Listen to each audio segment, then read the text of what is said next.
Long ago, the world underwent radical changes. This did not happen because of colliding tectonic plates or volcanic eruptions, but because monsters appeared. Unexpectedly, they began to appear all over the world, gradually pushing it to the brink of extinction. A young man with a purple aura stood and watched the gathering of monsters, nervously laughing at how many of them there were. The organization responsible for the appearance of these evil creatures was a tower. It was a mysterious place that gave the monsters their strength and power. People called it the Tower of the Devil, or the Tower of God.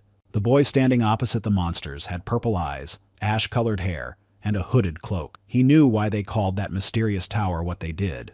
After all, if you climb it, you can get everything you want. Power, wealth, and honor can all be obtained by reaching the top and overcoming all the difficulties that arise along the way. The mighty tower had 999 floors. The creatures that ruled this place were immortal gods and demons. The governments of various countries saw this structure as a threat and tried to use military force to stop anyone from approaching it. However, all the equipment was destroyed. All attempts were futile because no one had the strength to interrupt the trial.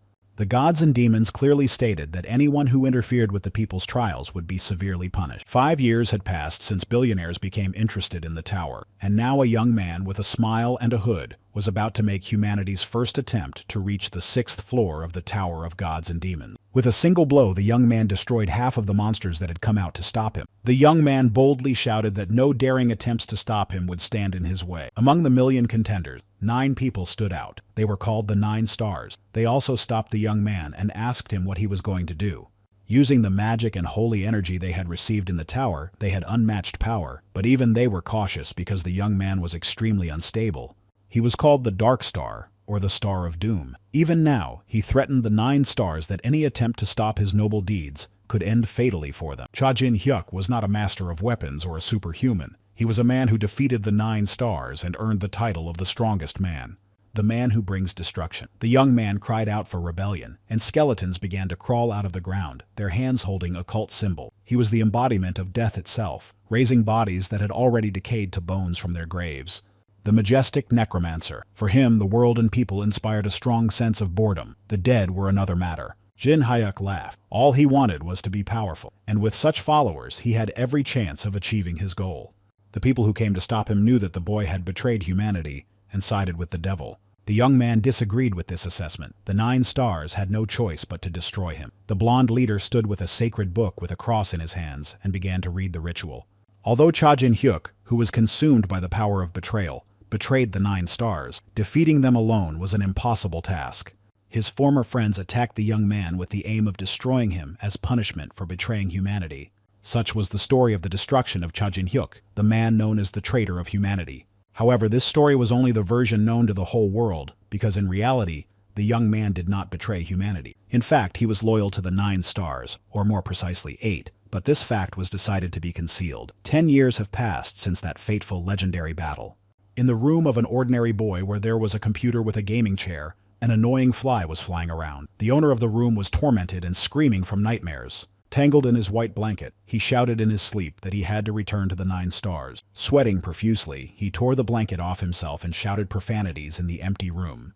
Looking at the place where the young man had woken up, he let out a slight laugh of satisfaction because his plan had worked.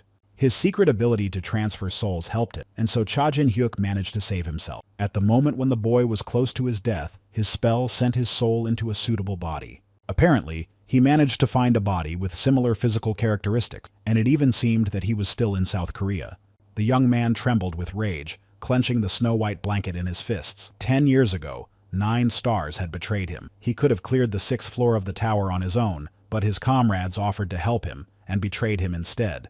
Memories flooded Jin-hyuk's mind of how he had stood on his knees, helpless, stabbed by the swords of his close friends, and asked why they had treated him this way. They took pity on him and decided to reveal to the boy the secret of why he was the traitor. Cain Pelon and St. Carmen Pelon were convinced that the young man was incapable of summoning anything on the sacred land where they had dragged him. The girl said with a defiant smile that the Star of Doom was as powerful as an entire army, but it would never be a match for them. With his last ounce of strength, the young man said that he had good intentions and only wanted to help. Cain said that the boy should not take it personally, because they had no bad feelings about him. A treacherous smile appeared on the paladin's calm face. He explained that their actions were more like burning weeds, Jin Hyuk loudly asked if Choi Kyung-hoon, whom he clearly disliked, was with them. He had previously been friends with the young man, a fighting star among the 9 stars, but then he decided not to participate in the cleanup of the 6th floor. They did not tell Kyung-hoon about their plans because they were afraid that he would defend Jin Hyuk. After this dialogue, the boy's vision began to blur. He lost too much blood and was forced to admit defeat, but that did not mean he was giving up, because his story did not end there. As he passed away, the last thing he saw were the smug smiles of the traitors, but the young man was determined to become stronger and take revenge. Clenching his fists tightly, the young man said that his former comrades were not worthy of becoming his followers, and that he would grind their souls so that they could not be reincarnated. Suddenly, Jin Hyuk's phone rang on the bed, and someone wished him good morning. The boy was surprised because he didn't know anything about the place where he had been reborn. He picked up his smartphone and began to shake it and examine it from all sides. He hadn't used a phone in a long time, but the one in his hand seemed quite decent. The young man even smiled as he looked at the screen. But when he saw the year 2023 on the screen, he was stunned because he had no idea that his soul had been wandering for 10 years in search of a suitable form. The young man grabbed his head with his hands because it seemed to him that only a moment had passed, not 10 years. He did not expect such a twist from his ability. When the boy remembered his abilities, he was frightened for a moment, because there was a possibility that this body was not capable of magic. In the end, the young man couldn't stand it anymore and swatted the annoying fly that was buzzing around him with one well-aimed slap. Having obtained the small body of a dead animal that could become a test subject, Jin Hyuk tried to use his magic and ordered the insect to rise. He put all his strength into it, but nothing happened. The young man just stood in the middle of the room holding the tiny body of the insect in his hands. Nervous, the boy began to search for other words to awaken the creature, but the only response came from the search engine on his phone. It was a disaster because his new body did not have a single drop of mana in it. The young man went to the window and pulled back the curtain to look at the view from his apartment. The view from the window was directed at the same tower of the gods. The guy realized that he would have to climb it without any abilities. The next thought that came to Jin Hyuk's mind frightened him no less than the previous one, because if 10 years had passed since his death, there was a high probability that the 9 stars had already reached the top. The young man began to quickly search for information on his phone. He found a website that said that the 9 stars of Choi Kyung-hoon had reached the 800th floor. The young man was not thrilled when he saw a photo of his old friend, but the fact that they had only advanced 200 floors in 10 years was proof to him that they were losers. Jin Hyuk saw this as an opportunity. If the stars weren't in a hurry, he had a chance to catch up with them and get revenge for past insults. The young man threw on a jacket and immediately set off, because training outside the tower was pointless. Although his body was now like that of a beginner, he had the knowledge of the dying star Cha Jin Hyuk and could use it to become stronger as quickly as possible. His eyes burned with anger, and in his mind he threatened the stars that he would definitely take revenge on them. The entrance to the Tower of the Gods was in the very center of the South Korean capital, Seoul. The majestic Babylonian-style tower stood in the middle of the modern city. The young man calmly walked toward the tower along with everyone else who wanted to get there to fulfill their desires. The man in front was delighted at the thought that he would become rich if he passed the test, while his friends skeptically mocked him, saying that he would die on the first floor. Jin Hyuk's dream was different from everyone else's. He looked at the tower, a place that had gathered people's hopes and stories. The spiral staircase of the tower with its antique columns led to a door that glowed with a hellish blue cold fire. With a creak, a skull peered out from the coffin standing in the middle of the room, its eyes burning with the same hellish blue fire. In one of the locations where there was a forest, a fire was raging, from which a girl with tears in her eyes and small horns on her head was running away. Somewhere surrounded by mountains of gold coins, Kane's old friend sat counting his wealth. Life within the tower went on as usual when Choi Jin Hyuk finally returned, determined to make everyone remember him. At 13 o'clock, the entrance to the tower became accessible to everyone. The people gathered at the entrance were on alert. As soon as the passage was opened, everyone rushed forward, trying to get inside as quickly as possible, but the young man walked slowly and confidently, without rushing. He knew everything that awaited him behind the door and was confident in his abilities. Slightly removing his hood, he smiled because he felt the beginning of his revenge. As soon as everyone entered, the doors slammed shut. The young man stood on the blue platform and was greeted by a system notification. 15 years had passed since he first arrived here, and now he was back on the training floor. The boy was not thrilled that he would have to go through training again. The entire path to the end, which would take several days to complete, was littered with various traps, and it was said that among the 10 floors, this was the most boring place. A system notification informed him that the goal was to reach the destination while avoiding all traps. Health was restored if he reached the starting point or the destination.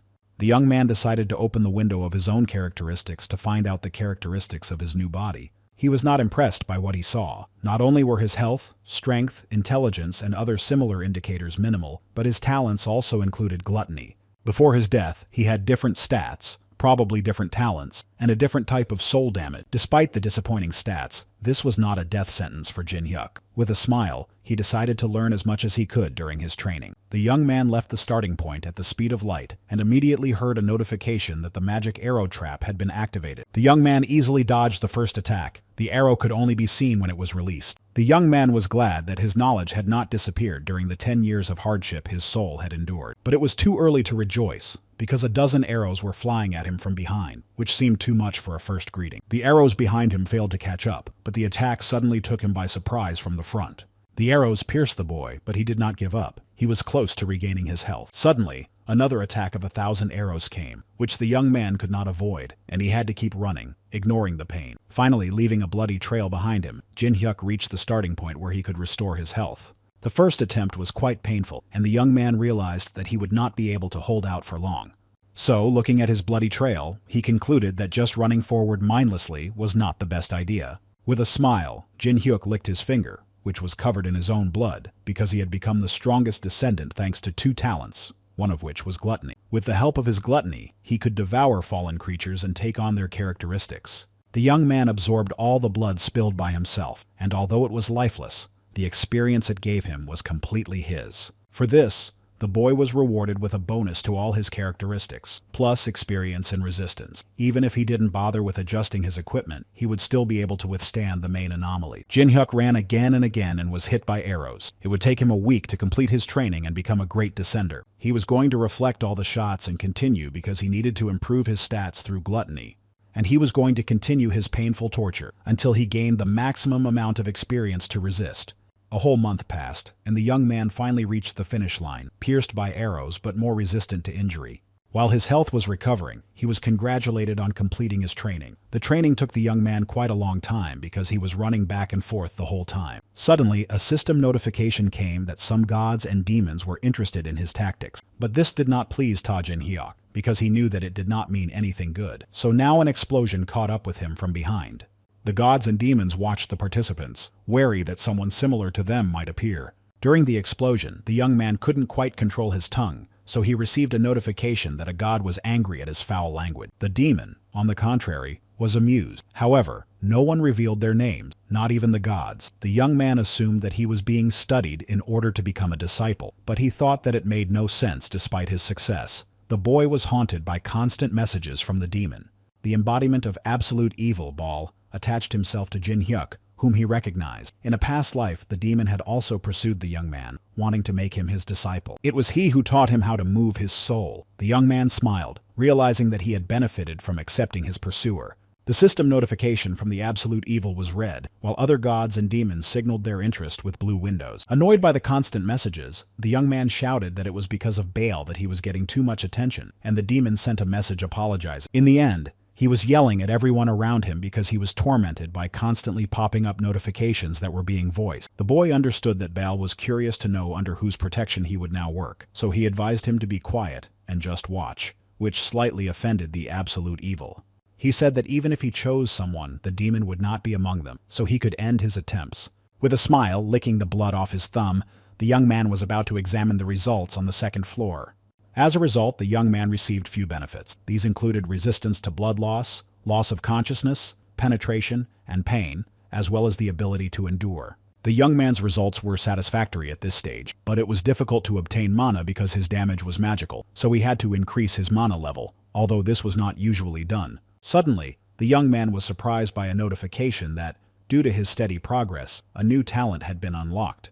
This talent belonged to the body's owner, and now Jin Hyuk could see it. It was a talent for versatility. The boy knew nothing about this ability and decided to read the instructions. It said that the talent allowed one to be skilled in all areas of training, regardless of technique, and during combat, adjustments proportional to the master's skill were added. After reading this, The young man smiled broadly with joy. Such an incredible talent opened up a world of possibilities for him. In his past life, he had never managed to earn the title of the best almighty master in everything. Suddenly, a notification from the almighty evil appeared again, once more interested in the boy's characteristics window. Jin Hyuk told the demon not to bother him, but allowed him to join him if he wanted to, as he was going to the next floor. As he stepped into the portal, a notification informed the young man that absolute evil had been granted permission and was now following him. The next place was the room of choice and learning, which the boy was kindly informed about. As soon as he stepped out, he was greeted by a new message and offered to choose a suitable weapon. The instructions said that as soon as the choice was made, he had to destroy the floor beneath him to get to the next level of the tower. Jin Hyuk remembered that in his past life, when he found out he had the mana type, he chose the path of a mage without hesitation. However, this time he had the talent of versatility and decided to test how well it worked, so he picked up a bow and ordered training targets to be generated. The targets were generated in an instant, and the young man began to try out his new talents in practice. There were only 3 targets, and the boy hit the center of each one without any problem. He said that wasn't enough and asked for more targets to be generated, ordering them to attack him in return. A warning appeared stating that the young man had not selected the type of attacking target, so it might be too dangerous. Jin Hyuk smiled and said he didn't care. After that, the targets were generated. They looked like human-shaped mannequins with targets drawn on their heads. A notification informed him that the settings had been changed and the targets could now attack, so the mannequins rushed toward the boy with bows in their hands. The young man jumped up and fired an arrow, which tripled and hit the heads of 3 targets. But this time there were more of them, and 2 more targets attacked the young man from the side. Jin Hyuk instantly split them in 2 with one precise sword strike. The young man picked up various weapons, including a spear, and asked for the attack on the targets to be made even stronger. The difficulty was instantly increased, and a large target appeared. It looked the same as the other mannequins, only larger in size. But it was not destined to live long, because the young man jumped and thrust his spear right into the center of the red mark on its head.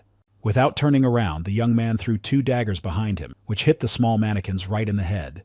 But suddenly he heard a buzzing sound. Behind him were flying targets that could shoot. The attack caught him by surprise, but he managed to jump out of the line of fire. A warning was issued that these were the strongest targets that could be found at this level. The boy smiled because they were like toys to him. After checking all types of weapons, he decided to use his talent and chose a magic staff. As soon as they started attacking him, the young man smiled and said that he was faster and fired a magic arrow at the targets. The target was hit accurately and instantly. Jin Hyuk couldn't get enough of his talent for versatility because he was using weapons unknown to him, as if he had been practicing for years. Suddenly, a notification appeared informing him that he had achieved the title of multi-master for using at least 1 weapon of each type in the selection and training room. For this, he received the class of Almighty and a bonus of 5,000 to his attack stats. The boy was offered to choose this class, but he hesitated because he couldn't give up the advantages of his class and had to choose the one he had in his past life as a basis. Then he told the system that he was choosing the Almighty class as a subclass, but suddenly he was denied. The young man was incredibly upset and asked what was going on. Then the boy was reminded that a subclass could only be chosen after the 100th floor, which he had conveniently forgotten. Jin Hyuk couldn't leave the room without choosing a class and thought about using his achievement points to unlock a subclass. Not wanting to think about it for too long, the boy asked the system if he could do this to unlock the subclass. A question mark appeared on the system notification screen, and then a voice asked directly how a newbie knew about such function. The currency that can be obtained for achievements is achievement points, which users can use to make changes to the system. Jin Hyuk tried to change the subject, assuring him that it didn't matter where he knew about it. The main thing was whether he could use 5,000 points to unlock the subclass. It was indeed possible, but the young man was 50 points short of unlocking this advantage, and with a heavy sigh, he admitted that he would have to seek Baal's help. The boy pointed to a message from the absolute evil and said that the demon had revealed his identity to him by talking to it, and that this would earn him extra points. For this, Jin Hyuk was given 200 points. The absolute evil asked him with hearts if he had done his job well, which made the young man feel sick, and he asked him not to do that again. The demon was a little offended by this reaction of disgust, but it didn't matter because the boy was assigned the subclass of Almighty, even though the main class was crossed out.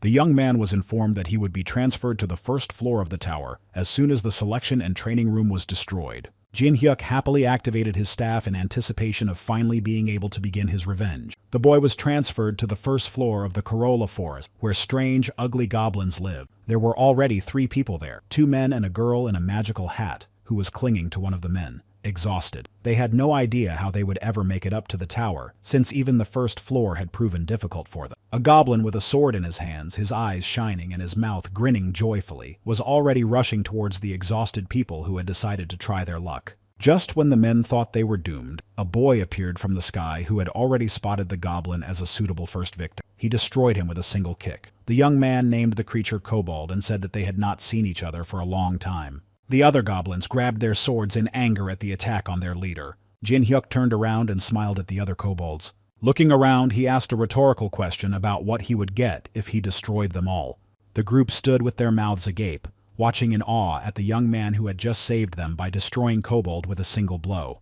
Assessing his staff, they quickly realized that the young man belonged to the class of magicians, even though he had not used any magic. The man whose eyes were covered by his hair quickly realized that it would be better to work together with this stranger, and suggested joining forces. But the boy surprised them with his answer when he said to get out of there. The men sincerely did not understand such a reaction.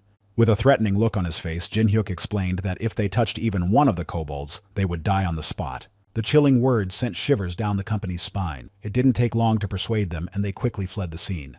Meanwhile, the kobolds were no longer complacent, but angry and furious. The young man smiled and teased them, asking if they wanted to avenge their comrade. Without thinking twice, the creatures rushed forward, but the young man killed the first one without even using magic, simply striking it with his staff. Then the second monster froze. The young man sarcastically asked him why he had suddenly changed his mind about attacking. Apparently, Kobold had enough brains to realize that he had no chance, so he started to run away. But the young man was not going to let him get away so easily, and fired a magic arrow at the creature. The magic pierced the monster through, and now 3 bodies lay before the boy. A moment later, a message congratulating the young man on reaching the first level appeared, but it was a little late because the young man felt at home and had already managed to destroy 3 monsters. Jin Hyuk was given a mission to complete in order to advance to the next level. He had to destroy 10 kobolds. The task was easy because the young man could chop up 1,000 of them at once, and he wanted to earn the Assassin achievement. This title is given for destroying 1,000 monsters of the same type, and in his past life, the young man had received all possible rewards for destruction. Looking at his first victim, the young man thought that it was time to fill his stomach with something delicious. Using his voracious appetite, the young man sucked the creature into himself along with its powers. Now their power belonged to him. He could see their memories and understand their language. After the absorption, the young man looked at his characteristics, and they had increased dramatically and were now at the level of a 10th floor resident. He thought that this could be an ability of his subclass, since he was omnipotent and could receive bonuses associated with other classes. Suddenly, he was disturbed by memories of running to a cave in a hurry. Then he saw a woman behind bars with a child she was worried about, begging not to be touched. But all the boy could think about was that he had to hurry. The preparations were complete. In someone's memories, he saw the Lord of the Kobolds. The young man's face broke into a smile of satisfaction. This memory came at just the right time. Having found Lord Kobolds, the harbinger of the wave of monsters, he would be able to achieve his goal as an assassin and level up. In order to withstand the attack, the young man needed an army, so he smiled and set about resurrecting those he had just lost. Feeling the power of familiar movements, the young man happily resurrected the kobolds. After the deed was done, a system notification informed him that his main class had changed, and he was now a necromancer. Since Jin Hyuk was all-powerful and also had knowledge from his past life, changing his class was nothing to him. But that wasn't enough for the insatiable young man. He knew that there were still hidden classes on this floor that he could unlock. The kobolds resurrected by the young man turned into skeletons and knelt before their master. Suddenly, some sounds caught their attention. Turning around, the boy saw a flock of living monsters. Some of them were angry at what had been done to their relatives, and one was trembling with fear. Jin Hyuk smiled happily, for this was a wonderful opportunity to test his new warriors. He directed his skeletons toward their former brothers and ordered them to destroy everyone in their path. In a short period of time, the young man gained more victims to suck the strength out of and turn into warriors. He walked confidently with his mini-army and a bag of precious stones. He knew that there must be an abandoned hut nearby and easily found it in the dark forest. Opening the door and entering the empty room, the boy realized that, luckily for him, no one was there. So he ordered his warriors to wait for him in the hut. He himself went a little further and with a loud bang broke through the floor with one kick, revealing a basement. An antique spiral staircase led down to the basement. The young man slowly descended, throwing blue stones behind him. Hidden in the basement was a classroom on the first floor. A necromancer, who was a high-ranking class, and a magician who used souls could become the ruler of souls. There lay the first Lord of Spirits in a coffin that changed classes. The boy opened a wooden chest and out flew a skeleton in a blue glow named Balkan. The skeleton, dressed in exquisite robes, had eyes that glowed blue. He asked the young man if he was his successor. The sight of the skeleton with bare hands, whose fingers looked sharp as claws, did not move the young man at all. He just smiled broadly and thought to himself that he had not seen Balkan for a long time. The skeleton put on a pair of small glasses without frames, and squinting, expressed his skepticism that the young man was not at all surprised by his appearance. He felt a little awkward because he had tried so hard to make an impressive appearance. Jin Hyuk replied with a laugh that a necromancer would hardly be surprised by the appearance of a skeleton. He added that he had come this way after reading Balkan's diary, so the stage when one could be surprised was long gone. The young man lied a little because in this life he had not yet read the Spirit Lord's diary, which was a hidden item. But in his past life, when his progress was reset after he obtained the mage class, the boy stumbled upon this diary and returned to the first floor. That was how he became the Spirit Lord in his past life. But unfortunately, he was unable to lure Balkan to his side. But this time, the Spirit Lord seemed more favorable toward the young man. He even said that he liked him after such a logical answer. He laughed, saying that the boy was better than the uneducated freak who had come 10 years ago. Jin Hyo was a little shaken when he heard such a compliment. He even sweated a little and began to feel nervous, thinking about destroying Balkan. But he calmed down because he had to change his class first. The young man politely told the skeleton of his intentions when he said that to do so, he first had to reach the 10th floor. According to his rank, the Spirit Lord was higher than the Necromancer. He said that the young man could change his class in the tower that changed classes, and only then become a Spirit Lord. But the young man interrupted him. He declared that he had already become a Necromancer and showed his stats to Balkan. The skeleton's eyes lit up when he saw that the boy had changed his class without even reaching the 10th floor. It was simply amazing to him. Again, not understanding, he insulted the young man, saying that he was stronger than the brat who had come to him. The young man waited for a diplomatic pause and asked if Balkan would change his class. The skeleton laughed, realizing that he had talked too much. Jin Hyuk sat in the lotus position and began to concentrate energy in his hands, while the Spirit Lord Balkan performed the ritual. The young man knew the history of this skeleton. Long ago, before the tower appeared on this land, a man had ruled it. Balkan was the greatest necromancer, but he was constantly looking for ways to become even stronger.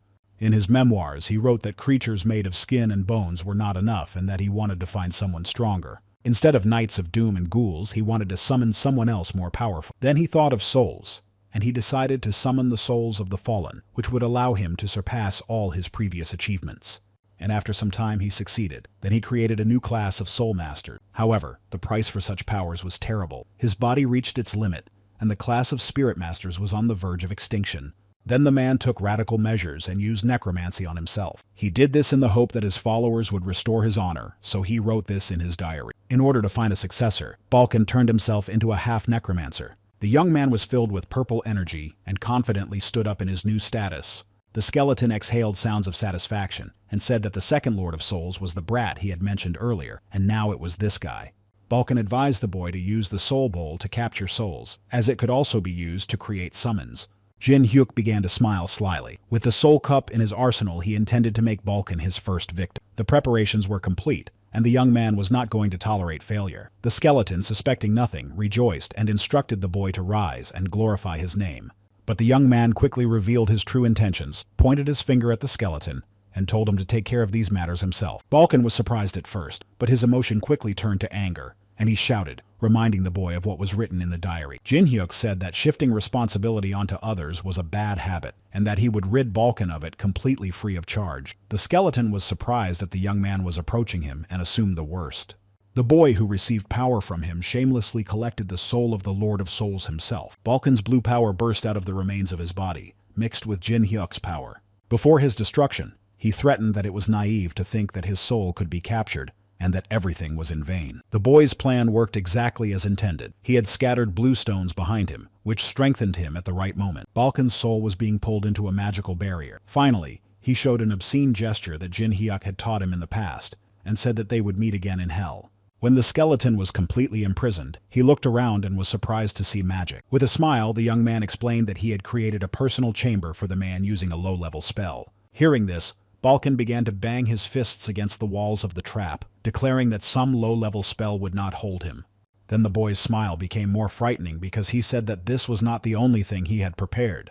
He said that on his way here, he had scattered kobold stones and activated them with magic. The skeleton could have simply broken them, but he didn't have time for that. Balkan looked at the boy and couldn't understand who he was, or where a first-level ascendant got such amazing skills and tactics. Then Jin Hyuk revealed his true identity, saying that he had failed in his past life, but this time he had caught Balkan. Hearing this, the skeleton finally began to understand who was standing before him, although it was quite difficult to believe. The young man took off his hood and asked sarcastically if he was still the second lord of the spirits, or if he should now call himself the third. Balkan's last words before the young man swallowed him were a loud cry of his opponent's name. All that remained of the first spirit lord, who had lived only to continue his work, were bone, symbolically tapping his heart. Jin Hyuk assured Balkan that all his wishes would now come true. Satisfied with his achievements, the young man returned to his army of resurrected monsters. The boy received a message that absolute evil was watching him, and that a demon who watched death was interested in his class. This was not surprising, because gods and demons cannot see what happens in the class change room. Laughing, Jin Hyuk said that everything would soon be revealed and asked the demons to leave him alone. He looked at his little skeleton warriors standing in anticipation of their master's command, and thought that perhaps he no longer needed them. The young man decided to use his new powers to dispel them, and then reawaken them. The boy gathered magical power in his chest, from which the souls of the kobolds began to fly out. Now the creatures were more like their former selves, but they still could not speak. Suddenly a voice called the young man a scoundrel. He turned and saw a man holding his head. It was Balkan, and he was furious that Jin Hyuk had dared to use him as his own soldier. The young man smiled and joked that it was the first time he had seen a man in human form, and suggested that he must have been very handsome in life. Balkan began to shout that he would not let it go, and that no one dared to behave like that with the First Lord of the Spirits. The man gathered his courage and wanted to use force, but suddenly he felt ill. He grabbed his throat and began to cough. The young man reminded him that the former skeleton was only alive thanks to his magic, which he could stop at any moment, and then the man would simply fall apart. Balkan did not lose his sense of dignity, and said that he would not just obey the boy like a dog. Then the boy leaned toward the man with a malicious smile and asked rhetorically if he had any choice at all. He reminded him that the former Lord of the Spirits had himself turned the souls of his loved ones, who refused to submit to him, into spheres and swallowed them. Licking his lips disgustingly, the young man reminded him that he had a special talent, and hoped that Balkan had not forgotten about it. This really frightened the man. He understood that if Jin Hyuk was not bluffing, and still possessed the terrible talent of gluttony, he could easily devour him. Balkan resigned himself to his fate, and asked his master what he was going to do now. The young man laughed and pointed to the huge castle standing on top of the mountain, saying that he was going to overthrow the lord of the kobolds who lived there. The young man calmly and quickly reached the place. The kobolds guarding the entrance to the castle pointed at the stranger with a growl. As the young man approached, they began to growl louder and even raise their spears. Jin Hyuk smiled like a true villain and released a bunch of his Koboldi warriors from his hiding place. He didn't even have to take his hands out of his pockets, because his subordinates instantly destroyed the two guards. Of course, the palace could not be guarded by so few creatures, so other growls of armed monsters could already be heard from the tower. The young man had 30 spiritual kobold warriors, which was enough, and the creatures themselves were no obstacle for him, but he decided to join the battle anyway. Throwing the spear of one of the guards over his shoulder, the young man smiled and demanded to be taken to the chief. The lord, who was in one of the rooms of his magnificent castle, sensed that an uninvited guest was rushing towards him. Realizing the situation, he ordered his servant to prepare gifts as quickly as possible. Meanwhile, the kobold spirits effortlessly destroyed their fellow creatures by simply flying through them. They missed only one who went after the gifts, but he did not live long either, as Jin Hyuk twisted his head off. At that moment, a secret door opened above the boy's head, and 3 kobold guards fell out, who seemed more prepared and dangerous. Half of them were destroyed by the spirits, and the young man finished off the rest with his sword. He even liked the interactive nature of obtaining this hidden class. Suddenly, he felt an amazing red aura, and smiled because it meant that he was close to Lord Kobold. Suddenly, he received an annoying notification from the absolute evil that was rooting for the boy with glowing sticks. The young man sighed heavily because he asked him not to interfere, and said that he did not need the support of an old man with hairy legs. He was absolutely sure that he would emerge victorious anyway, because he had an entire army of spirits behind him. Meanwhile, Lord Kobold was performing a solemn ritual. He plunged a dagger into a body wrapped in a sheet and repeated that he needed more. His aura was already glowing red, but it was not enough for him, and he shouted glory to the demon who watched over death. 2 kobolds entered the room and brought with them someone who was struggling and demanding to be released. The king saw that they had brought him another gift for the demon. It was a girl with horns who was struggling with all her might to escape from the clutches of the vile kobold. It was Tokebi, a creature from Korean legends, something like a goblin, but the girl was attractive. The king joyfully grabbed the girl by the hand and examined her carefully. He was delighted because she was a wonderful sacrifice to offer to the demon. But suddenly, the poor girl's hand was freed by a sword thrown by an unknown person. King Kobold turned toward the sword and saw the uninvited fruit. The young man smiled his trademark villainous smile and asked curiously what was going on, realizing that he had stumbled upon a sacrifice. But what was happening here was completely meaningless, because the king would not have succeeded anyway. The monster took a closer look at his uninvited guest and was angry with him for disrupting the ritual. The young man joked with Lord Kobold, saying that he looked like the leader of the outcasts, which he basically was. The monster instantly became enraged and shouted that he was Callum, Lord of the Kobolds, and demanded that the man show him respect. Smiling maliciously, the young man said that for a first-floor monster he was too arrogant and suggested that he be forced to show respect. The confused girl realized that the situation was working in her favor because, even though she didn't understand what was going on, the king was distracted, and this was her chance. Gathering her strength, she ran away, but Callum noticed and shouted at her not to run away. The monster began to recite a spell, asking the demon watching over the dead to grant him strength. The young man was genuinely surprised when he heard which demon Kobold was addressing. Lord Callum conjured a spear with his magic and aimed it at Tokebi, who was running away. Suddenly, the girl stumbled and fell. It was so untimely, for she was not ready to die now. A young man came to her aid and easily deflected Lord Kobold's magic spear. Callum shouted, looking at the smug face of Jin Hyuk, who had so easily stopped his attack. Stammering, Tokebi thanked her savior, but the boy advised her to forget about it and run away. But when he looked at her, he suddenly asked her to wait because he saw her horns and asked if she was Tokebi. Tokebi was a powerful race that lived on the 100th floor, and they had no reason to go down, especially to such a young person. This could mean that something had happened on the 100th floor, so the young man decided to ask the girl about it. Suddenly, Callum remembered himself, furious that the boy had dared to interfere with his sacrifice. Jin Hyuk advised the girl to hide somewhere if she wanted to survive, because he had no intention of saving her a second time. She didn't need much persuasion, so Tokebi ran out of the room. Callum decided to use a new attack, hoping that the young man would not be able to repel it because he would use the fresh bodies of his own servant. This attack was called a human bomb. Roughly speaking, he simply blew up his subordinates, but the young man didn't care. He ran forward with a smile. He punched the Lord right in the face, saying that his attacks were too slow because he had poor control of his mana. Callum flew away instantly, not understanding how a first-floor resident could be so strong. The young man had no intention of letting the king go and said that this was only the beginning. Realizing that he was in a hopeless situation, Kobold cried out to the demon watching the death, begging him to help him. Suddenly, the blood of past victims formed a demon-like figure that grabbed the boy by the arm, stopping his next attack. It was a bloody golem. Jin Hyuk couldn't understand how a creature like Kobold could summon such a powerful familiar. The creature, protecting its master, threw the boy to the ground with a loud crash. Callum laughed maliciously, asking the young man how he liked that turn of events. While the boy lay in a dent in the floor made by his body, the Lord boasted of his best challenge. The words of the challenge struck a chord with Jin Hyuk. The king had no idea who he was talking about when he mentioned such a technique. He decided to teach the monster a lesson and show him what real necromancy was by summoning his spirits. One after another, they crashed into the golem, quickly destroying it without much effort. Callum's laughter quickly faded when he realized that his creature had been destroyed in an instant. No longer smiling, the young man declared that even though Kobold was the king of monsters, his kind was still incapable of creating a bloody golem.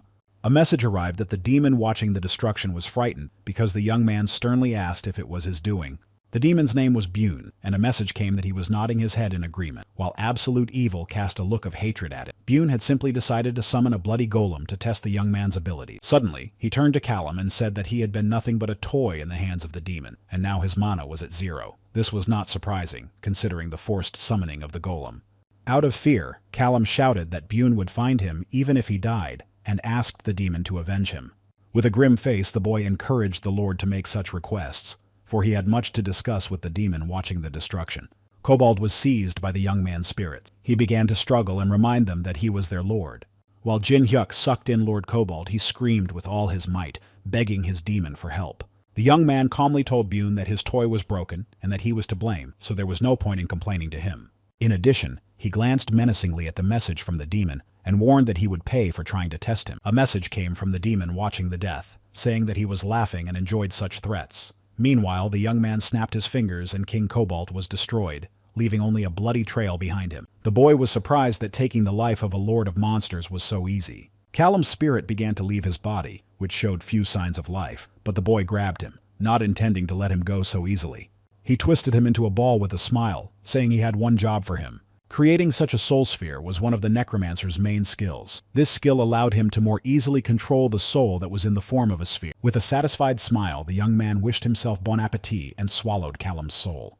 Having absorbed this soul, the young man gained only 1 point to his intelligence, strength, and agility. This was very little, and at this rate, it would take him a long time to reach the 50th floor. Suddenly, Tokabi, who had emerged from her hiding place after destroying the king, called out to him and thanked the boy, introducing herself as Haru. The young man told her not to worry, that he was only there to deal with Lord Cobalt, but the girl thanked him anyway for saving her. Then Jinhyuk smiled a little wickedly and asked the girl what she would do if he turned out to be a bad guy and could take her life. Suddenly, a crimson aura appeared around the girl, and she warned him menacingly that if that happened, she would have to deal with him. When it came to favors or revenge, they always kept their word, so the young man exhaled with a smile and said that she was a typical Tokibi. Calming down, the boy asked the girl to explain how a resident of the 100th floor ended up on the 1st floor.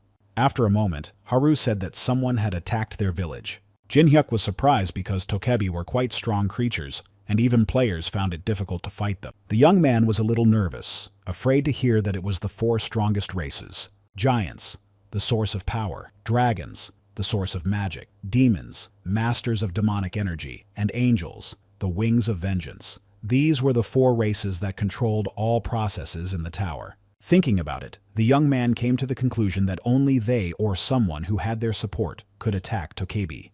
He also remembered the old team of 9 stars. It could have been someone from their guild. At the mention of his former friends, the young man grimaced with anger, and the girl cautiously asked if everything was all right. He quickly replied that everything was fine and said he had to go. Haru asked where he was going. Then the boy asked sarcastically if she wanted to stay in a pool of blood. The girl sighed and then nervously asked if she could go with her savior. Jinhyuk looked at her appraisingly and thought that the young Takiobi could be useful to him. The young man decided to warn the girl that he would be busy and would not be able to protect her forever. Feeling hopeful, Haru happily said that she could take care of herself. Hearing this, the young man reminded her that a few minutes ago she had almost died at the hands of Lord Cobalt. The girl was a little offended and said that she had just let her guard down a little. In the end, the young man agreed to let her accompany him. Looking at the girl once more, Jinhyuk hinted that she should change her clothes so as not to attract unwanted attention.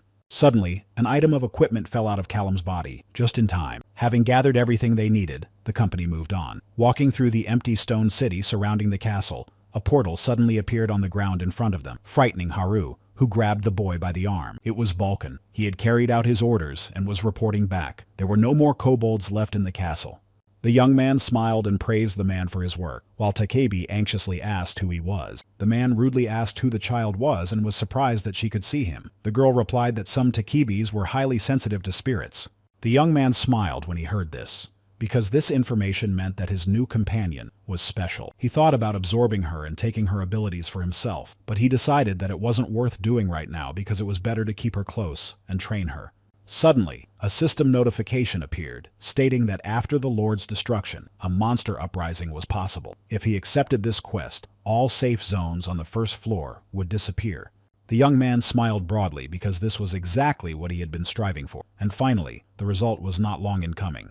However, unlike the young man, his companions were not thrilled about the possible invasion of monsters. The girl was frightened that the boy wanted to accept this challenge. Still smiling, Jinhyuk replied that if he wasn't going to accept the challenge, he wouldn't have destroyed Lord Cobalt. Suddenly, many messages began to arrive from gods and demons saying that they were concerned about the young man's recklessness. Even his former teacher, who was considered an absolute evil, thought so. But the demon who watched the destruction promised a reward to the young man if he took 1st place. The boy didn't like that he was getting involved again, but the demon gave his word, and then Jinhyuk said he would decide when he found out what the reward was. Balkan declared that it was complete suicide. The young man smiled and reminded him that it would only play into his hands because then he would be free from his rule. With a smile, he added that the man would remain a servant even after his death, which offended the Lord of Souls, who did not like such jokes. The young man pressed agree, and a notification appeared stating that a wave of monsters was approaching, and that the safe zones on the 1st floor would soon be inaccessible. In the safe zone of the village of Korolov, there were many participants who received a notification about the quest. They remembered with a quiet curse the fool who had accepted this challenge. For all of them, this meant certain death. Someone shouted to hurry up and go upstairs if they had finished their tasks before the wave began, otherwise they would not be able to leave. A man was about to climb up, but someone grabbed him by the arm. The stranger asked for help because he still had 3 monsters to destroy. But it was too late. The sky above them split open, and a portal opened, from which a wave of angry monsters began to attack. The quest began, but it was too late to go up. Screams of fear and curses rang out from all around. Suddenly, a beam of light appeared, and the voice of a boy commanded everyone to run. It was Jin Hyuk with Balkan and Haryun. He threatened to destroy anyone who even touched one of the monsters. The people behind asked who they were, warning that there was danger ahead and that they weren't even sure the company had seen the kobolds because their reaction was too calm. The young man shouted the order to rise up and, satisfied, released a bunch of kobold souls. The other players were shocked to realize that they were facing a necromancer and did not understand where he had come from if they were only on the first floor. The young man did not even do anything. His army of spirits worked for him. Suddenly, Haryun asked a little uncertainly if she should also try to fight. The young man agreed and advised her to hurry, knowing that his warriors might not leave a single kobold alive. The girl became a little more confident and told the boy not to worry because she had an idea. She surprised Jin Hyuk by opening a pocket dimension and pulling out a huge sword. Her first victim was a monster that had come too close to them. With one movement, she cut it in half. The young man looked at her and realized that this sword was as special as the girl who wielded it so skillfully. The young man assumed that the invader's target was Haryun. Suddenly, a group of players surrounded him, boldly asking Jin Hyoko who was controlling this wave of monsters. The young man turned in surprise at the insolent remark and asked who was speaking to him. The unknown boy introduced himself as Kim Suntae from the White Swallow Guild, which he believed to be well known. When Jin Hyuk asked him to repeat the name in surprise, the guy laughed at his ignorance. Suntae proudly declared that the Paloons of the 9 Stars had a guild of the Holy Land and that the White Swallow Guild was their subsidiary guild. Upon hearing the Palon surname, the young man became agitated, like a bull seeing a red rag, and asked him to repeat it, just in case he had misheard. Suntae proudly declared that his older brother belonged to the White Swallow Guild and that he and his team would also join when they reached the 10th floor. He noticed that Jin Hyuk had good skills and offered to talk to his brother, but suddenly fell silent when he saw the young man's angry aura. The young man refused sharply, and Suntae grabbed one of the warrior's cobalt swords from behind. He praised his subordinate for his quick thinking and took the sword from the insolent young man. He needed some information from him. With a smile, holding the sword to his throat, Suntae told the young man that he would see him after the wave of attacks was over, and then they would talk. The company that was with the young man asked Jin Hyuk why he was interfering with them, since they were his companions in passing through the floors. To them, it looked as if he was threatening everyone just because he was stronger, and they did not understand his motives at all. The guy looked down on them because, in his opinion, everything was obvious. He listed the rules that applied on Earth. Don't hurt anyone, don't take anyone's life, and don't steal. But the tower was a completely different place where only strength mattered. The young man sighed heavily, realizing that there was no point in explaining, and ordered his spirit to let Suntae go. While the frightened boy was breathing heavily, Jin Hyuk told him to listen carefully because he had been spared only because the young man needed information. Turning away and walking away, he advised the young man to stay away from him, otherwise he would risk losing his life. His worried friends rushed over to Suntae, asking him what he was going to do and suggesting that he just forget about the unknown Necromancer. He muttered something incomprehensible, and when they asked him again, he shouted at the top of his voice that they had to flee because if they encountered that guy again, they would not escape alive. Meanwhile, the battle with the kobolds was heating up. The monsters noticed 3 human-like objects approaching them. It was Balkan, Haryu, and Jin Hyuk, who landed with a crash in the middle of the battlefield. The man shouted that there were too many monsters. The young man smiled and said that he would fight, while Balkan would back him up.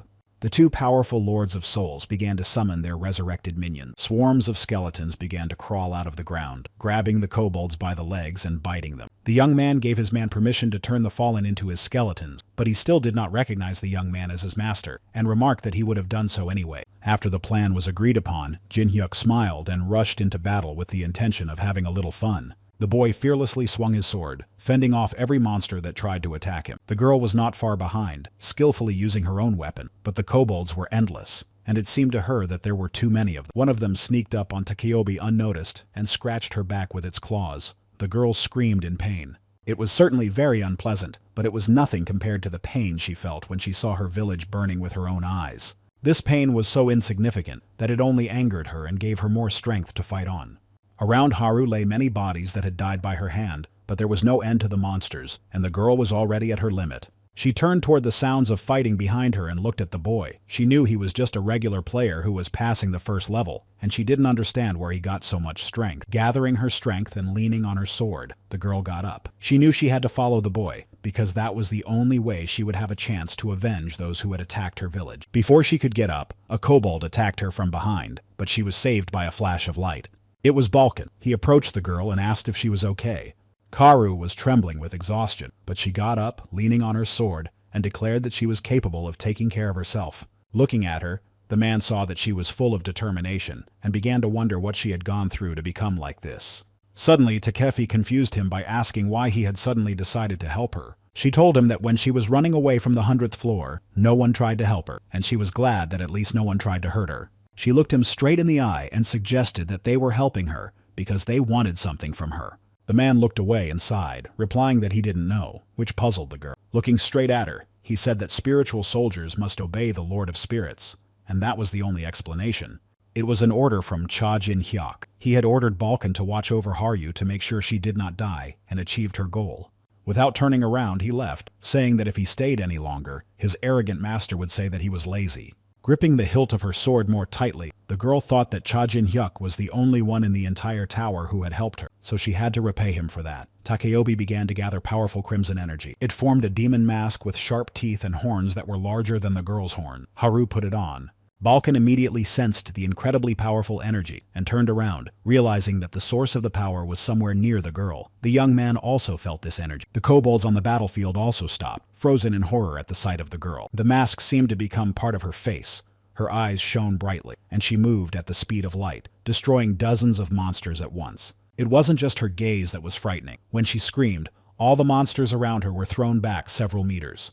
Watching this spectacle, the boy confirmed his suspicions that whoever had attacked the village was definitely looking for Haru and her sword. He decided to keep this a secret because he knew that it would hurt the girl to learn the reason for the attack on her village. Suddenly, a message came that there was only 1 minute left until the end of the wave of monsters. Now all three fought with all their might against the onslaught of kobold, and the portal through which they appeared was getting smaller and smaller. The young man noticed this with a smile and looked at what was probably the last kobold to run out of the portal. He destroyed it before it could assess the situation, simply throwing his sword at it. A notification announced that the wave of monsters was over and congratulated them on their success. The young man smiled broadly, knowing that it could not have been any other way.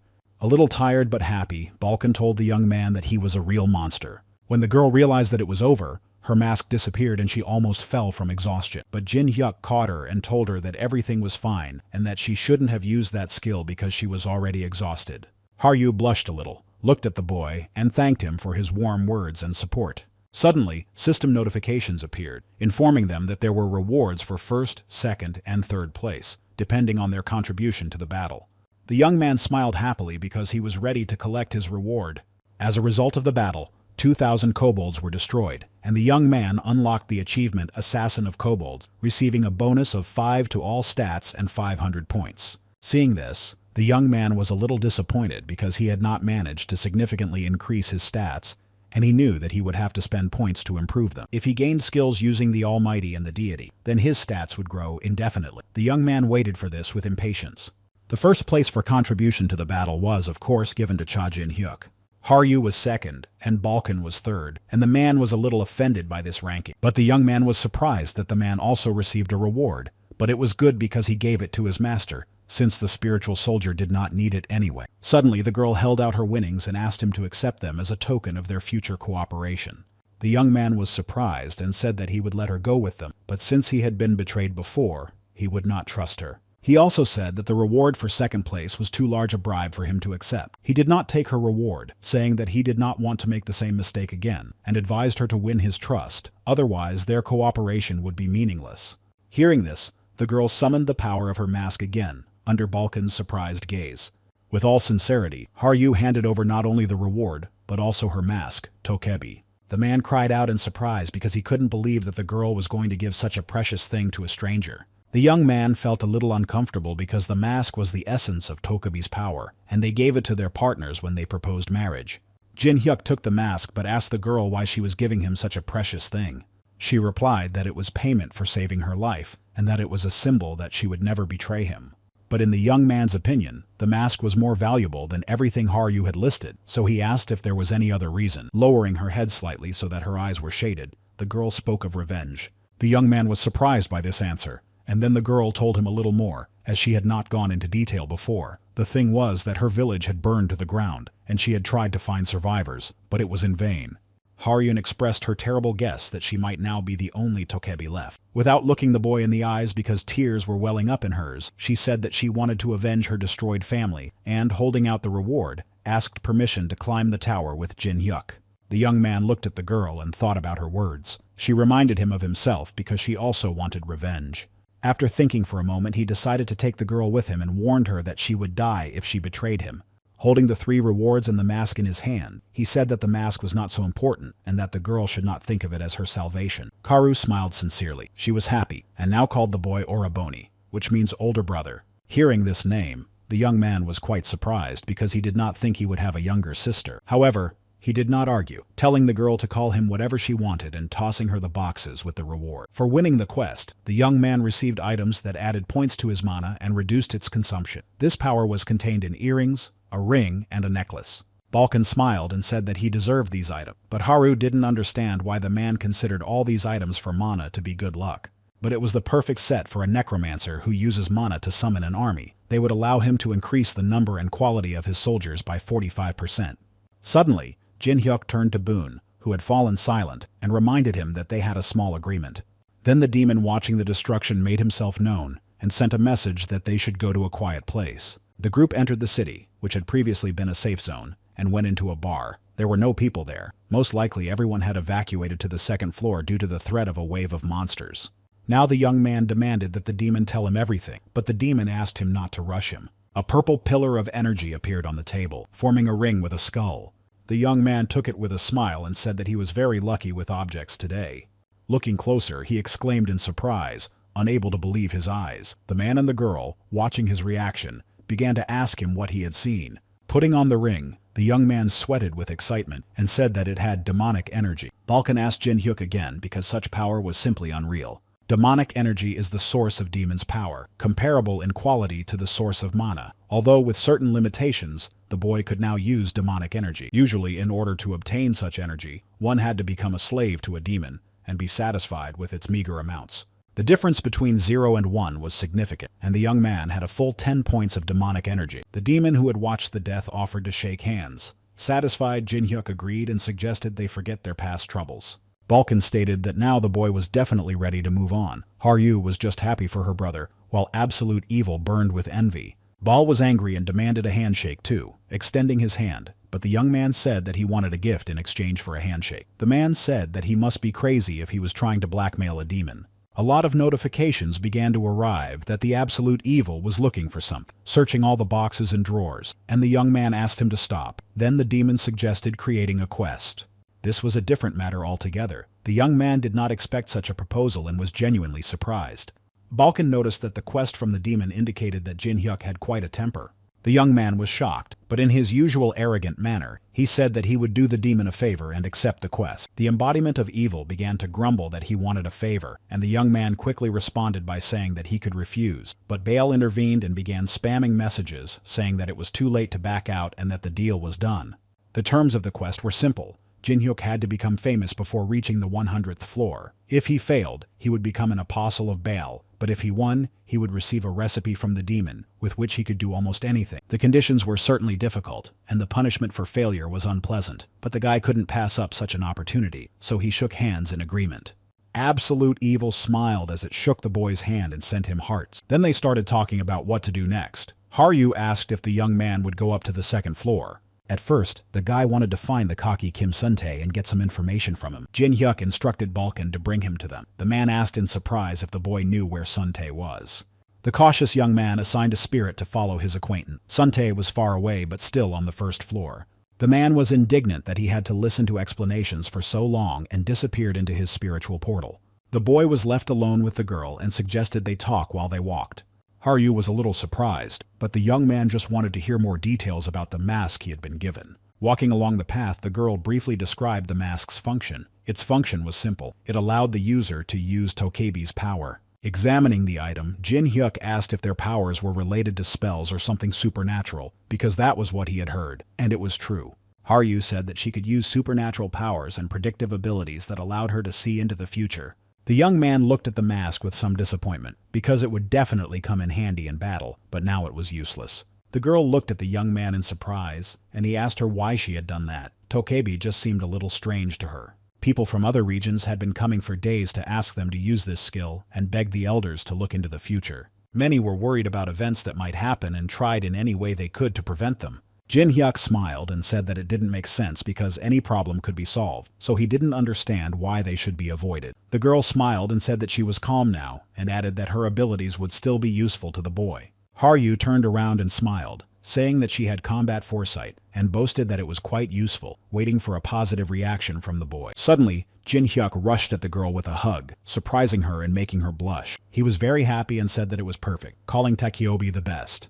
He already imagined what his chances of victory would be when he faced the Star of the Sword, the Star of the Bow, the Great Thief, and the Divine Spear. The young man was so immersed in his fantasies that he hugged Haryun for a long time, thanking her until she blushed. He only stepped back when a notification came that the nine-tailed fox was smacking her lips and the absolute evil was taking a photo. The boy began to yell at Bale and chase him away while the girl tried to cool her face. After finishing his shouting, Jin Hyuk began to apologize, but Haru said that it was nothing and that she would be happy to help.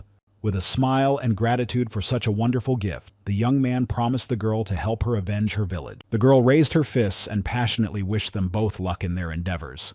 Meanwhile, Balkan had already caught Suntae and was holding him, covering his mouth and telling him to stop resisting. His companions abandoned him and fled, so the man said they should just wait a little while until his master arrived. He complained to the boy about his hard work, saying that it was very difficult to hold him and not accidentally kill him, and of course he complained about his master for being late. Finally, Jin Hyuk appeared, surprised that the Balkan had managed to catch the boy. The man immediately complained to his master about how difficult it was to keep the boy. The Spirit Lord was intrigued by the fact that Suntae wanted to escape. He expressed his surprise with a smile as he drew his sword. He asked Balkan not to interfere and stuck his sword into a tree right next to the already frightened boy's head. He joked that he would return the sword and asked how best to do so. In the hand, or in the stomach. With a sinister smile and a menacing look, Jin Hyuk emphasized that everything would depend on the boy's answer. He demanded that Suntae tell him everything he knew about the White Swallow, and the young man did not object to sharing the information. After telling everything, Suntae begged to be released, and the Spirit Lord did so. Balkan was surprised that the young man let the boy go so easily, but he explained that the guild would soon be destroyed anyway. Jin Hyuk still did not understand how the guild was connected to the Holy Land, and assumed that it was just a bunch of small guilds working for it, as there were many of them between the 10th and 200th floors. He thought about destroying everything, but the man began to whine that it was boring. But it could be beneficial for them in completing Baal's quest. If the boy destroyed the guilds under the influence of the Pelins, it would be a great chance to complete the quest. With a sly smile, Jin Hyuk asked his companions a rhetorical question. Why don't they go up to the 10th floor? Meanwhile, on the 2nd floor in the safe zone, rumors were already spreading about 2 or 3 people who had cleared the floor. Just then, a portal opened, and everyone turned their gaze to the 3 people emerging from it. The next moment, shock swept through the crowd when they saw that one of the team members was wearing a ghost mask. Everyone asked Jin Hyuk if he had cleared the floor, asked his name, and if he belonged to a guild. The young man decided that he should not reveal his real name yet, but he should come up with something considering that his mission was to become famous. So he called himself the Demon Mask. After introducing himself, the young man simply turned around and left. Someone from the crowd wanted to chase after him and indignantly demanded more information, but he was stopped in time. The hooded boy assumed that he had been a criminal before the trials, as there were many cases of such people hiding in the tower. Hiding one's identity in the tower was common practice. So Jin Hyuk was sure that he had attracted attention with the news about the wave and his mask. They didn't stay there long. The young man ordered Balkan to follow him because they still had a lot to do. At that moment, they left, and the man teleported them away, leaving a group of players standing in shock in the middle of the street. The group moved to the forest, where they were greeted on the 2nd floor and given a quest to destroy 10 kobolds and 10 kobold warriors. The boy took off his mask and hood. This task was very easy for him. The young man snapped his fingers and with a smile ordered Balkan to bring a couple of kobolds to them. The man asked irritably if the master wanted him to bring them here alive. Jin Hyuk added that he should bring a couple for Haryu because he wanted to experiment with demonic energy and advised him to hurry if the man wanted to see it. Balkan set off to carry out the task and finally threatened that no one should dare to use demonic energy without him. Haru asked anxiously if it was okay to carry out the quest in this manner. The young man did not force anyone and gave her the freedom to walk around and look for monsters on her own.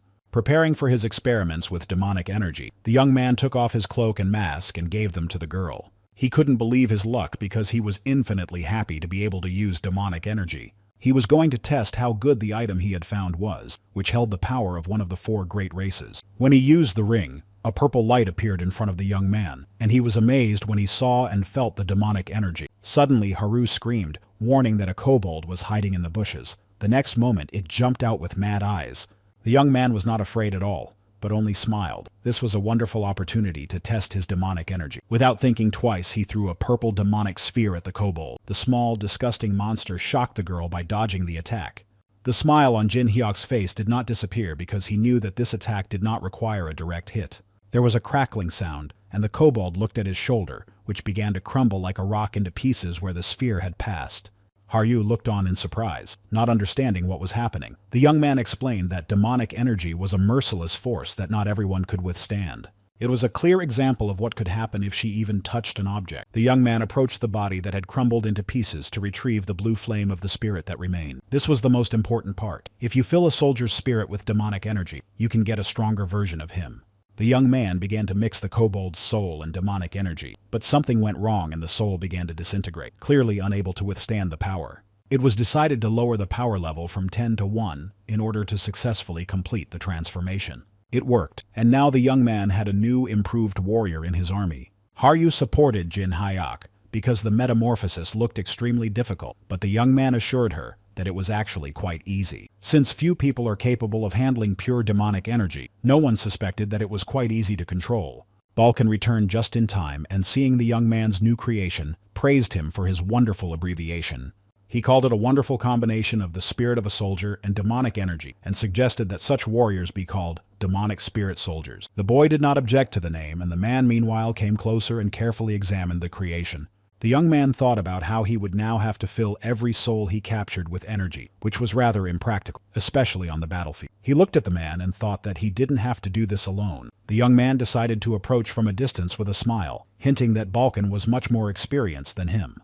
He praised his tactical abilities and leadership skills. A blush appeared on the man's face. He thought that finally the arrogant master had begun to appreciate him. But suddenly, Jin Hyuk struck him in the solar plexus. It was not just uncomfortable, but really painful. So the man cried out, asking what the young man was doing. The boy explained with a smile that if he filled the man with demonic energy, the spirits he summoned would automatically receive it. Balkan's soul was stronger than the kobold's, so the young man decided to use all his remaining energy on him. A pillar of purple demonic energy rose around the man, from which only curses toward Cha Jin Hyuk could be heard. Haru was very worried about her husband, and the young man reassured her, assuring her that the First Lord of the Spirits would not die from this.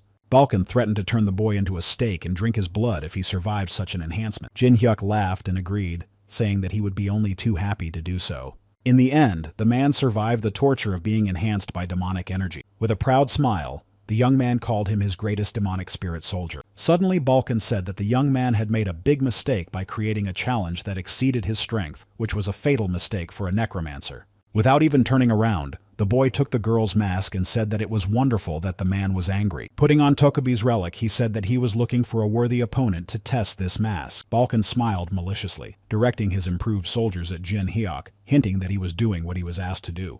A bunch of improved kobold spirits who had previously obeyed him instantly rushed at the boy.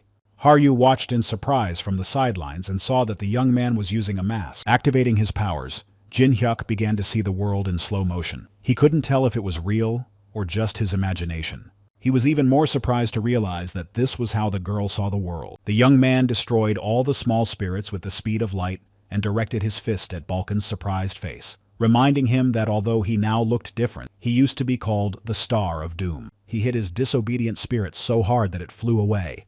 The young man lifted his mask and, smiling, advised his demonic spirit soldier to calm down and listen to his orders. The man fell with a thud, and the girl, frightened for the old man, ran to it. Jin Hyuk calmed her down with a smile, explaining that physical attacks had no effect on spirits of his level. Rubbing his cheek, The man added that this only applied to ordinary people, and that the boy's blows hurt him. Haru turned to the old man and asked if he had just used the power of the mask. The young man said that the world seemed to slow down for him, as if he had become a martial arts master. Then the girl said that it was most likely a side effect of a skill that didn't work. The young man was shocked and stammered, asking again if he had heard correctly about the side effect. Holding onto the mask, he asked what the real power looked like if it was a side effect. Haru reminded him that the mask worked as a combat prediction, and that in addition to slowing down his attackers, he should have been able to see their next moves. Jin Hyuk, overcome with emotion, grabbed the girl by the shoulders and asked her how he could achieve such power, but she simply did it because it was her innate talent. The young man smiled awkwardly, forgetting that she was a genius at this, and assuming that she must be revered in the village. It was an amazing gift even among the Tokabi, so even if the young man asked her to teach him, it would be difficult for her. Haru asked if the boy felt dizzy, but he felt fine. Then the girl explained that when untrained Tokebi used their special ability, most of them experienced pain or dizziness. Haru also felt a similar effect, so she couldn't use her ability whenever she wanted. She struck him right in the heart with her words, saying that she was worried because the young man couldn't even activate the skill. The boy noticed that the girl knew how to rub salt into a wound, so she tried to smooth things over and said that she was sure everything would work out in the end. Jin Hyuk began to worry that he had miscalculated, thinking that everything was going according to his plan, but he was too caught up in his desire to become strong on the second floor. He gratefully stroked the girl's head like a puppy and said that everything was fine. Meanwhile, Balkan sat in the corner with his knees tucked under his chest, exuding an energy of sadness. He was almost crying, thinking about how the greatest Lord of Spirits had come to such a life. Karu saw this and cautiously approached the man to cheer him up, but he suddenly hugged her, burst into tears, and thanked her, saying that thanks to her, he felt much better than with his asshole master. The girl calmed him down a little and pointed to the boy, saying that he needed help to bring more kobolds. The young man looked around fearfully and said with a smile that there was one kobold left, and the old man had to hurry before his soul was turned into a sphere and swallowed up. Balkan rolled his eyes, trying to understand why the heavens were punishing him so. The quest was quickly completed. The company passed the third and fourth floors quickly and without much effort. Jin Hyuk was thoroughly enjoying himself with his artifacts, testing the demon mask and ring. On the fifth floor, everyone had heard about the guy who called himself the Ghost Mask. 3 days had passed since he entered the forest on the fifth floor, so they believed that kobolds were the limit of his power. On the fifth floor and above, there were already more complex monsters, and goblins with poisonous darts appeared here. Meanwhile, Jin Hyuk sat on the lawn and summoned spirits, filling the ground with a magical blue power. One of the green goblins with poisonous darts naively tried to sneak up on the boy while he was busy. But while the young man was working, Haryun was guarding him and deflected the spear with a single stroke of her sword. She glanced at the monster, and he was frightened by her gaze alone. On top of that, she asked him in a terrifying voice how he dared to attack her master. Behind him, Balkan appeared like a ghost and released one of his kobold spirits, which simply tore the goblin to pieces. The man praised the girl for her good work, but she began to say something about how she had to destroy the monster herself for daring to attack him. The old man found this strange. He looked at the girl in surprise and felt that something was wrong. Something strange was happening to her. Taka's expression was cruel, and her red aura burned brighter than ever, radiating power. The man cautiously reached out to Haru, asking if she was all right. Suddenly, she seemed to come to her senses. Her aura and the sword disappeared, and she replied that everything was fine, but she couldn't remember why she was holding the sword or why she had heard laughter. The incomprehensible commotion was interrupted by Jin Hyuk, who had already finished preparing his case. With a joyful smile showing all 32 teeth, he said that there would be a wave of monsters that night. Before going up to the fifth floor, the team held a mini-meeting by the fire, where the young man told them about his plans. In the future, instead of kobolds, there would be goblins, and the young man wanted to receive the goblin assassin's reward. Haru asked if he was going to hunt the Lord again. Balkan said that the young man couldn't do that whenever he felt like it, because no one knew on which floor the Goblin King would appear. The young man explained that he was not going to hunt the Lord because he saw no point in it. He knew how to summon a wave of monsters on his own without killing their Lord. He surprised Har and Balkan with this statement. They couldn't believe their ears. The man assured him that if there was such a way, rumors would have spread throughout the tower long ago, and the boy explained that he had learned about it by accident. It was somewhere around the 400th or 300th floor as he was climbing the tower that he found a crevice and learned about. On each floor there was a central area where monsters appeared. If you continue to direct mana there for a long time, monsters begin to spawn. The man noticed that the young man would benefit from the other's ignorance, but the young man said he was doing this for the first time.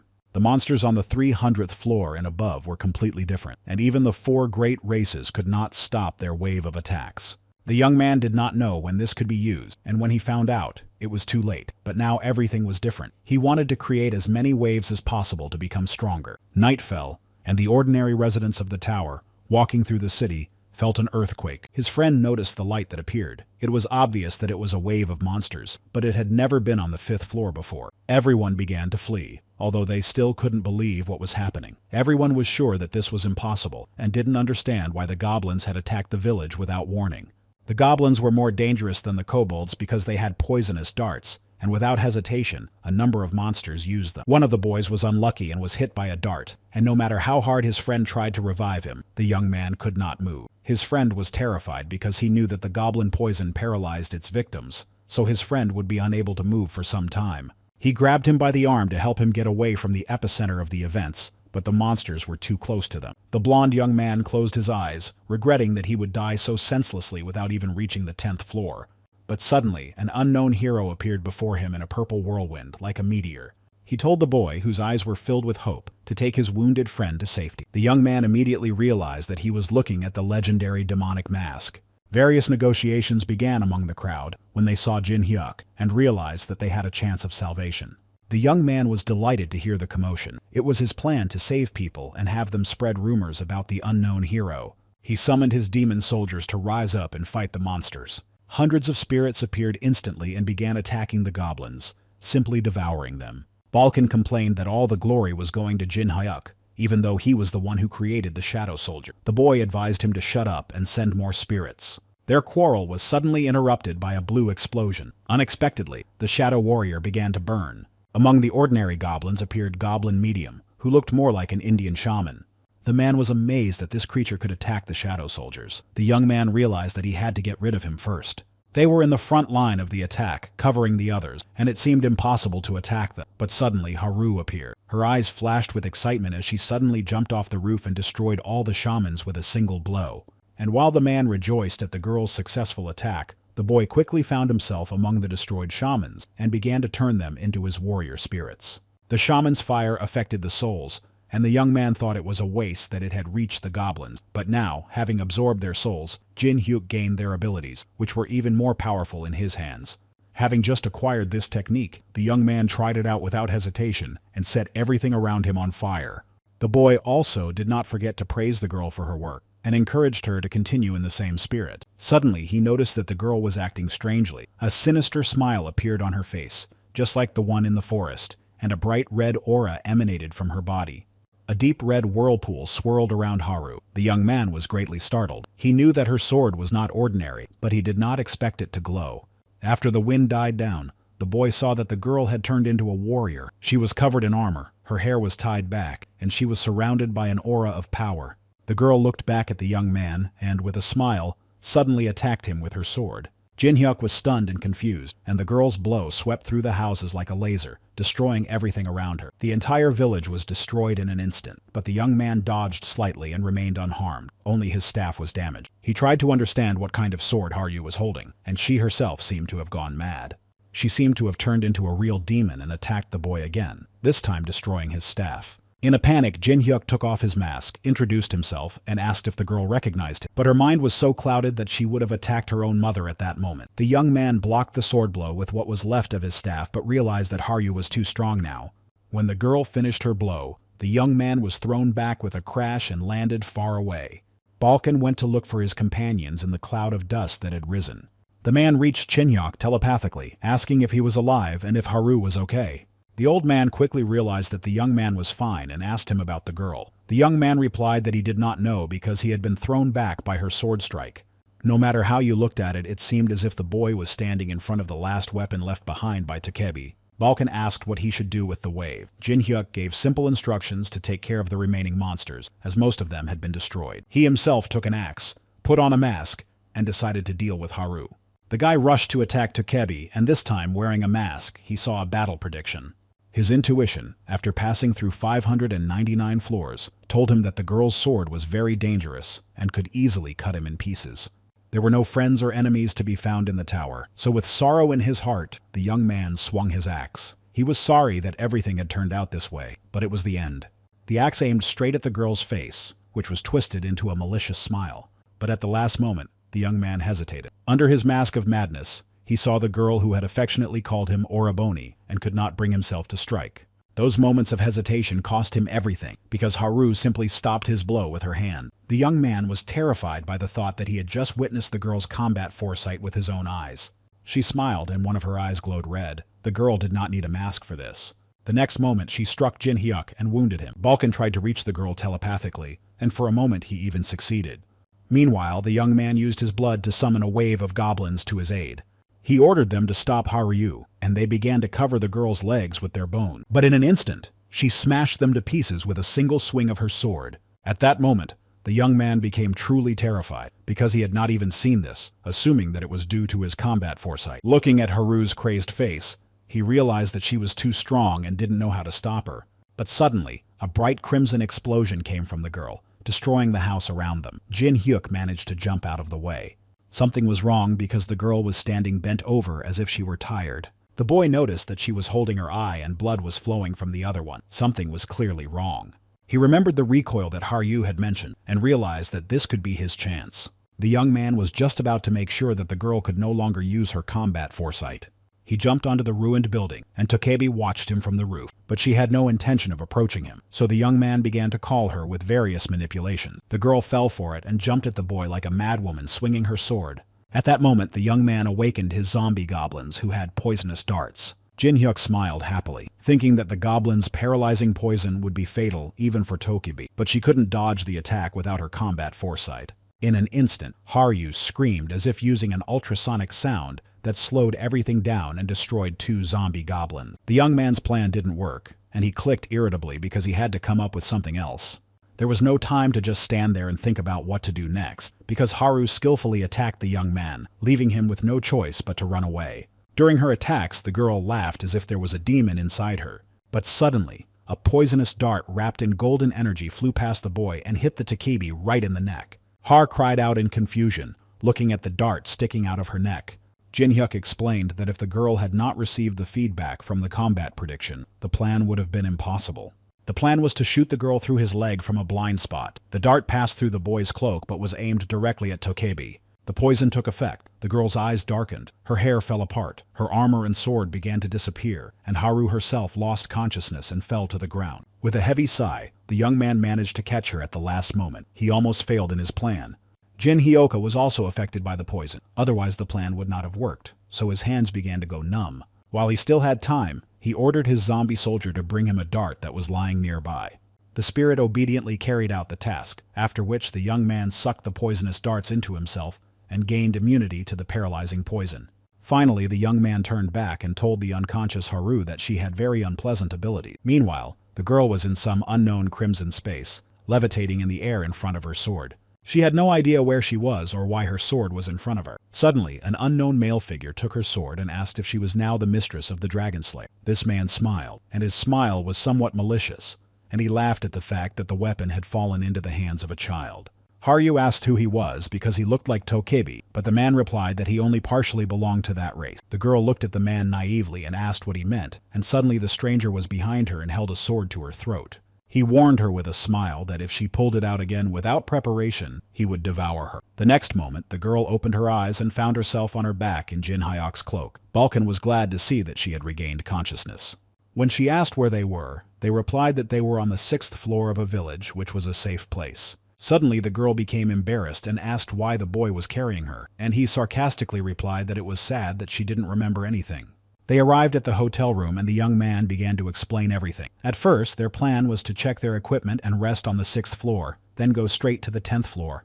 On every 10th floor there is a large city, and to get there you have to defeat the boss. The girl knew that there was a large orc warrior on the 10th floor. Balkan added that you could tell he was the lord of the monsters just by looking at his fighting power. Haru nervously asked if they would leave as soon as everyone was healed, and received a sharp and firm no in response. Jin Hyuk crossed his arms over his chest and firmly stated that from that moment on, their paths would diverge. The girl screamed, not understanding what the young man was talking about, and asked if he was leaving her. The boy replied that this was not the case, and reminded her that she did not remember what happened on the 5th floor during the wave of monsters. The girl's memories did indeed break off at a certain point. Jin Hyuk explained to Haru that her sword was demonic, and similar to Ego's sword, devouring people's minds in exchange for immense power. In addition, he stunned the girl by saying that she had attacked him when she lost her mind. If she relied on such an unstable power, she would break down before reaching the 100th floor, so the young man gave her homework. He stunned her by telling her to reach the 10th floor alone without relying on the sword. The girl lowered her head and thought that she had to become stronger on her own without relying on the sword. Then Haru smiled and said that she would definitely become stronger to become a worthy companion for Jin Hyuk. The young man smiled kindly and said that he understood perfectly well that the girl had understood him correctly. After they had recovered sufficiently, they parted ways. The young man left Haru his cloak, for which she sincerely thanked him, as it was dangerous to wander around alone with her horns exposed. Finally, Jin Hyuk told the girl not to rush, because he had business on the 10th floor and would be delayed there. The man standing nearby was so moved that he almost shed a tear. Haru promised to catch up with the boy, and he promised to wait for her no matter how long it took. Several days had passed since the boy and Tokebi parted ways, and the Spirit Lord reached the 10th floor.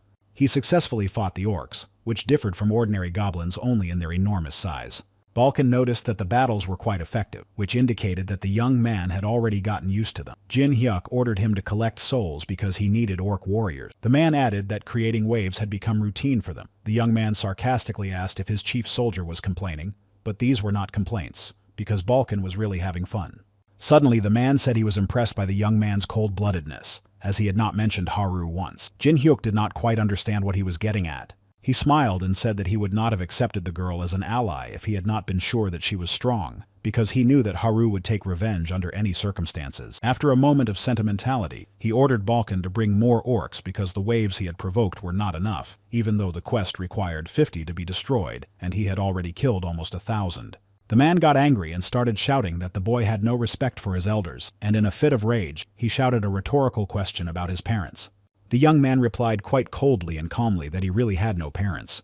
Balkan was puzzled by this answer and suddenly fell silent, not expecting such a response. Jin Hyuk began to tell him that he was an orphan who had grown up in the Choi Kyung-hoon orphanage. The man put his hand on the boy's shoulder, covered his mouth because he was crying a little, and said that he understood why he was like that. Balkan still cried a little and wanted to hug the boy, but he didn't like being pitied. Having completed all the tasks on the 9th floor, they moved to the test room on the 10th floor. To proceed further, they had to defeat the Lord of the Monsters, and if they lost, they would be forcibly returned to the 9th floor. The man in the corner noticed a message he had never seen before. It was a table with the times of the trials, and the results were approximately the same, about 1 minute. The young man sarcastically remarked that he did not see Balkan's name there. The man replied indignantly that Jin Hyuk was not there either, and that all the record holders belonged to the 4 great races born with incredible ability. The young man smiled and with a sly grin suggested that the man beat their record. Balkan laughed slyly because he really liked the idea of engraving their names above the 4 great races. The trial was still in preparation, so the boy suggested they warm up a little first. He also gave Balkan the order to stop the boss with his demon soldiers as soon as he appeared on the horizon. The man immediately prepared his army of demonic spirits, while the boy began to summon someone. Jin Hyuk summoned a magic spear to show what it meant to be all-powerful, and began to enchant it with various powers. Various powers gathered around the spear, shocking Balkan, increasing its piercing power, agility, and other characteristics. Finally, he added a piece of his most powerful force and enchanted the spear with demonic energy. The trial had not yet begun, but an entire army and a spear of incredible power were already waiting for the orc. The boy was on guard. The countdown began, and after it, the boss of the monsters appeared with a roar. He was dressed in a fur cloak, had a mountain of muscles and a helmet on his head, and held a huge axe with a terrifying smile. Balkan immediately ordered the soldiers to grab the monster, and they began to grab him by the legs and chain him up. While the monster was confused by such a sudden start, Jin Hyuk threw Gungnir, the spear Odin had created, at him.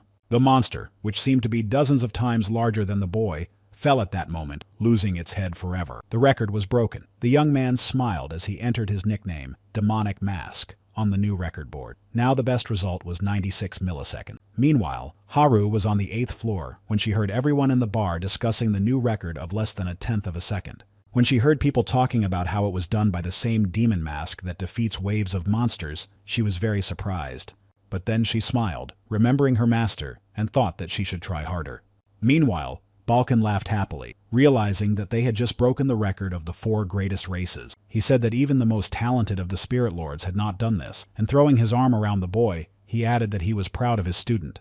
The portal to the 10th floor opened, and the man and the young man headed there on business, looking forward to seeing Haru soon. In his office, a white-haired man sat tossing a coin in front of a screen projection. He was watching the news and smiled with interest when he read about the new unknown hero with the demonic mask. Jin Hyuk and Balkan entered the city. It was the first large location where everyone who climbed the tower ended up, and it was here that the portal to Earth was hidden. Therefore, those who surrendered or retired received commercial rights here, and as a result, they built one of the largest posts on the first levels of the tower. The young man was going to sell the loot he had left here and use the proceeds to buy potions and other consumables. Meanwhile, Balkan was surprised that the city was still thriving, despite the lifting of restrictions on the auction. This did not surprise the young man, because ordinary people lived here, and not everything could be bought at auction. As they passed by various market stalls, they were offered everything from food to armor. Sometimes even the doors of cafes opened and travelers were invited to rest. All these services had a common name, Golden Lich. Balkan couldn't understand what kind of lich they were talking about. Jin Hyuk assumed that the man was unaware. That was the name of a company that had appeared a few years ago, and Lich was the name of the richest man in the tower. But people gave him that nickname because no one knew his real name, although they knew for sure that he had a crazy amount of money and that nothing in the tower could slip past him. Here the man remembered the urgent business the young man had mentioned. Jin Hyuk smiled and said that they needed to find a sponsor. The man was very surprised and asked who it could be, and the young man, without losing his smile, added that he was looking at him right now. Balkan was stunned when he realized that Jin Hyuk wanted to make the richest man in the tower their sponsor. The young man smiled smugly and confirmed his spirit's guess. After the conversation, they went straight to the Golden Lich Company, where they were kindly greeted by the concierge. She immediately began to tell them that everything of monetary value was sold and bought there. Weapons, potions, information. All this trade was conducted through the Golden Lich Company. Jin Hyuk was given the 18th ticket in the queue. Balkan still laughed at him because that number had indecent associations that suited the boy's behavior. The young man approached the counter where a friendly young man named Halcyon was standing, who was in charge of account number 3. He asked with a smile how he could help. Jin Hyuk placed a heavy bag on the table and said he wanted to buy something. The young man immediately asked for the buyer's name. The young man said he couldn't say, but slowly took out his tokebi mask and added that it might help. Halcyon immediately turned pale and stammered in horror that it was a demon mask. The young man lowered his head slightly, which made his smile even more terrifying, and told the concierge to be quiet because he was not wearing the mask for no reason. The young man calmed down a little, and then Jin Hyuk got down to business, laying out the money first. A mountain of gold coins poured out of the bag. There were about 3,000 of them. The young man had earned them by destroying waves of monsters. Halcyon nervously asked what the young man wanted for such a large sum. He confidently stated that he wanted the Golden Lich, or more precisely, to buy a meeting with. This seriously frightened the company employee because he thought the idea was crazy, and was afraid that the rumors that the masked man outside the tower was an executioner were true. Jin Hyuk did not understand his concerns, and reminded him that the company bought and sold everything. Rivers of nervous sweat were pouring from Halcyon, but he calmly said that unfortunately, this deal was impossible. The young man asked why, and was given 2 reasons. The first was that the owner of the company was very busy. The second was difficult to say, and another river of nervous sweat poured from the young man. Chalkios did not want to appear rude, so he politely said that the price offered was not enough. 3,000 was a large sum in itself, but it was too little for the precious time of the Golden Lich. Surprisingly, Jin Hyuk did not get upset, but only scratched his chin and smiled, thinking about something. The concierge thought that the tension had passed and began to apologize for not being able to help. But the young man interrupted him. With a smile, he asked how much he would have to pay for a meeting with the company manager. The young man negotiated the price for the meeting with the manager and was already climbing the stairs amid Balkan's complaints. He scolded the guy for mocking a low-level employee who'd been asked to arrange a meeting with his boss. Jin Hyuk ironically asked if the man had any ideas on how they could meet with the Golden Lee, and he was ready to listen to them. After this conversation, they walked across the expensive carpet to the elegant doors of the reception room. The young man knocked cautiously, introduced himself with a demonic mask, and was allowed to enter. Behind the door sat a confident man in a white suit who introduced himself as the manager of the company's branch on the 10th floor, Marionette.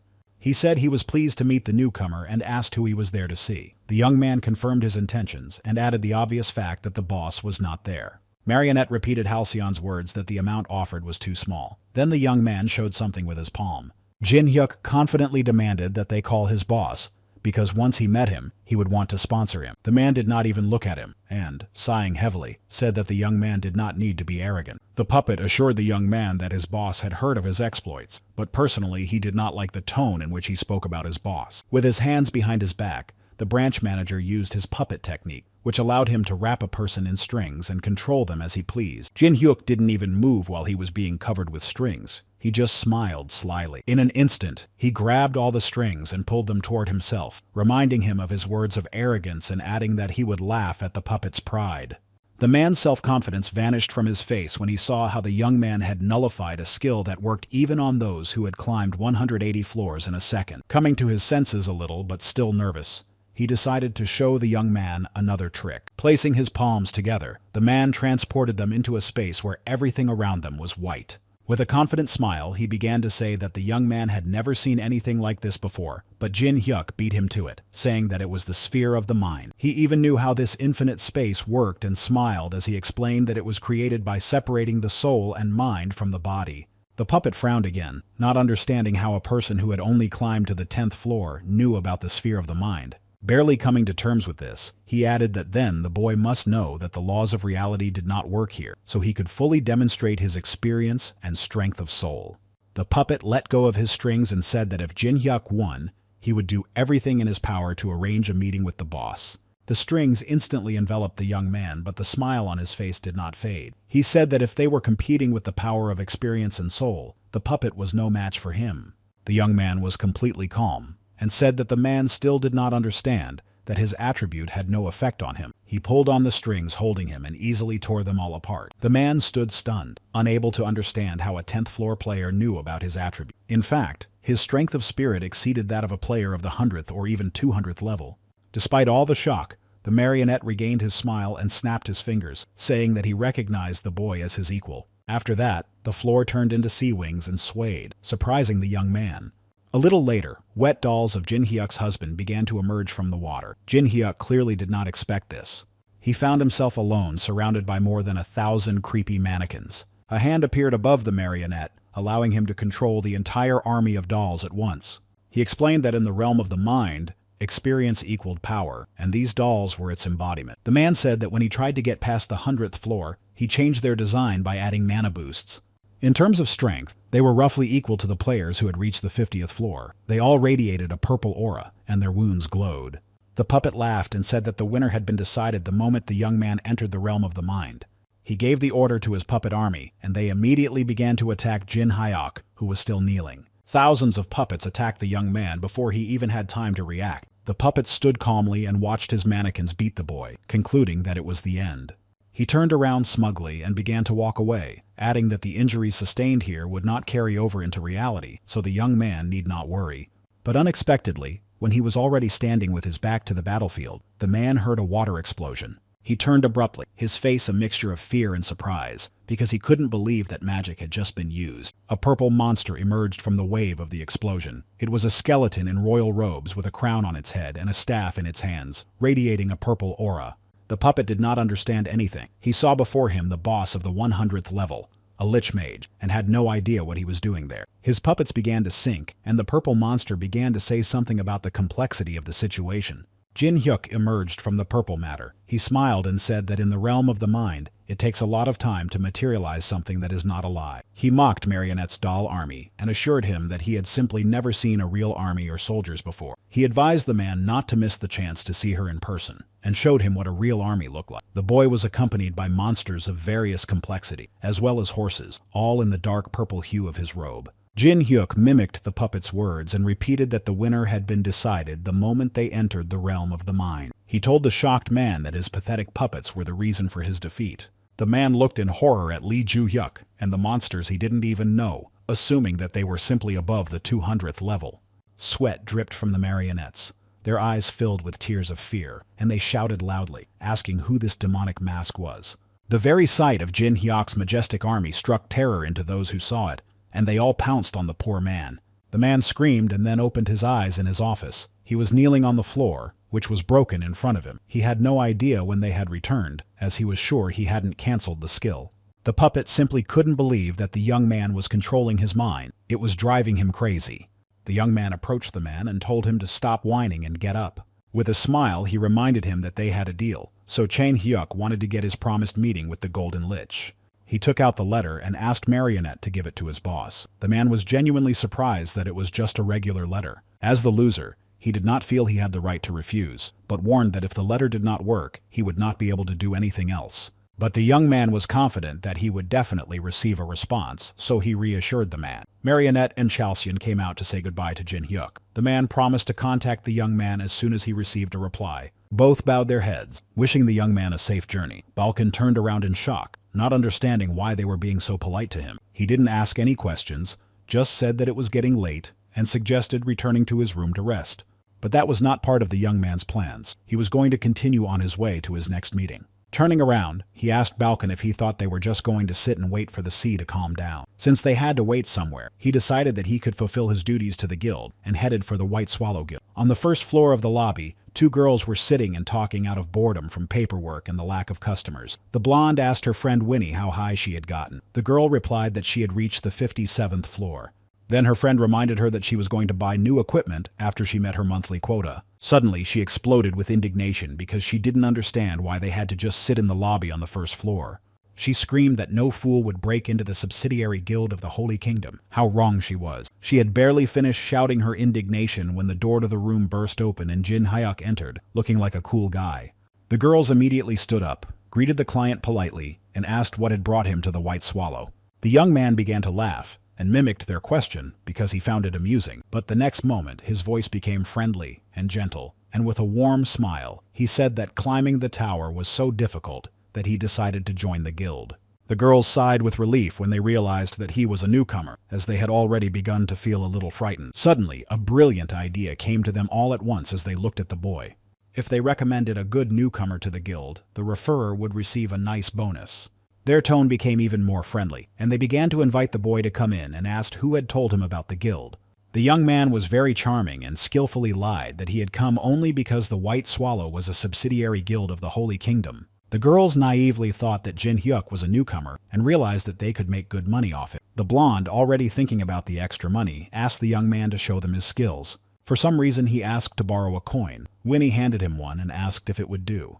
The young man said it was perfect, smiled, and without taking his eyes off the girls, bent it with 2 fingers. This simple trick greatly impressed the girls, who obviously did not have many customers. The young man, like some kind of fool, added that he knew simple magic, which further captivated the attention of the administrator. To their enthusiastic sighs, the young man showed that he could do simple things, such as lighting a fire, and created one in his palm. The girls' eyes lit up, and they expressed their admiration for the young man's many talents. They turned away to whisper. They didn't care about Jin Hyuk's abilities. The girls wanted to take him under their wing because they saw his potential to become a tycoon. In addition, the blonde girl liked him, and judging by the shocked reaction of her dark-haired friend, she liked him too. But that wasn't all. The guy had a bigger plan than just showing off a couple of tricks, so he was just biding his time. And finally, there was a loud noise in the street, and the girls turned around at the sudden sound. The boy ran into the room with bad news that a ghostly monster had attacked the village. He had come running because all players above the 50th floor had been summoned, so the girls had to leave, but they didn't want to.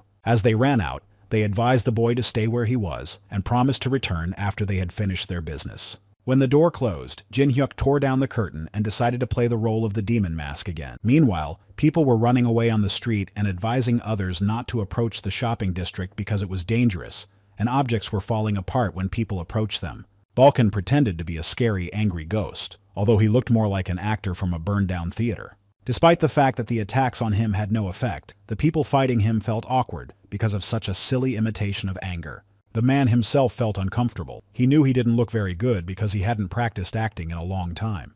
As always, he cursed Cha Jin Hyuk for making the First Lord of Spirits look so ridiculous. He swore that he would never forgive the boy. Meanwhile, the young man, disguised so that he would not be recognized, wandered around the White Swallow Guild's estate, scattering all the guards in his path. Hearing a guard hit the wall, a man came out of his office to see what the commotion was about. He immediately saw Jin Hyuk and began to question him about who he was and how he got there. But the young man grabbed him by the throat, entered the office, and seeing many books, assumed that what he was looking for might be there. He told the man he was holding by the throat and asked if they were a subsidiary of the Holy Land Guild. He stated directly that he needed a list of other guilds and their locations, and he made no secret of his goal to destroy them. The man croaked a question, thinking it was unwise to go against 2 of the 9 stars. The young man thanked him for caring about him and pointed out that the man was in no position to worry about that. He threatened to kill him if he didn't give him the information. It didn't take long to persuade the man, and he pointed to the papers on the desk. Jin Hyuk thanked the man for not wasting his time and let him go. The young man slowly approached the desk, picked up the papers lying there, and was shocked when he saw the list of subsidiary guilds and realized that they were the eyes and ears of the Pellons. He set fire to the paper in his mind, threatening Cain and Carmen that soon these guilds would be under his control. The young man was going to destroy them slowly. He threw the burning piece of paper on the floor, and the office immediately caught fire. Meanwhile, the Golden Lich was reading reports and came to Marionette Phil from the 10th floor and was very surprised by this. As he was sorting through the papers, a letter fell out, which surprised him even more because he did not understand why there was an additional letter among so many documents. Opening the letter, he was frightened by the details about him that were written there, and did not understand how the demonic mask knew about them. A fire was raging on the 10th floor of the White Swallow mansion. Magicians were trying to extinguish it. They assumed it was arson, but it was unknown who had done it, and there were no living witnesses. Beck Hollio, the head of the White Swallow, arrived there. He already knew about the newcomer who had appeared before the fire, and felt that something was wrong with him. The girls tried to remember what the young man looked like. Willie remembered him as a thin man. The blonde remembered him as a handsome man with a high nose, while her friend remembered him as a freak with a hooked nose. They looked at each other in an instant when they realized they were describing completely different people. Their guesses were terrifying. They had both fallen under the spell of an illusion. Balkan returned from his assignment in the early morning. Jin Hyuk praised him for a job well done. The young man smiled and began to tease the man, saying that there were rumors of some kind of ghost. The man took offense and changed the subject, asking if the young man had been caught himself. Of course, he remained above suspicion, even though he had used a simple spell, but all the witnesses remembered different faces. Balkan attacked his master, asking why he had returned without any information about the other guilds, and then the young man pointed to his head and said that all the information was there, and that was enough. The man had to admit that his master was truly unbeatable. Suddenly, someone knocked on the door. Balkan asked if the young man had requested room service, and, of course, received a negative answer. The young man put on a mask, got ready, and told the man to deal with the enemy as soon as he opened the door. Everything happened quickly, and the unknown guest was enveloped in spiritual chains. But a slightly awkward situation arose because instead of a terrible enemy, a young man appeared at the door. It was Chalkios who fell to the ground, stunned by the unexpected attack. Frightened and embarrassed, he introduced himself again. Despite the frightening moment, he smiled and told the client that Marionette had sent him. Golden Lich had already arrived at the branch on the 10th floor. The young man came to him and saw only a bunch of security knights there. So he logically asked where the man himself was, and suddenly heard a voice from afar saying that he did not know where Jin Hyuk had gotten such detailed information about him. Despite this, he appreciated the young man's audacity in daring to appear before his master. The jacket on the man's shoulders fluttered in the wind, and he said that the price for such an act would be high, and that creatures like this young man should not exist. Jin Hyuk smiled behind his mask and rejoiced at meeting an old acquaintance. Lee turned around and left, ordering his knights to bring the young man after him, preferably still breathing. The guards immediately confirmed their readiness to carry out the order, which frightened Chalcyon, but not the demonic mask. Using the power of his mask, the young man ironically asked if they wanted a fight. The commander of the detachment ordered his men to take up battle positions, believing that the young man's attack would not break through the barrier. But Jin Hyuk met his attack with a punch to the face, emphasizing that discussing tactics in front of an opponent was very stupid. The knight's helmet was immediately destroyed, and his soldiers were terrified by their captain's helpless state. The next moment, the young man flashed past each warrior and neutralized them, heading for Lee. He wanted to surprise the man from behind and, in mid-air, challenged him to a personal duel. Lich managed to react and used his golden power. Jin Hyuk was amazed by what he saw. The golden power was an attribute of the Golden Lich that allowed him to mix gold with mana. Despite his sincere surprise, the young man boldly asked if that was all the Golden Lee was capable. The man calmly replied that this was only a small fraction of his power. The next moment, he began to raise golden rivers of thousands of small coins toward the young man. The huge amount of gold created a wave that even the demonic mask would have trouble dodging if he couldn't get out of the way. This attack ended with a loud explosion, and the man said with relief that the young man was finished. But it was too early to jump to conclusions, because the next moment a spear was at Lich's throat. Jin Hyuk proudly declared that no one could match him in a battle of speed. The man calmly pushed the spear away from his neck and asked if the boy really intended to defeat him with that, adding that he could easily destroy the young man if he wanted to. But the demonic mask firmly said that this was not the case, because he had not yet revealed how he knew such details about Lee, which was why he had ordered his warriors to bring him back alive. He said he would reveal his source of information, and the man asked him to follow him. Upon entering the room, the man closed the door, and Jin Hyuk began to praise the riches he saw around him and talk about how wonderful it was. The next moment, Lee used his golden power, and the entire room was covered in gold, and golden spikes were directed at the young man. They were sharp and threatening to the young man, and they were isolated so that neither gods nor demons could interfere in their conversation. Therefore, the man cried out angrily, asking who had told the young man that he was the owner of the auction. The auction was a huge trading system in the middle of the tower, and of course it did not appear there out of nowhere. It had been created by Zolly himself, and if anyone found out about it, it would threaten the very foundations of his company. The golden spears surrounding the young man began to melt and unite even more around him, while he himself smiled and said that he was bluffing and that no one had told him such detail. Enraged, Lich created a giant golden axe and began to threaten the young man with the loss of a few limbs. He swung at the demonic mask and was already a few millimeters away from it when his golden axe simply broke against the man. It was the boy's spiritual soldier, and clearly the Lich was familiar with this technique. The man was puzzled because he knew that only the Lord of Spirits could do something like that. Then Jin Hyuk smiled, took off his mask, and said happily that Lich had finally recognized. With a smile stretching from ear to ear and his eyes closed in joy, he said that it was time for William to pay his debt. The man's face contorted in panic and surprise at the fact that Cha Jin Hyuk was alive.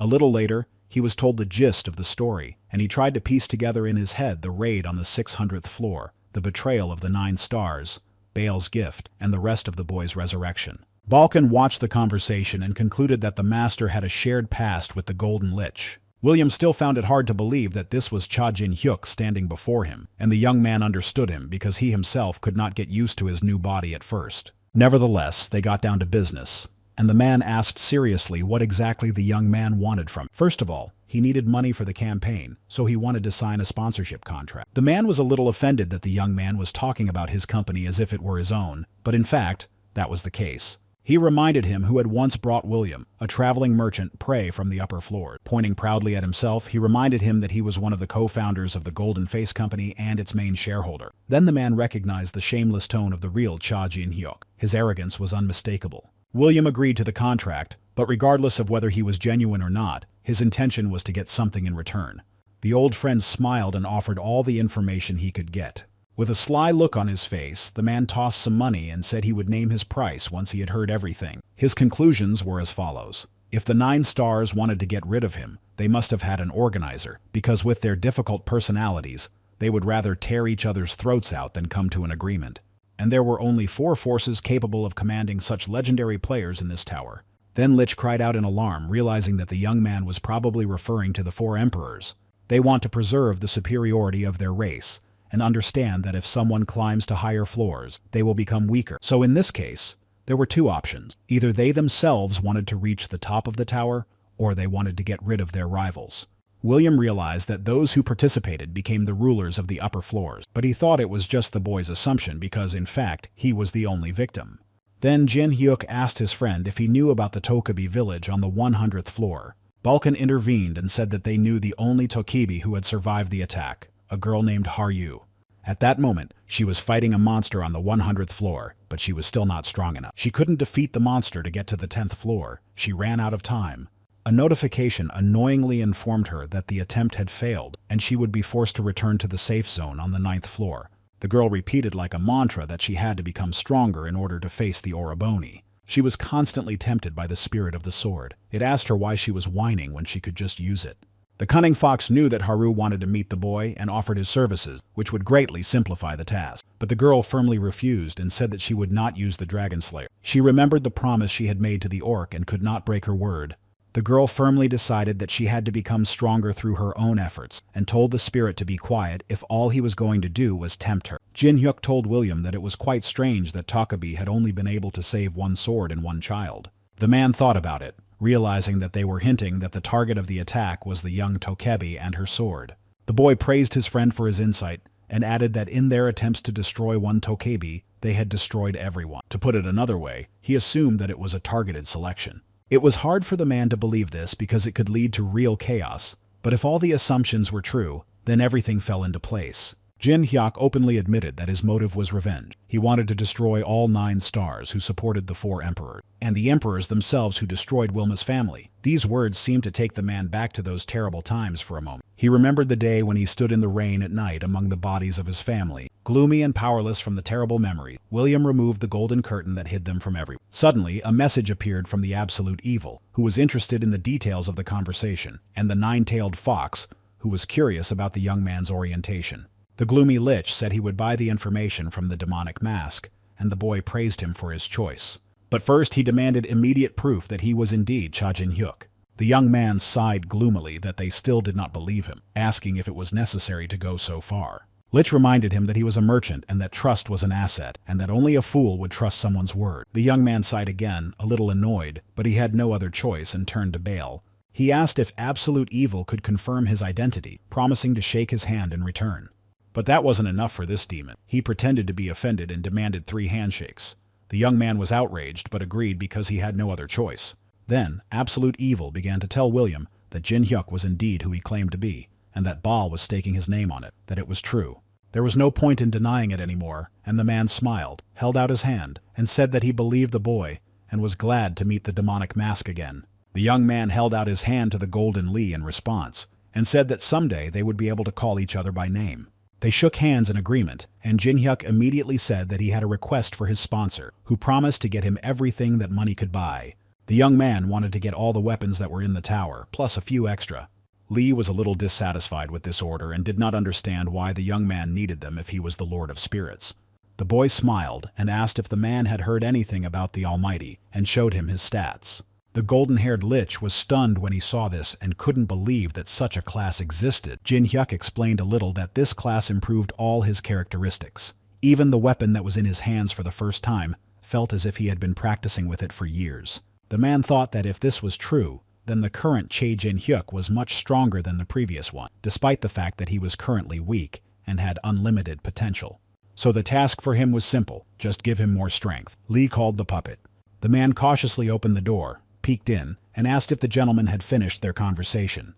Lee ordered him to buy and collect all the weapons on the 10th floor, and to do so under different names so as not to arouse suspicion. In addition, he gave him a gold card and asked him to do everything at the VIP level. The man clearly coped with the task, arrived, thanked them for waiting, and said that he had brought everything they had asked for, holding a black jacket in his hands. Jin Hyuk was surprised that it was just a set of clothes because he had asked for more than just weapons, but Phil assured him that everything was stored inside. The young man was genuinely surprised, not understanding how so many things could fit into one piece of clothing.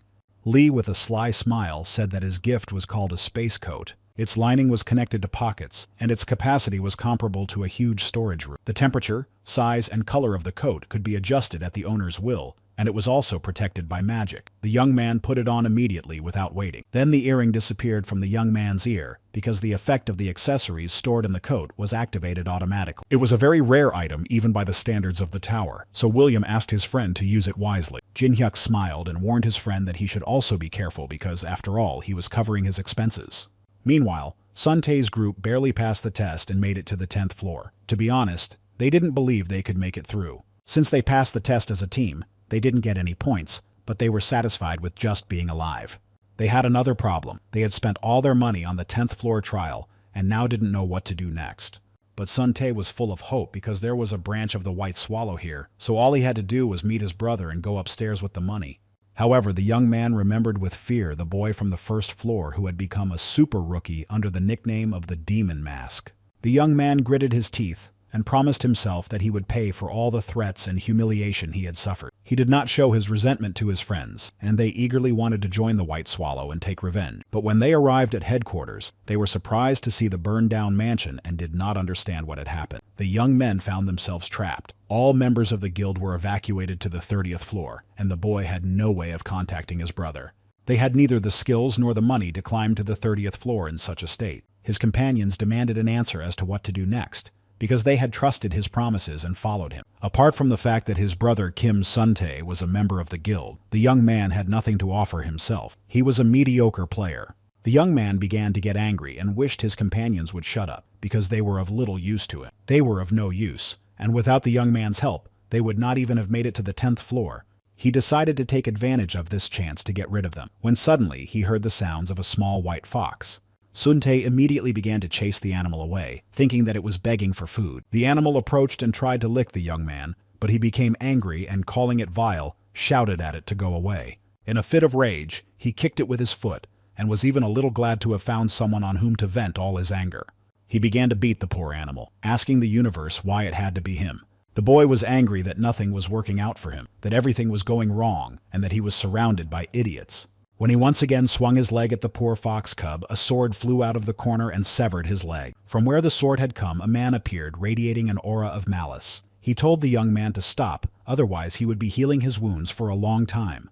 Only now did the pain reach Suntae, and he cried out, asking the stranger who he was. It was Jin Hyuk, but he did not introduce himself, saying that he would become the master of the fox that the young man had trampled. After Jin Hyuk and Balkan made a deal with the Golden Lich, they headed to the Tower of Class Change because they needed the power of spirits. The man did not understand why the boy needed this, since he was already a spirit lord. The young man explained that in his case the class change was like a glitch. Because he was omnipotent and remembered his past life, he needed to obtain the power of spirits through cultivation. Balkan didn't even think about it. The boy suggested that they rest first with the money they had received from their sponsor. Suddenly, a message came that the nine-tailed fox had sensed something, and absolute evil insisted that the young man go see what was happening.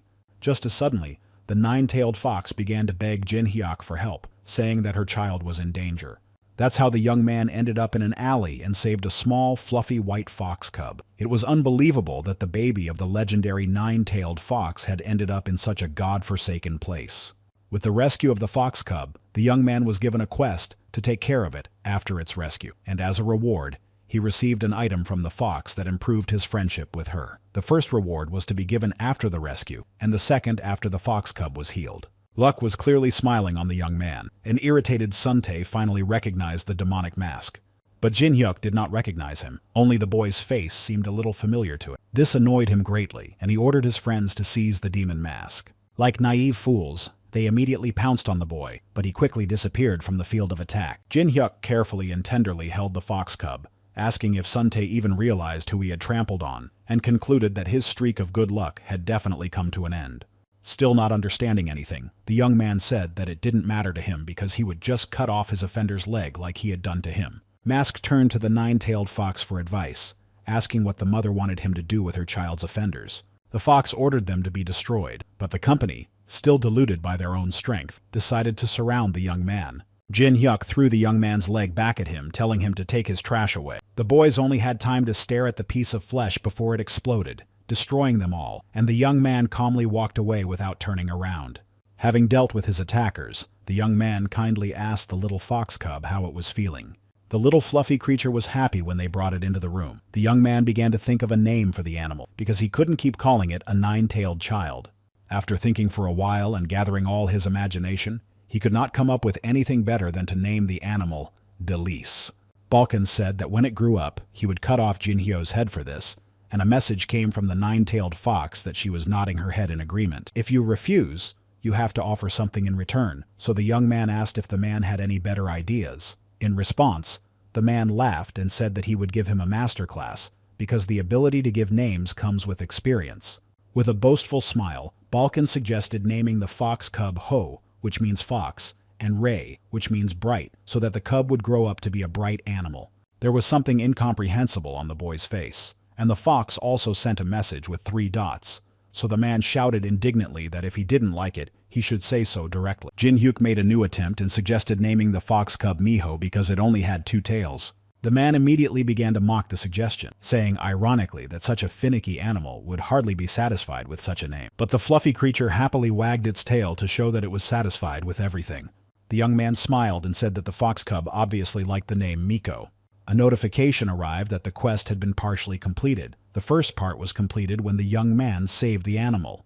As a reward, he received a fox mask. Judging by Jin Hyuk's surprise, the gift was very precious. When equipped, it allowed its owner to use fox skills. The mask's abilities varied depending on its first owner. The young man began to examine the mask more closely. It reminded him of the one Tokebi had given him. The fox mask had several abilities, one of which was enchantment, the best skill for control one could ask for. His mother reminded him that the quest was not yet complete and asked him to take care of her child. She gave him a series of instructions, and told him that in order to restore the child, he would need to feed it 999 raw livers. In return, the young man received an increase in the affection of the nine-tailed fox. Even Balkan was stunned by such a quantity, but the young man sighed heavily because he understood that the liver would obviously be considered fresh if he hunted it himself. The boy looked at the mask he had received and thought that, considering its value, the task was not so difficult. Saying that there was nothing wrong with affection, he added that he would eagerly await the nine-tailed fox. Having sorted out the details, Balkan set off in search of fresh meat for the little fox cub. The boy warned that at dawn they would go to the class change tower, so if the man was late, he should go there immediately. Wandering through the city, the man thought that his premonitions had come true, and that his adventures were not like a normal climb up a tower. Suddenly, he sensed a familiar aura and paused for a moment, thinking it might be a mistake. Clinging to a spike on the roof, Balkan looked at the man with the red aura to make sure he wasn't imagining things. And he was not mistaken when he sensed the dragon. Those horns and thirst for destruction were incomparable. He exuded an aura of anger and malice, breathing heavily and saying that he wanted to destroy all dragons. Balkan was stunned when he heard this, because despite their narcissism, dragons embodied love for their families. They were the proudest of all races, and there was no one who could say such a thing. The news that the dragons were about to reach the 10th floor was extremely discouraging. Below, the frightened girls looked at the dragon standing there, not for the first time, and wondered how long he would stay there. Balkan heard this conversation and realized that the boy was not here for the first time, and could not understand why the other dragons were doing nothing about it. Suddenly, the dragon turned its head toward the man. He probably sensed the spirit's presence. The horned man addressed him directly, calling him a pitiful spirit that was always hanging around. Balkan was outraged by such contemptuous treatment. He had had enough of Cha Jin Hyuk and his arrogance. He noticed that the young man knew nothing of his power, but Balkan could imagine how powerful the young dragon was. Suddenly, the young man burst into a rage and was incredibly outraged that someone dared to call him a dragon. When the next day came, Jin Hyuk and Miho came to the class change tower, which was at the foot of the 10th floor. Looking around, the boy realized that Balkan had not come and was not even responding to telepathy, so it could be assumed that something had happened. The young man did not wait long and entered the tower, immediately asking if anyone was there. From the doorway, he was greeted with a smile by a young man named Ken, the manager of the class change tower. Jin Hyuk noticed that the building was quite empty and was told that there weren't many mana users on the 10th floor, so only flies were flying around. The young man immediately said that he wanted to use the necromancy room and asked if that was possible. In principle, he was allowed to, but there were some nuances. As a standard formality to prove that the boy had already awakened his mana, he had to fill a crystal sphere with it. Jin Hyuk asked if he just had to fill the crystal, because the task seemed very easy to him. Ken confirmed this, and, not yet suspecting that he was talking to a pro, asked him to fill it at least a little. The young man barely touched the crystal, and a river of purple mana poured out in such a strong stream that the wind from it blew everything around. The manager stepped forward, unable to believe that a 10th floor player had so much mana. The young man had no intention of stopping, and decided to show all his power by filling the sphere with mana so much that it couldn't withstand it, and burst. Ken flew away from the shockwave, still not believing that his crystal had simply shattered into tiny pieces. Without further explanation, Jin Hyuk immediately asked where the necromancy hall was. At this time, Balkan was fighting the dragon, and things were not going well for him because his master was far away, so he could not use all of his mana and souls. Destroying another soldier, the dragon taunted him, asking how long the man would hide from them and hinting that it was time to fight. Ordinary passers-by saw the boy's horns and their doubts were dispelled. Now they were sure that he was a dragon. The young man clearly hated being called a dragon and shouted angrily at the people who were already running away from there with all their might. Balkan also confirmed that the boy was definitely a dragon, but he did not understand why he reacted so violently when it was pointed out to him. It seemed as if his soul had been separated from his body, but such an assumption was a bit fantastical. The man thought that this was hardly possible until he remembered the case of Cha Jin Hyuk, whose soul had also been reborn in another body. He laughed and summoned another spirit. The man was overwhelmed with a thirst for experimentation. At that moment, the dragon turned to Balkan and noticed that he had retrieved the soul and was surprised that he was using it as a weapon. The man laughed in anticipation of seeing what filled this horned body. He used the soul laser, but the young man dodged it, though his cloak was slightly touched. Now he was smiling too, because he understood that he was not dealing with a pathetic ghost. Balkan proudly explained that the power of the spirit was magic that allowed one to use the power of the spirit instead of mana, and that even Jin Hyuk had not mastered it. Preparing for his next attack, the man finally introduced himself, gave his name, and said that he was the first Lord of Spirits, and that the young man would regret getting involved with him. Standing under a hail of spirit attacks, The young man smiled and asked if this was how they introduced themselves. It suited him. He swung his long katana sword at Balkan. At the same time, he introduced himself as Hendrik, the Dragon Slayer. He said that he would be the one to send the man to Nirvana. Balkan was impressed. He knew that Dragon Slayer was a title given to those who conquered dragons.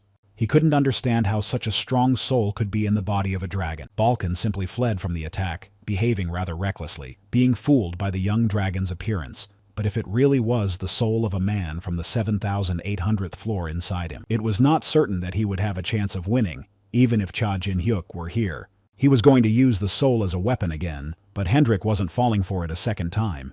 Balkan used his soul Bino, which was many hands of souls, and they grabbed the boy. The dragon easily cut them all down with a 10,000 sword strike, but that didn't solve the problem, because the 1,000 hands that scattered formed one large hand. Eventually, it began to form into something more like a giant monster that even impressed Hendrik. Balkan hid inside the creature and tried to catch his breath. He barely dodged the dragon's attack, but he had used up all the souls and mana that Cha Jin-hyuk had lent him. The man thought that the young man would definitely be unable to move for a while and wanted to take advantage of this opportunity to escape. But things did not go as planned, because Hendrik let out a loud cry and destroyed the man's protective shell. But there was no one inside. The enraged dragon, breathing heavily, asked the emptiness if the man's name was Balkan. Then he laughed loudly with joy that he had remembered his enemy's name, and promised to cut him in half himself next time. Meanwhile, Jin-hyuk was walking around the tower accompanied by Ken, and marveling at the number of doors. The explanation for why there were so many was simple. In magic, there are as many doors as there are paths. The manager looked around and stared at the boys, trying to figure out who he was, because on the outside he looked like a 10th floor player, and even he, who had reached the 35th floor, was no match for him.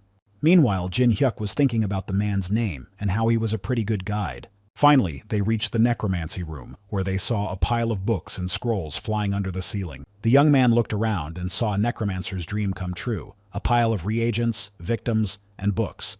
Ken left the boy alone and, leaving with a smile, asked him to ask if he needed anything. Jin-hyuk went about his business. The fox cub that had jumped off his shoulder and started exploring the room stopped abruptly in front of the spirit that appeared right in front of him. Jin-hyuk was just as surprised as Miho and asked the ghost where he had been. The man held his head and said that everything was fine and that he had just been stretching a little. Changing the subject, he noticed that the young man was just getting started, to which the boy replied that he wanted to use the spirits as Balkan. With a snap of his fingers, he summoned his spirit soldiers, who began to carry the necessary books and draw the required pictogram. When his subordinates had everything ready, the young man sat down in the center of the drawing, surrounded by candles and books, and concentrated on the control. The fox cub looked at his master with curiosity. Then Balkan picked him up and said that it would be better for them to watch from a distance. Suddenly, the young man spoke in a very serious tone, saying that this might be his last command. He turned, looked the man in the eyes, and without his usual smile, said to protect his body until he came to his senses. Balkan, who had no warm feelings for the young man, told him to be careful, otherwise the man would take his body without hesitation. After this short dialogue, Jin-hyuk let out his soul and fell into a deep trance. Spiritual fire burst from the boy's body, and his face seemed to show that the process was incredibly painful. Miho began to scream with excitement for his master, and then Balkan calmed the little beast. He explained that the energy of spirits was the most important ability for a necromancer, because souls were a consumable resource like mana. It was a little scary for the man to think that the quickest way to awaken this power was in the state of the soul. In other words, the horror of this method lay in the fact that one had to go through the loss of life. The boy's body became relaxed and his head fell back, and he entered the world of spirits. And then the work began for Balkan, as souls began to flock from all sides, demanding that he give them back their bodies. Turquoise portals opened, from which the same spirits flew out, rejoicing that they would receive new, healthy bodies and live new lives. The man was a little in their way, so they drove him away. Then Balkan summoned the spirits of soldiers and ordered them to protect the body of their master, which was in danger. They easily seized all the hostile spirits who had come for the body, for they were much stronger than them. Balkan dispersed and used a laser of souls to drive away the more annoying soul. At that moment, Ken cautiously peeked into the room because he heard a noise and wanted to make sure everything was okay. Seeing the chaos, he grabbed his head. A man with dark purple spirits of various monsters was fighting off the souls. Balkan was not bothered by the administrator's appearance. It only played into his hands, so he asked for help and joined the defense. While the battle was in full swing, Miho trembled and hid behind a pile of books. Suddenly, he saw a nasty, evil spirit approaching his master's body. He was still laughing smugly, calling everyone fools for not putting up a defense on that side.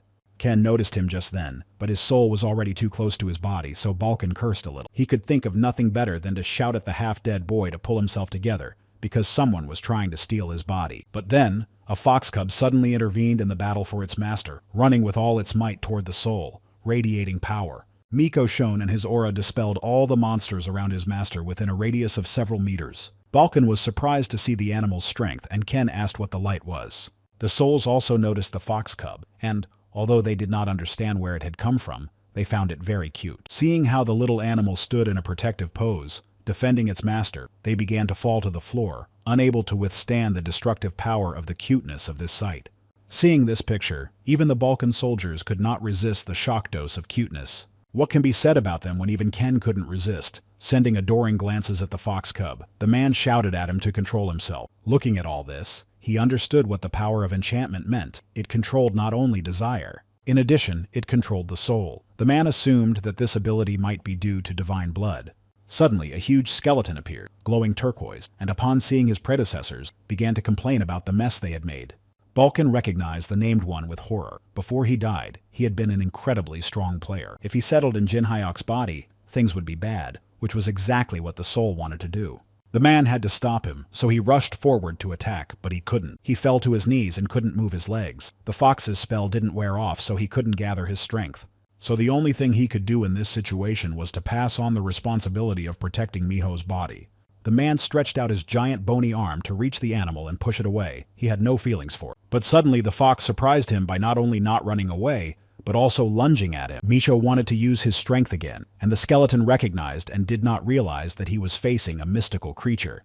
But it seemed that the animal had run out of breath and could not repeat the same thing a second time. The skeleton swung his trident at Miko, saying that such a pathetic creature could not instill fear in him. The fox cub covered its eyes pitifully, preparing for the worst, but suddenly someone shot a dark force into its soul. It was Jin Hyuk, who had regained his senses in time. He mastered the technique, pointed his hand like a gun at the ghost, and said that he would now die for his insolence. The man screamed when he felt the hole in his body from the shot begin to burn. The young man began to suck him in, saying that even though he was a ghost, he would do for a bullet. He also began to suck in the smaller souls that were under the spell, while the giant could not come to terms with his defeat. Then the young man decided to strike him with a powerful blow from his 10-fingered spiritual bullet. The shot was powerful, piercing the monster like a sieve and throwing him out of the tower. Balkan was proud of the boy who had fired spiritual energy gathered at the tips of his fingers, simple and powerful. With a smile, he took off his mask and asked the man to confirm that it wasn't bad. In the corner of the room, Ken slept under the spell of Miho, smiling happily and drooling. Suddenly, Phil Marionette entered the room and was stunned by what he saw. His surprised exclamation was followed by a logical question. How could someone do something like that to a tower? Jin Hyuk did not go into details, saying that it would take too long, and asked what the man was doing there. He had come to deliver something, because he had not been able to fit everything he had been asked to bring into his pocket dimension. His doll was holding all these items in a briefcase. There were deadly poisons that differed in strength, a firestone that contained the energy of fire, and an ice stone with the corresponding energy. Balkan said thoughtfully that the materials had arrived sooner than he had expected, but for some reason, the young man was worried about the doll. He remembered that Marionette had said that these dolls had been prepared for a raid on the 100th floor. The man proudly said that the boy was right. This delivery was his last task at the branch on the 10th floor, because he was returning as a player and would start climbing the tower again. Jin Hyuk didn't really understand why he needed this, so he asked him directly. The puppet looked straight into the boy's eyes with a smile and said that he felt the need to become stronger. When he was a merchant, he aspired to the top. So between the golden lich and the demonic mask, he realized that it was the young man who would bring great changes to the tower. Placing his hand on his heart, he said that with such changes in the skills of a 100th floor player, he could no longer call himself the best merchant. The young man smiled and supported the man's bold aspirations for development. Looking at him, he thought that Marionette was very similar to Golden Lich in the good old days. Taking the suitcase with his order, Jin Hyuk added that he would tell him about his plans with Lich when Marionette had mastered the necessary skills. Bowing politely, he said that was exactly what he wanted to hear, and thanked him with a slight, joyful smile. Through a hole in the tower wall, Balkan and Jin Hyuk watched as Marionette walked away from them. When he disappeared from view, the young man sat down with a smile in front of the open suitcase and said it was time for a snack. When Balkan realized what the boy was going to do, he grimaced and asked him if he was sure. Taking the ice crystal in his hands, the young man looked at it as if it were a sweet honey bun, and it seemed as if he was about to start licking it. His plan was simple. His gluttony would transform the power of these things into his own power. He sarcastically asked the man if he didn't want to know what power Jin Hyuk would gain when he devoured all of this. At that moment, Ken woke up from his slumber, and remembering only the last few minutes, began to shout something about danger. Balkan, who was standing nearby, expressed his joy that the man had finally come to his senses. The administrator immediately began to ask what had happened to the fox and Jin Hyuk, and received a reassuring answer that everything was fine. Suddenly the man gasped and said that maybe it wasn't so confusing, further confusing Ken, who already didn't understand anything. Balkan suddenly changed his mind because he heard screams as the boy swallowed the flaming stone. The sight was indeed not for the faint of heart. The poor fox cub was trembling with excitement, and a message came from her mother asking not to show such a thing to her child. The young man finally managed to swallow the fiery stone, even though his mouth was burned. Word came that Jin Hyuk had become resistant to burning, so the young man was left with only the poison. After such a meal, Jin Hyuk complained that his stomach hurt. Balkan grumbled that it was no surprise after such a snack, calling him a damn survivor because the young man had drunk so much poison and remained alive. The boy reminded the man that he had to quickly gain the ability to resist various injuries through the power of the 9 stars. Meanwhile, in the background, the bodies of the dead orcs were being piled up. Resistance to poison was especially important for the young man, because there was someone in the 9 stars squad who was knowledgeable about poisons, and if the young man had listened to him earlier, his life would have been much easier now. Finally, the last soldier arrived and nodded affirmatively when asked by the chief if that was all the orcs. Then Jin Hyuk invited Miho, who had been waiting a long time for this moment, to finally enjoy some fresh liver. While the animal was climbing the mountain of bodies, the young man and the man discussed whether it was necessary to remove the liver before cooking it, and basically agreed that it was necessary, because Miho was a child by human standards. But suddenly, the fox's claws became menacing, and she began to tear all the orcs apart like a meat grinder. Then her owners realized that human standards were inappropriate here. After lunch, the satisfied fox waved her tail, making cute fox noises. A message arrived that she had been fed 127 raw livers. Jin Hyoku really wanted to unleash another wave of monsters, but attracting attention in a big city was not a good idea. The young man began his conversation while walking through the city with this thought in mind, and then suddenly asked who Balkan had fought last night. The man was surprised to realize that the boy knew everything. There was no point in hiding it, because he could sense the fluctuations in mana, so he asked the spirit directly which of the royal races it belonged to. The man praised the young man for his insight and said that it was a rather strong dragon. Everything went well only because he managed to immobilize it with his spiritual magic. The young man became agitated and began to radiate demonic energy out of rage at the thought that a representative of the demonic races was present. Frightened, Balkan asked the boy to calm down and not emit this energy in the middle of the city, where there were lots of people. Suddenly, the young man calmed down when he started coughing up blood, which was a side effect of his gluttony. Then the man was able to calmly continue his story and said that he had met an unusual dragon. He went into detail and clearly described the soul that was in a body that was the opposite of his own beliefs. The boy summarized in his mind everything he had heard from the man about the dragon slayer in the body of the dragon Hendrik. For some reason, Jin Hyuk was frightened by this. He thought it was impossible for the soul and body to interact separately from each other. Balkan said that he didn't believe it at first, but the reborn Jin Hyuk was a clear example that it was possible. The young man accepted this idea and said that if it was really Hendrik, then even he knew his name. At the beginning of his journey, he destroyed young dragons as well as those who sought revenge for them. Over time, he became a monster of sorts, earning the title of Dragon Slayer. The young man had heard that he had died on the 700th or 800th floor. The man warned that, given their situation, this could be the end of the 4 great races. But for some reason, this only made the young man more determined, and he wanted to meet Hendrik. The boy's cough interrupted him, and Balkan anxiously pointed out that he had gone a little too far. The young man's gluttony was certainly a powerful thing, but everything has its price, and it was better to quickly heal the internal damage caused by the artifacts and poisons that the young man had consumed. He suggested doing this with the help of a priest. Jin Hyuk just tapped his temple with his finger at the man's suggestion, asking if he wanted to disappear with the soldiers after such treatment. Balkan sincerely asked what other methods there were, because walking around and leaving bloody traces everywhere was not an option. The young man said that in that case it would be better for him to master the holy power. Now it was Balkan who shook his finger at this suggestion, while the fox cub sniffed something. Miho began to growl, and Jin Hyuk immediately asked her what was wrong. The animal did not answer, but instead began to howl even louder, startling the young man, who did not understand why she was behaving this way. He asked her to be quieter, or else he would start to choke, but then Balkan realized that something was wrong. The man caught Chae Jin-hyuk's attention and said that something was wrong with the people around them. They were acting strangely and did not react to Miho's unbearable howling. It seemed as if they were moving unconsciously. Suddenly, a golden ring appeared above the group, which seemed to be the only one in their right mind. Looking back, they saw a girl in a cloak with a halo walking toward them. She called the young man a demonic mask and said she was very pleased to meet him. It was an angel. The young man immediately took his sword from his cloak and said that their acquaintance was unlikely to be pleasant. The girl instantly appeared next to the young man, placed her hand on the hilt of his sword, and gently asked him not to do something he would later regret.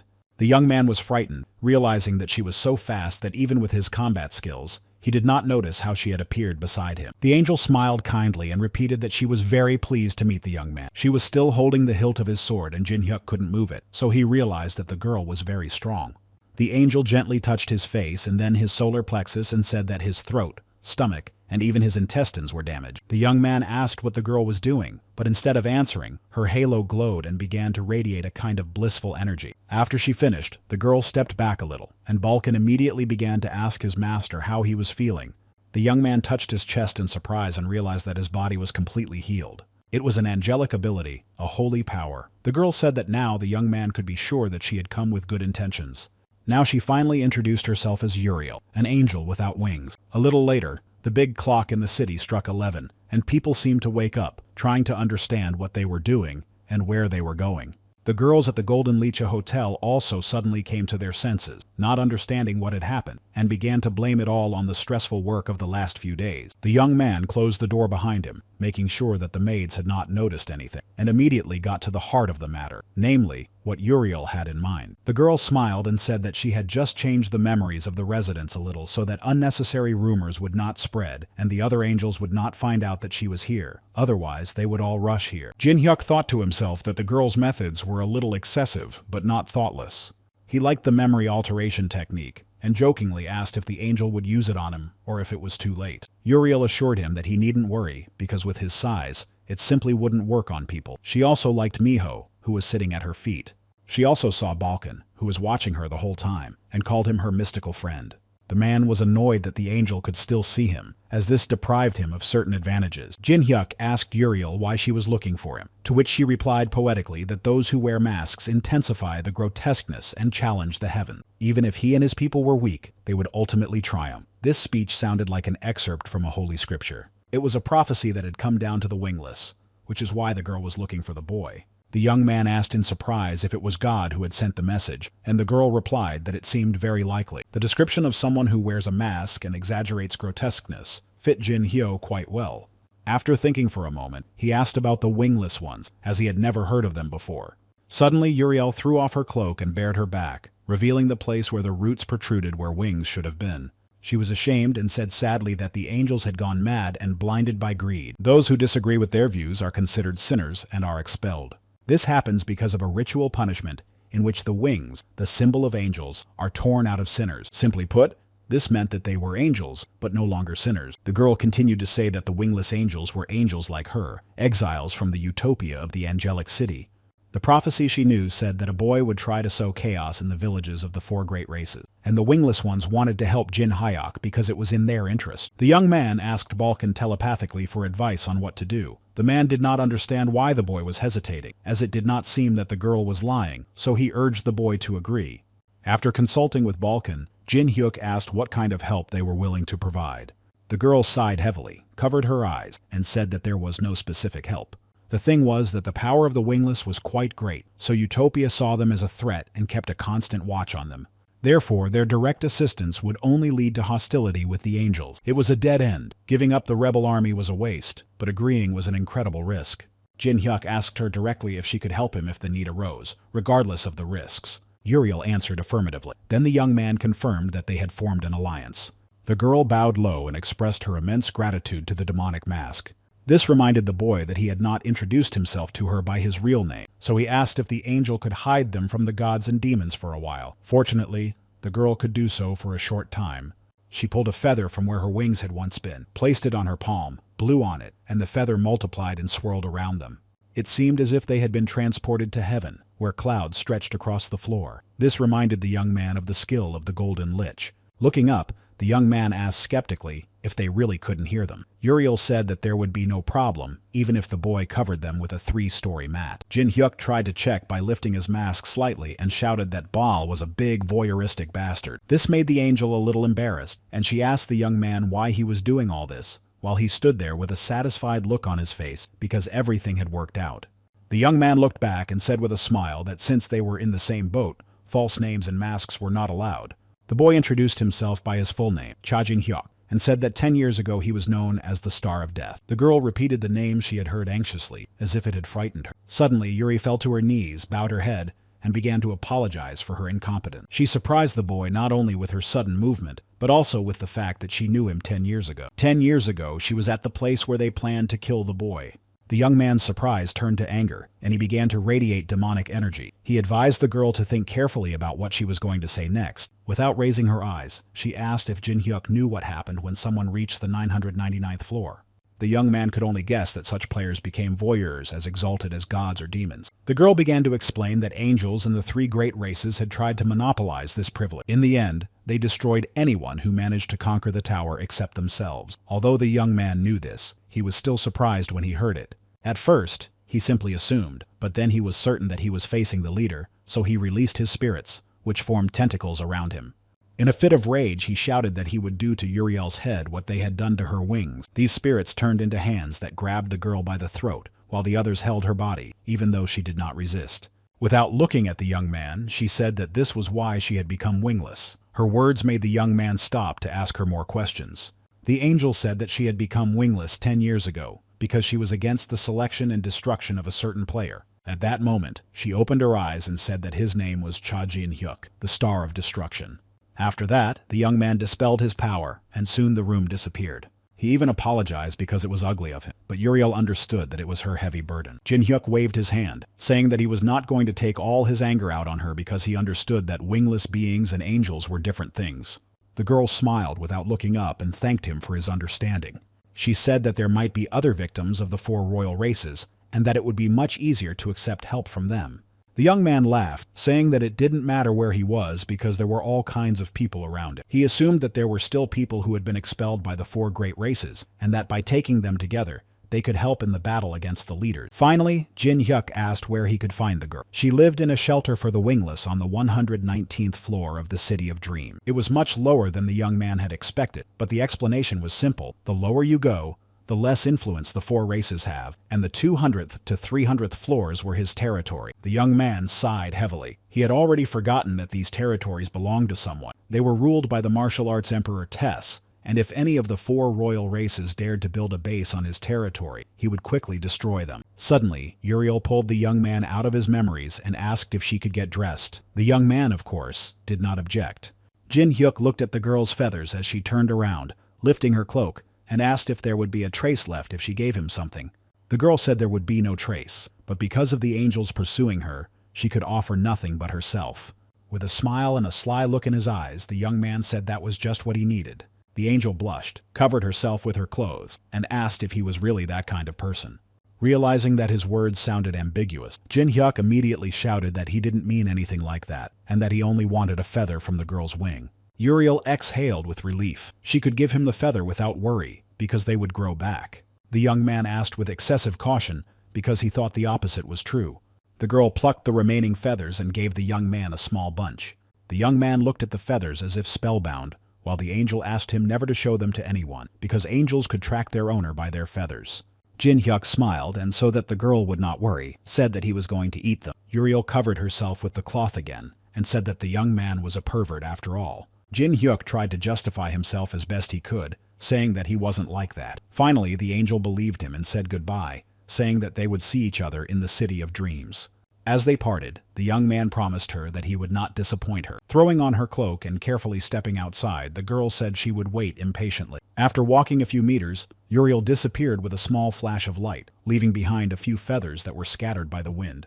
Balkan immediately asked the boy if he was going to eat the gift right away. He couldn't help himself. He really wanted to try something as exotic as angel feathers. He wondered if he could withstand the holy angelic power and what he would get if he succeeded. The man turned around and left, letting the young man do as he pleased, because he was disappointed in him after the third glass of poison. He picked up Miho and warned her not to eat everything like her master. Jin Hyuk swallowed the first feather and immediately began to glow and cough, clutching his throat. Balkan pretended not to care what was happening to the boy and continued to play with the fox cub, tossing it up in the air like a child. The young man continued to scream, clutching his throat. Finally, he simply lost consciousness.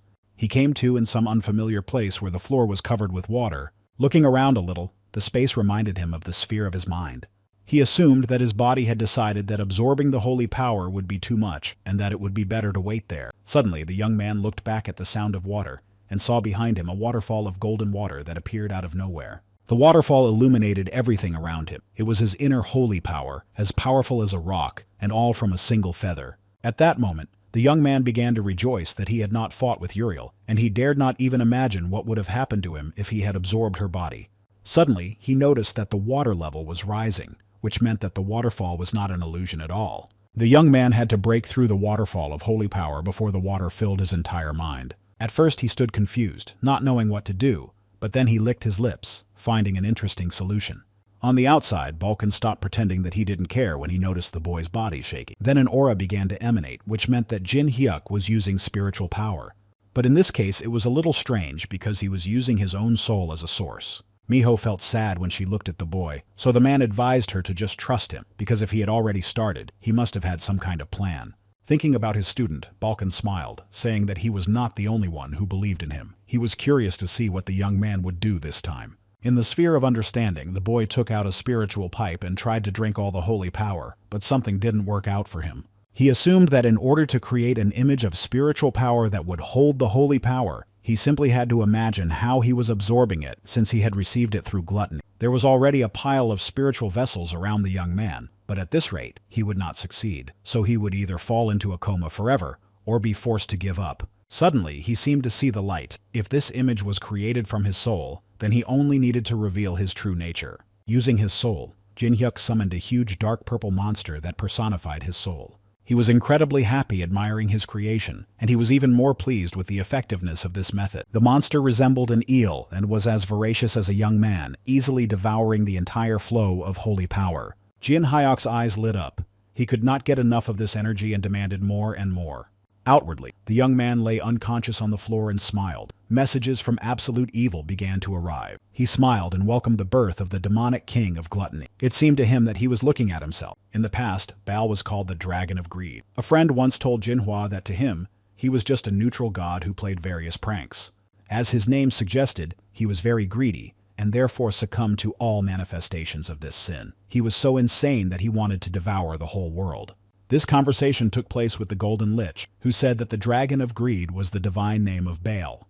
Now the real greedy one was Jin Hyuk, who insatiably devoured all the holy power that poured out of the feather. The young man began to hear voices from outside. Balkan tried to wake him up, and was even delighted when the boy opened his eyes. Miho was also nearby and made joyful little sounds. The fox cub jumped onto the boy, and the man asked if he had succeeded, and warned that if the young man failed, he would tease him. Jin Hyuk smiled and said that he was very sorry that he would not hear it, because he had succeeded, and showed the sphere of soul magic combined with the Holy Spirit. The young man boasted that he had created a tiny organ that produced holy power and asked with a smile if it was cool. Balkan was surprised and nervous because the young man was an ordinary person, not even from one of the 4 great races, and yet he had managed to master the power of angels. But he could not express his admiration, so he said that if he were sentenced in heaven, he would not be surprised. The young man said that they would not be limited to a fatal sentence, and that it would not be surprising if their race began to hunt him down. Balkan was really worried despite the incredible result, because he was quite dangerous, as Cha Jin Hyuk was too weak to withstand the attack of the 4 royal races. Given his imperfections, he would not survive if he went against the 4 great races.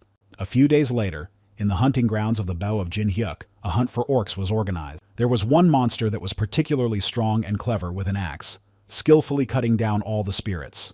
The young man and the man stood on top of a cliff and watched the battle. It was the perfect time to experiment. The orc easily dealt with the demonic spirit soldiers, but just as the young man had combined the energy of the spirits with the energy of the demons, he combined them with the holy power and created a new warrior. He was interested in Balkan's opinion of his new Holy Spirit soldier. The man looked at the result with satisfaction and said with a smile, that it fully justified his expectations. The new creation was a healer for the undead and soldier spirits, destroying the basic principles of necromancy, in which materials went nowhere due to their weakness. The man warned that such power was not called holy for nothing, because it sought enlightenment, so the boy understood that they had to be on their guard. Meanwhile, Miho happily ate the fresh liver she had gotten after the battle with the orcs. When the animal finished eating, the men were touched and asked her if she enjoyed the fresh meat. They had already fed the fox cub 892 livers and assumed that tomorrow they would finish. Jin Hyuk thought about how he never expected to receive the Orc Assassin Award a second time. The young man opened the status window to check and saw that many of his skills had increased by 10 or more points. Except for Holy Power, it had only increased by 2 points, which wasn't very useful, but it could be used once in battle. Suddenly, Balkan asked what their next plans were, since the main tasks had been completed. Here, Jin Hyuk turned around with a smile and said that they would look for Hendrik. Rumors were already spreading throughout the city about a strange man who stood in one place and did not move to the upper floors, as if waiting for someone. As he headed toward him, the young man thought about how lucky he was. He had wanted to meet Hendrik, the Dragon Slayer, for a long time. The boy was sure that the Dark One was stuck on the 10th floor for a reason. Like Uriel, he was probably waiting for something after talking to the gods and demons. The man had already brought Jin Hyuk to the same place where you could see Hendrik as soon as you left the alley. The young man stepped out of the shadows, shielding his eyes from the sun with his hand, and saw a handsome young man with horns standing opposite him, frowning and waiting for something. The young man was about to leave, but Balkan became nervous because their last meeting had not gone well. He said that maybe the dragon wasn't waiting for him, and if Jin Hyuk just walked up, he might get away with his life. But the young man was confident and said with a smile that in that case, they would settle everything with their fists. Balkan said that he was crazy and that he should go without him. So the young man turned around, poked him with his finger, and began to say that the man was afraid because he had messed up last time. Balkan began to shout that he was the first lord of the spirits and would never run away, but the young man only threw wood on the fire, saying that he was running away so fast that his heels were shining. The dragon heard their voices but tried to ignore them, and remembered how a majestic spirit in the form of a fiery star had told him that on the 10th floor, someone would appear who would make his dream come true, and he was to wait. Having finished his argument, Jin Hyuk approached the young man and asked if he was Hendrik. The young man smiled, confirmed that he was, and said that he had been wondering when the young man in the mask would approach him. He did not overlook Balkan, who trembled when the dragon addressed him. Hendrik grunted, thought for a moment, and after assessing Jin Hyuk, told him that he had passed. Yuna didn't like how he was being judged so bluntly, but since he had passed, he didn't hold a grudge against the dragon. Hendrik said that there were too many eyes here, called the young man first, and told him to follow it. Eventually, they reached a dead end. Jin Hyuk didn't understand why the dragon had led them so far among the deserted alleys. But everything became clear when the young man entered the wall as if it were a portal. Balkan and the young man exchanged glances and followed the Dragon Slayer. Upon entering the wall, they found themselves in a city that was something like a subspace hidden on the 10th floor. Here, neither gods nor demons could follow them, and Jin Hyuk also felt this for himself. Now that they were safe from being overheard, the dragon dared to ask a question. With a serious expression on his face, Hendrik said that he was going to destroy all the dragons that had taken his life, and asked if the young man was ready to do it with him. Jin Hyuk smiled behind his mask and asked the dragon if his dreams were too small for a man. Hendrik immediately frowned and cursed him, as these words were a clear insult. Balkan began to push Jin Hyuk by the shoulders because he could feel the tension rising in the air. He warned the boy that the monster was on a completely different level, and that provoking him was a bad idea. Through telepathy, the young man calmed the man down, calling him a loser and telling him that he had a plan. He returned to his conversation with the dragon and said that he didn't know what had happened to him, but understood why he was reacting that way. The young man hinted that Hendrik should understand that it was not only the 4 races that were responsible for their deaths. He stated that he didn't care why he was so obsessed with dragons, but that wasn't enough for the young man. Pointing to himself with his thumb, he vowed to kill everyone who was responsible for his death. Whether it was the 4 races or not, he didn't care. Summing up, he said that the young dragon was too narrow-minded to be his ally. Despite his obvious dissatisfaction, Hendrik did not make any sudden moves and asked the young man if he really wanted to attack the 4 great races. Jin Hyuk began by pointing out what they had in common. They had both been killed but were still alive, and the monsters were responsible for that. The dragon began to tremble. Balkan was afraid that a fight was about to break out, but the young man just laughed loudly. The young man just glanced at the man as if to say, "That's how you do it." When the dragon stopped laughing, he apologized and said that the young man was right. He smiled a wicked smile and said that he was probably the same guy from the prophecy that Uriel had spoken of. Jin Hyuk was surprised when he heard the angel's name, as it meant that the wingless ones had already contacted the dragon before. Hendrik began to slowly draw his sword and say that everything was just fine. The young man became alert. The dragon began to radiate his energy and speak passionately, saying that he would personally test the young man's resolve and see if he was lying to him. With a smile, he asked the name of the one who was going against God's will. Now the young man was not afraid. He took off his mask and said with a smile that his name was Cha Jin Hyuk, the Star of Destruction. Suddenly, the fight, which had not even begun, was interrupted by an elderly man who shouted at Hendrik, calling him a lizard who had come here once again to cause trouble. The young dragon sighed heavily when he saw the man. Jin Hyuk asked who he was. He was the blacksmith who had forged his sword. The old man grumbled that the dragon should leave as soon as he received his weapon. Meanwhile, the young man froze in surprise because the blacksmith had horns and was definitely Tokabi. His horns were larger than Haru's. He had gray hair and an elegant mustache in his early 20s. The old man said that the company was a rather strange and mystical creature, and then, pointing to Jin Hyuk, asked what kind of dark reptile he was. The young man ignored the insult because he was impressed that the man was still alive and asked him why. It sounded a little rude, so Tokabi took it as disrespect for his elders and asked what he didn't like about him being alive. Then the young man realized that this could have been misunderstood and rephrased his question. He asked how the old man had survived the disaster on the 100th floor. Apparently he was misunderstood again. An angry Tokbio attacked him with a sledgehammer, shouting that he had burned down his village. Hendrik suddenly intervened and stopped the old man by grabbing his arm. The blacksmith immediately shouted for the dragon to get lost, because he was expressing his righteous anger at the scoundrel who burned his village. The young man calmly asked the man to calm down, and explained that the same thing had happened to Jin Hyuk as had happened to him.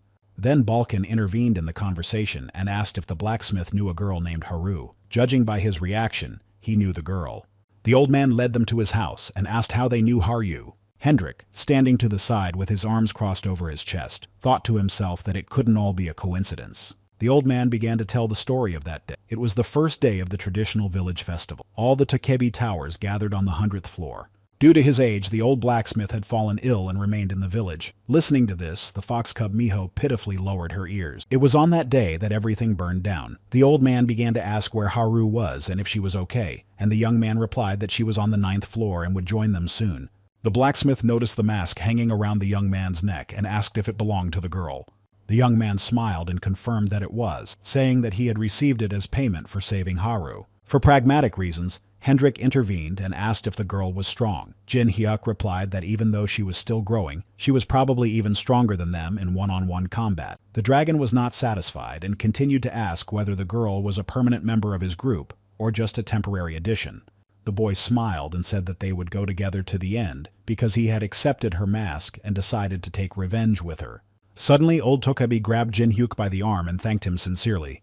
He finally introduced himself as Geno, saying that he used to be a village blacksmith and now promised to help his friends in any way he could. He also bowed his head and asked to rebuild the village together with Haru, and the conversation became somewhat awkward. Watching this, Balkan wondered if the young man knew that accepting the mask was equivalent to agreeing to a marriage proposal. The man allowed him to choose any weapon from his collection. Jin Hyuk appreciated their quality. It was on a completely different level compared to what Golden Leech had given him. Here, Hendrik added his 2 cents, confirming that Geno was the best blacksmith among the Tokebi. Taking everything they needed, they decided to leave and told the man that they were going. But when they turned around, they saw that the old man was fast asleep, sitting in the corner. The dragon suggested that the blacksmith was finally able to relax after hearing that someone else had survived, because as long as the young man had known him, he had never rested. Jin Hyuk said that it was good that the man was asleep, and that they should bring Haru here as soon as she reached the 10th floor. The young man smiled, comforted by the thought that the girl would become even stronger after meeting Geno. Suddenly, the young man heard a warning because something red was flying towards him. He managed to dodge it, and the main blow landed behind him with a huge red explosion. Jin Hyuk looked angrily at the dragon, who was smiling and casting a spell. He praised the boy for his quick reaction and, without a shred of remorse, reminded him that he had warned him that he would test the young man. With a smile, he said that if Jin Hyuk was not strong enough to survive, he should forget about going against God's will. Accepting the challenge, the boy smiled and told the dragon slayer not to fool himself, because he too would see what the young dragon was capable of. An unrestrained battle began between two powerful souls that had undergone rebirth. One blow of such force pierced more than a dozen houses in a row. The dragon, with sparks in his eyes, swung his sword, cutting down all the small spirits that flew at him. Suddenly, small knives flew at him from behind, but he noticed them in time and called them a petty trick. After fighting them off, he seemed to tense up a little, but they still made him sweat. Suddenly, Jin Hyuk jumped out from above with a huge sword. Hendrik, with an impassive face, simply took a step back and left the field of attack. This confused the young man because the art of the almighty sword had always been powerful, and here it was so easily dodged. Finding himself at close range, the dragon grabbed the boy by the arm and threw him with all his might against the building. Miho, who remained near Gino, heard the sounds of battle and worried about her master. Meanwhile, Hendrik praised Jin Hyuk and said that for a necromancer of his class, he was quite fast.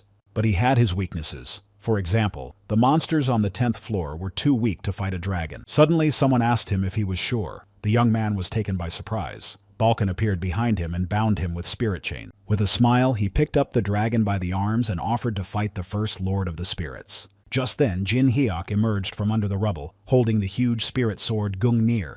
The young man smiled, saying that this was his most powerful magic technique, which had cut down the chief orc warrior. He said goodbye to the dragon and threw his sword at it. Balkan ran away so as not to be attacked himself. The smile disappeared from Hendrik's face. He was already nervous and clenched his sword tightly in his hands. Looking closer, Balkan saw a familiar pattern on the sword and made a terrible assumption. This sword was enchanted to cut through magic, so it easily helped the dragon break free from its spiritual chains. The man immediately decided to inform Jin Hyuk of his suspicions, so that he could avoid the dragon's devastating blow. The young man did not expect Hendrik to break free from the chains and simply froze in place in surprise. The blow destroyed the house behind the young man, and Balkan grabbed his head, frightened by the thought of what had happened to his master. But he didn't have to worry about his student for long, because the next moment he was also hit by the young dragon, who smiled and said that he was Cha Jin Hyuk's best soldier. He smiled maliciously, declaring that now he had nothing more to add, and that this was the end for the boy. But out of nowhere, the young man jumped out, refuting the dragon slayer's statement and pointing his crossbow at it. Holding his staff in his teeth while his hands were busy, he smiled and said that he was the strongest here. The dragon, his face unmoved, dodged again and said that unlike a sword, the young man was terrible with a crossbow. But that was not the end of the attack, for the arrows bounced off the projections behind the young man and suddenly hit him in the back, passing through almost halfway.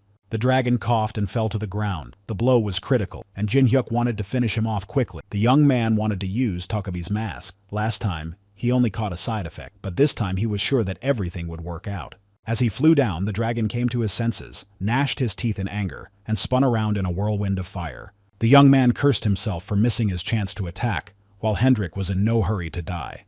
The dragon slayer, engulfed in flames, laughed and admitted that Cha Jin Hyuk was strong and confirmed that he was outnumbered. He wanted to make sure that this was not the end. He needed more epic battles. He summoned a dragon's breath by raising his sword and demanded that the battle continue. The young man watched this and panicked because he could not find a way out of the situation. He needed an ally, or else he would lose the dragon, but now he did not know how to end the fight because Hendrik was just getting into it.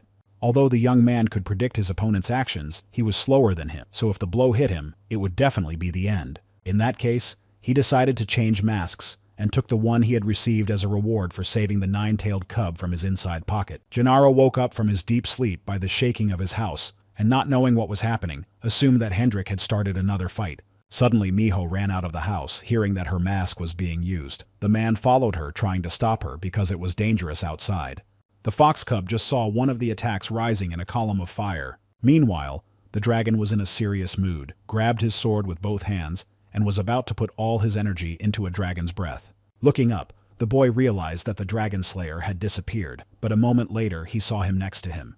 The blade of his sword was close to Jin Hyuk's cornea, and then another explosion destroyed the houses. But the blow did not work. The dragon assumed that the boy had dodged it, but with his skills, it was impossible to dodge such a blow. Suddenly, he felt that the young man was behind him, wearing a new mask that he had probably taken from the mythical beast.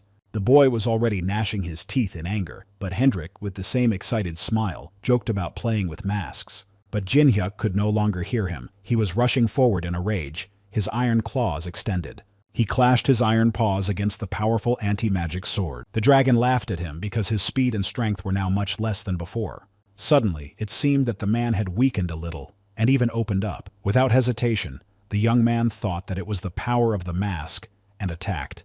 But it was just a trick. Hendrik deliberately created an opening in order to attack with magic. Although Jin Hyuk flew several meters away, he still withstood this unexpected magical blow. At that moment, he decided to use the power of the mask and shouted a spell of enchantment throughout the street. The Dragon Slayer was instantly enveloped in a pink aura, but he resisted and shouted that it wouldn't work. He laughed and said that if he concentrated, such a spell could be easily removed. But for a split second he had to stop, and that was enough for Jin Hyuk to attack again. At such a distance, a weak weapon was useless, and he was going to end the fight with this blow. He decided to use the blow of his old friend Kyung-hoon. The young man put everything into his fist: the martial arts of the Almighty, the speed of a fox, the charm of enchantment, the power of the body, the power of the spirit, demonic energy, and holy power. It was a straight jab, the first form of the Chokkyung-sun technique, the final blow of their battle. Meanwhile, Balkan came to his senses after the dragon's attack and first tried to figure out who had won. Amidst the smoke and ash raised by the battle of the Great Master, the man saw a figure. It was the figure of his disciple and master, Cha Jin Hyuk. He was completely exhausted and covered in bloody tears. Suddenly he fell to his knees, and Balkan cried out to him in alarm, as if that would somehow help him. The young man's face was covered in sweat and blood. He used all his strength and was about to finish off Hendrik with that blow. But it did not happen, as expected. The dragon was fine. He just rolled back a few meters, catching his sword on the ground. But the young man did not attack again. He smiled, clutching his stomach, and proudly told Cha Jin Hyuk that he had passed. The boy seemed to suddenly gain additional strength, and shouted indignantly that Hendrik had not passed, because if someone uses a final attack, they must knock their opponent out, and he called him a monster. The Dragon Slayer ignored his screams and said that he was quite annoyed that he had been knocked down in such a position. The young man continued to take offense, claiming that it was his dragon that was annoying him. Suddenly, the dragon decided to deliver its verdict after its own final attack. Hendrik said that Jin Hyuk had grown on him, so he should go through no matter what. The boy began to back away and asked to stop because he was too exhausted to move. Hendrik, with a sly smile, set the flower dragon on the young man. A light breeze and a shower of petals enveloped the boy. He smiled gently and agreed to let the Dragon Slayer pass as well.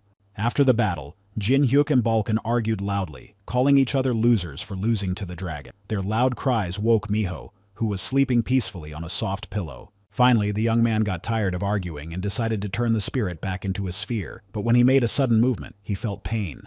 It was as if he had been struck by electricity, and the man began to laugh and say that he deserved it. With a smile, he reminded the young man that he had warned him not to overdo it. In fact, he believed that the young man had survived only because he had met Uriel and received holy power from her. Otherwise, he would have remained a ghost. They started arguing again. The young man shouted that the old man would see what he was capable of when he recovered, and the man shouted that he didn't listen to losers. Miho sighed heavily because she was already used to their constant arguments. After announcing his arrival, Hendrik entered and asked how Jin Hyuk was feeling. The young man was surprised that the dragon had come, and Balkan was frightened, remembering that he had been promised to be destroyed at their next meeting. So, to prevent further problems, he decided to sort everything out on the shore, and apologized for what had happened during their first meeting. Hendrik smiled and said that it was not worth mentioning, because now they were in the same boat, and the past should be left in the past. The man was nervously delighted. He thought about how the dragon had looked like a madman when he was fighting Cha Jin Hyuk, but in a normal situation, he looked like a normal person. Balkan began to apologize to the boy, but Hendrik apologized himself, admitting that he had gone a little too far. Jin Hyuk took offense and flared up like a match, shouting that both of them should fight him next time and that he would defeat them. Dragon smiled at these words, and thought like an old wise man, comforted by the thought that one day the boy would become strong enough to defeat him. Jin Hyuk calmed down, exhaled, and said that he had called Hendrik to hear his story. He wanted to learn about his past life and how his husband had died. It all began when Hendrik's homeland and city were wiped off the face of the earth by dragon. He was very young when it happened. The boy sat in a corner of the village, which was burning with fire, and watched the dragons fly overhead. The reason he survived was because of the rage that awakened in him at that moment. After this tragedy, Hendrik rose through the ranks like the other players, and luckily for him, he was not lacking in talent. The man and the boy listened attentively to the story of his life, and Jin Hyuk said that it reminded him of a certain freak. Hendrik said that he had destroyed his first dragon on the 600th floor and then began to plan his revenge. The young man was surprised that it had happened so quickly. At that moment, the man began hunting 4 large races, but they, in turn, sent their punitive detachment after him. His life was very difficult, but became routine. The stronger he became, the easier it was for him to endure the so-called penalties. Their branches did not disappear for no reason. Jin Hyuk's eyes widened when he heard about the penalties. It was a compensation system designed to prevent high-level players from monopolizing the tower. Everyone who climbed up received ability restrictions on the lower floors. That was why, during the battle with his old friend, the young man was able to repel his attack. Otherwise, he would have surely died from the gold coins. Then it dawned on the boy that if Hendrik was so strong, what floor had he reached? The man frowned and said that he had reached the 900th floor, and that according to his plan, he had reached the end. Cold sweat ran down Jin Hyuk's face, for he knew that reaching the 900th floor meant that the man had become exalted. After that, a stronger squad was sent to capture the Dragon Slayer, and in the end, he was unable to withstand the 10 members of the 4 royal races, and became like the rest. Although Hendrik was angry, he found it ironic that of all the races he could have been reborn into, he had been reborn into the one he hated the most. At first, the man wanted to die, but then he accepted it and decided to use his body as a tool for revenge. Looking him in the eyes, the young man said that this behavior was very typical of him. After telling them everything, the dragon asked when they would start gathering and remembered that they still had someone to wait for. The news that he would be going with them made the young man a little sad. The man asked with a sly smile where he would go if he left such weaklings. After listening to how angry he was, Hendrik said more seriously that he and Jin Hyuk were similar in that he had been alone in his last moments, just like the young man. Looking at his expression, it seemed that he had never thought about it before. The dragon concluded that they had failed in their past lives, and that it was pointless to hope that they could cope with them alone in this one. Jin Hyuk admitted that they needed a friend, an ally, or a family tree in order to fight side by side. Hendrik had an interesting proposal for the boy. It was to create their own guild. Meanwhile, in the guild house on the sacred land of the 600th Pofer, Carmen yelled at Kane about how everything that was happening was driving her crazy. When the girl entered the room, the boy was watching the events on the 10th floor. He turned to Carmen with a smile and told her that an interesting report had arrived from the White Swallow Guild. The branch on the 10th floor had been turned into a pile of ashes after someone had set it on fire. The girl was shocked that one person had done this. The guy had a report from Yahello, and according to it, it didn't look like it was the work of a group of people, an organization, or a guild. The girl screamed that it was impossible because no matter how strong a person was, they would be restricted by the penalty on the 10th floor. Snapping his fingers to close the panel, the guy confirmed the facts, because even they, with 9 stars, couldn't take over the guild's house with the penalties on the 10th floor. This meant that the person behind this was already incredibly strong, just like they were when they got to the tower. There was a long pause which the boy broke by saying that such cases were still possible. Then the girl asked a logical question. What should they do in such a case when someone so powerful appeared? Kane smiled like a wild beast, his eyes flashing, and said that they would do as they had done 10 years ago, simply destroy everyone. He suggested that Carmen hire a good bounty hunter. There was a girl who was carrying out her usual task and destroyed a giant cobra. Meanwhile, Jin Hyuk sat and thought about the proposal to create a guild. He looked up at Hendrik and said that he liked the man's way of thinking. But there was one problem. The guy was on Baal's quest, where everyone had to know his name before he reached the 100th floor. It would not be good if his name tarnished Hendrik and his guild. The man thought about the new information about Baal's quest, but he had a simple answer. To complete the quest, and not tarnish the dragon's name as head of the guild, he had to do Cha Jin Hyuk. Hendrik had never aspired to be the head of the guild, but rather believed that he was not suited for the role. But the experienced Necromancer was perfect for leading an army. The young man was angry because he was still weaker than the dragon, and if he became the head of the guild, he would have to take orders from him. So he asked bluntly if the Dragon Slayer was really ready to follow someone weaker than himself. Suddenly, the man knelt on one knee and bowed his head, surprising the young man with his gesture. While Jin Hyuk was trying to find the right words, the dragon clearly said that his answer was now obvious. The man said that the boy had no idea what humiliation he had to go through. At that time, he was incredibly frustrated by his own helplessness when he could do nothing and simply died. Then the boy asked if it would interfere with the man's goal. Of course, the dragon said it would not. The young man smiled broadly and said that for the sake of their revenge, he would become the head of the guild. Without opening his eyes, the dragon said that Jin Hyuk had made the right decision. Balkan suddenly joined the conversation, asking what they should name their guild. The young man recalled the words of the prophecy that whoever wears a mask thickens the grotesque and challenges the heavens, and then he said that they would name the guild the Rebels Against Heaven, as there could be no better name. A guild could be created by paying a fee to the company, but thanks to a good friend who was a puppet master, they could do it for free. At the reception, Helkion greeted the demonic mask with a broad and sincere smile. Then the young man remembered that their friend had left his job, and now the chief manager on the 10th floor was this boy. This was basically predictable, but who he didn't expect to see there was Ken from the class upgrade tower. He smiled sincerely as always and, scratching the back of his head, said that he had decided to visit the boy because his tower was still under renovation, and he had run into some old acquaintances here by chance. He and Chalkios had become good friends, so it was no surprise, but the new manager didn't know why the demon mask had come. Then Cha Jin-hyuk happily told him about his plans to create a guild. Chalkios was delighted and beamed with happiness, saying that if such a strong player joined the guild, everyone would want to join. But there was a problem. To create a guild, you needed more than 2 members.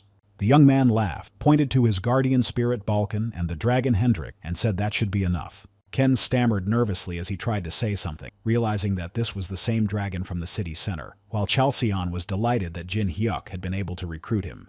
The young man said that a member of his guild looked like a celebrity, but the dragon slayer thought it was an insult. But that was not all of his people, because he had sent invitations to others as well. The young man asked that arrangements be made so that when his people gathered, they could immediately become members of the guild. There were no objections, as the administration had orders from the Golden Lich to do everything to satisfy the needs of this client. The young man sent invitations to the blacksmith Gen Marionette and his friend William, better known as the Golden Lich. After the formalities, the young man and his company went on to hunt orcs. Jin-hyuk tried out his new 10-fingered spirit ball ability with splitting magic. No monster on the 10th floor could withstand such an attack. The dragon stood nearby and wondered why the young man even had a quest from a 9-tailed fox. They had planned to complete it today. Miho pounced on her fresh treat and began to munch on the livers with relish, having already eaten 999 pieces. When this happened, a crimson whirlwind swirled around the fox cub. Then Hendrik asked what would happen after the quest was completed, but Jin-hyuk did not know. He had not been told what would happen, but a message arrived saying that the 9-tailed fox would return to its true form. Balkan pointed in amazement at the female figure emerging from the crimson glow. The young man was stunned when he realized what Miho's true form looked like, for she was human-like. Jin-hyuk barely managed to catch the girl who was falling from the sky and closed his eyes during the flight. The dragon and Balkan immediately ran up, asking if everything was all right, while Bale said that the child was quite cute, and the 9-tailed fox replied that it could not be otherwise, for it was her child. The girl in the young man's arms had white hair like a fox's fur and cute fox ears. She called the young man Dad and looked at him with her big crimson eyes. Certain fox symbols were painted on her face. She called him Daddy again, this time with red cheeks, but completely, not in syllables. At this, the young man, the dragon, the spirit of the Balkan soldier, and even Bale wrote an exclamation mark. At that moment, someone approached them from behind, and the men looked back. It was Haryu, who had chosen a rather inconvenient moment to return, when Jin-hyuk was holding a girl who called him Dad. She looked at the girl and couldn't understand why she had appeared or where she had come from, while the boy was embarrassed by everything that was happening. Miho pointed at Takeobi with her finger and asked who she was, then seemed to hit her on the head again, turning to the boy and calling him Dad. Haryu stood gloomily, trying to digest the bits of information she had received in a moment. Jin-hyuk finally recovered from the shock and asked the 9-tailed fox what was going on.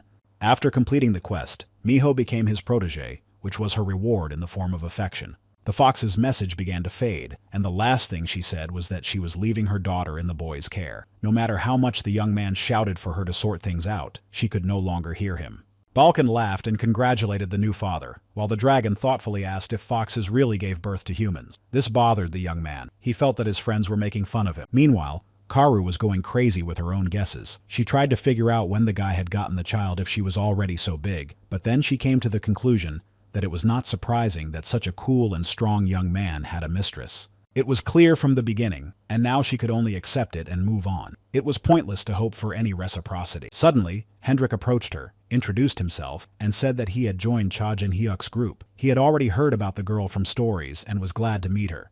He wanted to joke about the warm welcome, but when Haryu looked up, he froze.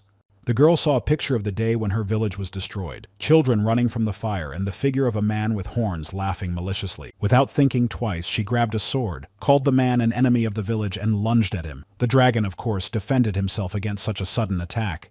Hendrik turned to Jin-hyuk and asked her to explain everything, as she had clearly misunderstood something. The young man smiled and said that she had become angry as soon as she saw him, so he would deal with it himself. But the dragon was not worried about himself. He said that Takabi could be seriously hurt. Recalling their battle, the young man assured the man that he need not worry and that the girl would manage. Then the dragon smiled and said that he would consider it an entrance exam for the Guild of Rebels against the Heavens. He struck with his sword, and the girl flew several meters away, but quickly recovered and rushed back into the attack. They crossed swords, and the dragon noticed that Haru was not lacking in courage. But to win, she needed more than just bravery. The girl flew away again from the blow of the sword. She could not have imagined that the difference in strength would be so striking. Her enemy was right before her eyes, but she did not have the strength to destroy him.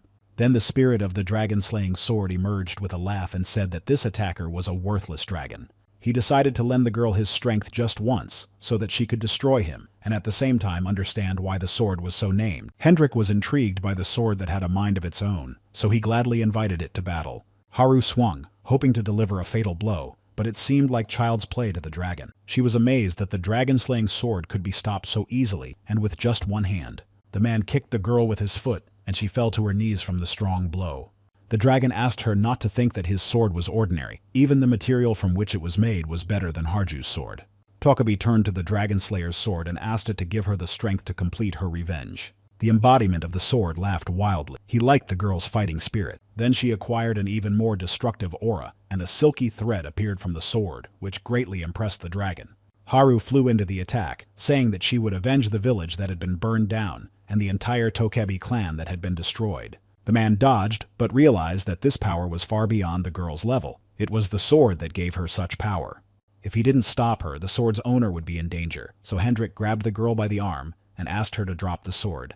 He explained that this power was like a parasite consuming her, and that her body was not at the same level. Despite the man's request to drop the sword immediately, the resentment inside the girl prevented her from giving up, and she swung the silk thread again, saying that she would only drop the sword when she had destroyed the dragon that had burned her village. The man managed to dodge, but his face was scratched. He understood the feelings of the girl who also hated dragons, and her feelings were so strong that she could not do anything about it. But Hendrik had been wielding the sword longer, so he decided to force the girl to turn from her evil path. Raising his sword, he warned Haru that it would hurt a lot but that she would survive. The man struck a powerful blow. Stones and branches flew up into the air and the sword fell from the girl's hands and she lost consciousness.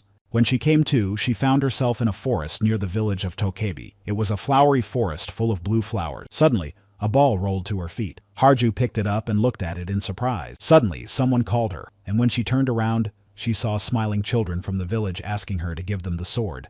She smiled and happily gave the sword to the children, who in turn thanked her sister. Suddenly, the pleasant memories turned into a nightmare when a little girl asked why she was the only one of the Tokebi to survive. The girl turned into a hellish demon, put her hand on Haru's shoulder, and cried out, begging to be saved because she also wanted to live. Hundreds of hellish skeletons pressed down on the girl, wailing why she had survived, why only she. This question repeated itself in her head, and tears poured from her eyes. In this madness and confusion, the spirit of the sword appeared and told her that she had survived because she had to. It was her destiny, because she could wield the sword of the Dragon Slayer. Even if all the Tokebi died, Haru would be the only way to avenge them. The spirit supported the girl so that she could stand up. The Tokebi did not forget their gratitude and their revenge. Hendrik looked back nervously. He did not expect the girl to be able to get up after being hit by a burst of fire. Haru gathered her last strength, rushed at the dragon, and thanks to the element of surprise, hit him. But that was the end. The sword broke on the man's belt because that was the limit of the girl's strength. The spirit of the sword said that this was the end and that the girl should become stronger. Until she could pierce him with this sword, she would not be able to take revenge. Jinhyuk and Balkan cried out in alarm when they saw their comrades fall to the ground. Lying on the ground, the dragon laughed at him. Everything was fine, but the girl had exhausted herself just before the final blow. With a smile, he said that the best thing to do now was to let her sleep. The unconscious Haru was carried into the room. She looked quite exhausted, as if she had gone beyond her limits more than once. The use of that sword had a strong effect on her. Hendrik asked if she would attack him again after she came to. Jinhyuk said that it was very likely, as their stories were similar. There was a possibility that he was one of the dragons that had attacked her village. The man had no choice but to accept her insult because, in the end, the sins of the weapon belonged to its owner. The young man led the dragon out of the room and said that he had cleared the entire floor and that it could stay anywhere it wanted until it came to its senses. The man immediately began to say that he shouldn't have done that for him. But the young man interrupted him, shouting that he was not worried about the dragon's proud face, but about Haru, who would not be able to rest properly if he was wandering around in front of her. In the room where the girl was resting, a cool breeze blew in through the window, and she slowly began to open her eyes. She was overcome by a strange feeling. Haru wanted to see Oroboni, but the figure of a child appeared before her eyes. When Miho saw that the girl had come to her senses, Her eyes widened and she began to smile. The girl called Tokebi her sister with horns and shouted that she had woken up. Hearing the joyful cries, Jin-hyuk entered the room and asked if the girl had regained consciousness. The girl replied that everything was fine and that her head was just a little dizzy, but she was interrupted by the cry of the little girl, who was happy that her father had come. Hearing the boy being called Dad, Haryu lost consciousness again, and Miho was surprised that her sister had fallen asleep again. The young man nervously picked up the child and warned her that she could die if she didn't stop calling him that. The girl asked in surprise who could kill her. He replied that it was at the hands of this sister, pointing to the girl lying unconscious. After Haru recovered, they continued on their way. Jin-hyuk checked to make sure everyone had everything, because they had no intention of returning to the 10th floor. The girl was composed. She said that even if the Dragon Slayer's sword broke, she felt as if it would always be with her. All of the dragon's belongings were packed using magic, so he didn't forget anything. Miho also said that she was ready and would now call the boy Appa instead of Dad. This amused him. He did not expect to hear such an address from a fox cub. Haru intervened, happily announcing that she had taught her that. Despite the fact that the girl was a mythical creature, she was still a child, so Takabe carefully explained the difference between Dad and Appa to her and emphasized that she had taught her with special care. Miho lowered her ears and whispered that she liked calling the boy Dad better. The girl heard this and looked at the child with a scorching gaze, causing her to let out a frightened cry. Jin-hyuk held out his hand, which contained several blue scrolls, and asked everyone to take one. They were teleportation scrolls. If they were torn, they would end up in a place prepared for them by the Golden Lee. Hearing this, Haryu was surprised because she knew how expensive such things were. After discussing all the details, the young man was about to tear up the paper and leave, but then Balkan shouted, reminding him of himself. The young man thanked him for the reminder, and snapping his fingers, pulled the man into his spiritual hiding place.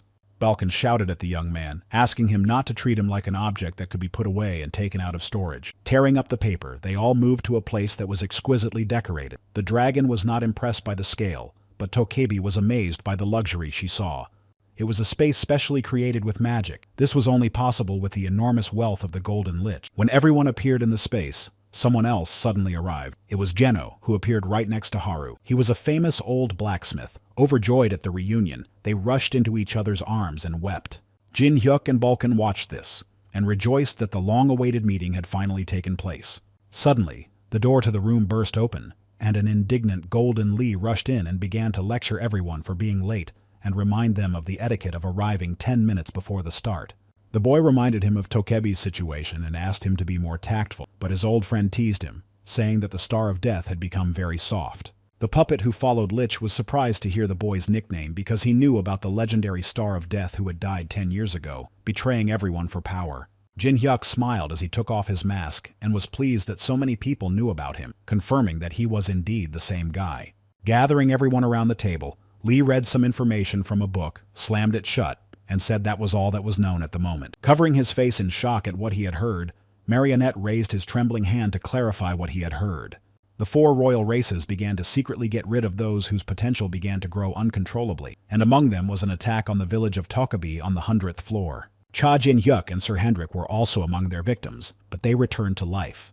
The young man confirmed the accuracy of these judgments, and said that the goal of their guild was revenge. Rebellious against heaven, as their name suggests, they would sow destruction in the heavens where their enemies live. Geno thought to himself that he knew the young man was definitely crazy, but the puppet understood that, as expected, great changes were coming. After finishing the meeting, the Golden Lich asked his old friend what he was going to do next. Jin-hyuk's plans were simple and logical for an ordinary player. He was going to climb the tower. His friends from the guild had to do the same because they needed to gain strength as quickly as possible. The only way to fight fire is with fire. Haryu ran up to her grandfather after the meeting and asked if he would climb with them. The old man smiled, happy that his granddaughter had such a desire. But he stunned her with the news that he was going to climb separately. The girl sincerely did not understand his answer. The thing was that Geno was convinced that everything was fine with the girl, and his anger and motives had disappeared. The same was true for Haru. If they stayed together, they would be happy with that and eventually settle down. He couldn't let the last sword of Tokabi fall because of him.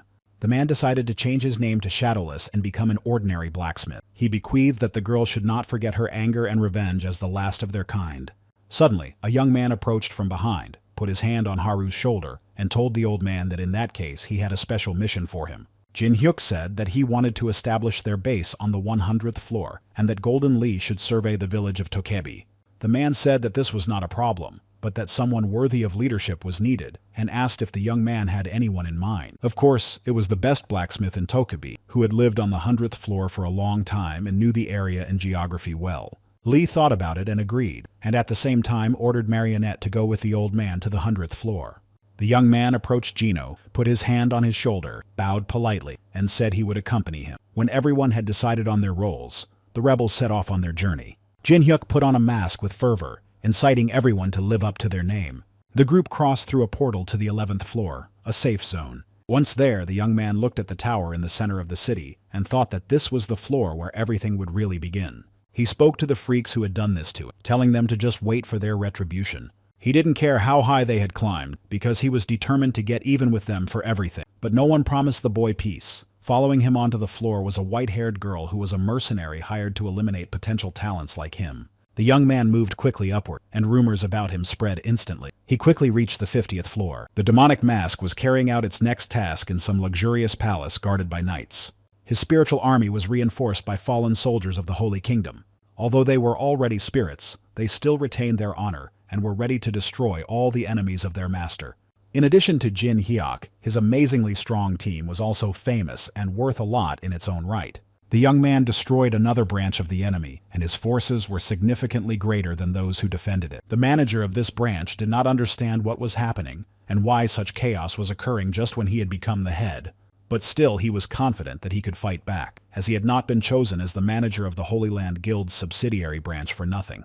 The man recited incomprehensible spells, and behind him a monster made of stones and branches began to take shape. He created a golem to protect his people, and began to give it instructions. Balkan was surprised to see the golem. Haru also did not understand what a monster from the 125th floor was doing there. The man spoke like a madman with his tongue sticking out, saying that the situation had changed as soon as he summoned the golem, and that now the traitors of the Holy Kingdom were doomed.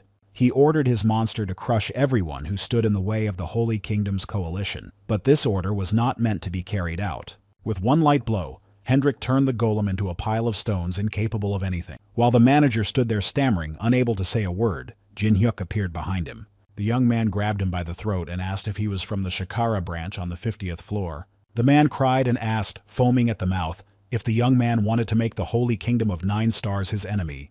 But he said that he didn't care because they had made themselves his enemies 10 years ago, and squeezed the administrator's throat. Rumors spread that the demonic mask was breaking records on the floor where it appeared, and that the subsidiary company was being reduced to ashes. On the 50th floor, they finished their work and moved on to destroy the branches and their plans. When the young man walked through the city, everyone stopped and whispered, asking if it was the same demonic mask and his guild of rebels against heaven. The boy stopped and asked Ball if he really had to go to the 100th floor, since he was already quite famous. The dragon was surprised that Jin Hyuk deliberately revealed himself despite erasing all traces of magic up to the 40th floor.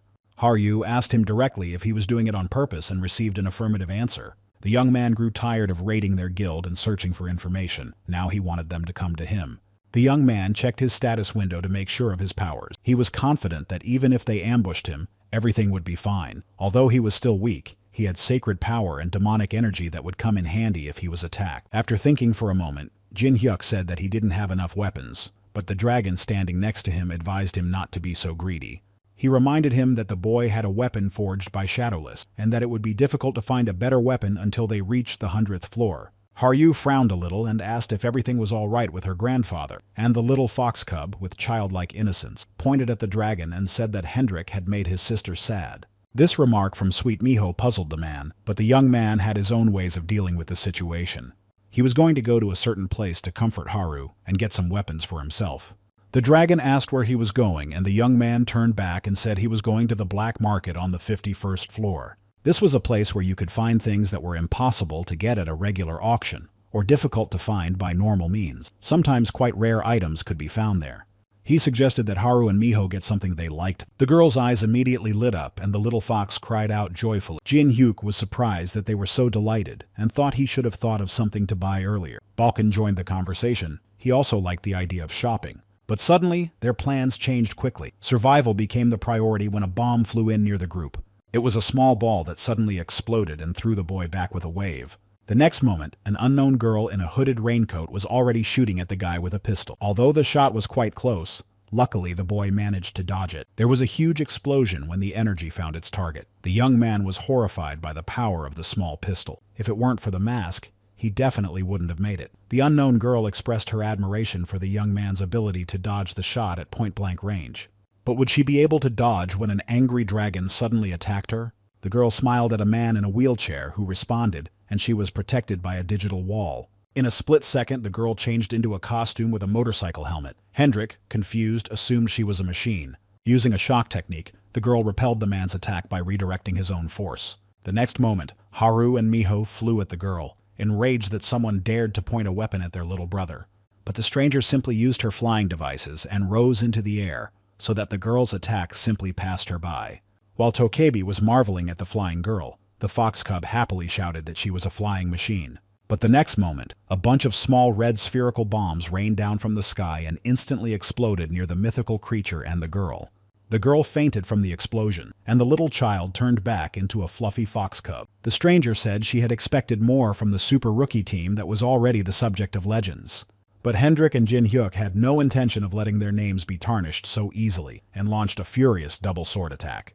But both of them had a gun pointed at their heads. The stranger sighed heavily and said she was sorry because she thought it would be easier. Before it was too late, the men quickly fled from the dangerous weapon. The girl in the car told them not to be so upset because she had something to discuss with them. Taking off her helmet, the blonde introduced herself as Shane, a talented bounty hunter. Jin Hyuk was surprised by what he heard and quickly realized that there was a reward for their heads. But he had no idea who among the ordinary players on the 50th floor had such capabilities. Shane immediately said that the men did not need to introduce themselves. She knew both the demonic mask and the strange dragon. She smiled slyly and added that they were her prey as well. Hendrik didn't like the girl's last words and drew his sword on her, but she laughed and said she had changed her mind. Instead of their heads, she wanted a bet. It was a tempting offer that would benefit both sides. Hendrik still held his sword skeptically at her neck. The terms were simple. If the boys won, she would tell them who had sent her.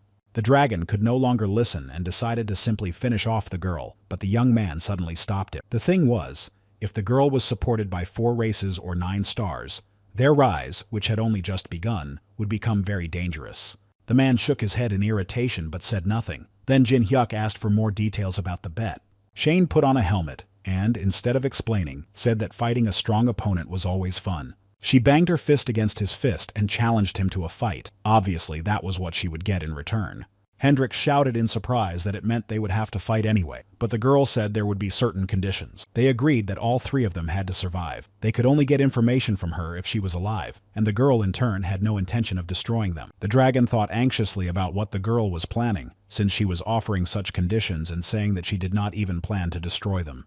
There was one more condition. Since it was a 2-on-1 fight, the demonic mask was forbidden to summon his spirit soldiers. The guy promised not to do so, already planning how he would extract all the information from Shane. The dragon smiled slyly, looking for a loophole in the agreement. According to the terms, the girl was only allowed to breathe, so he was already planning to deprive her of a couple of limbs.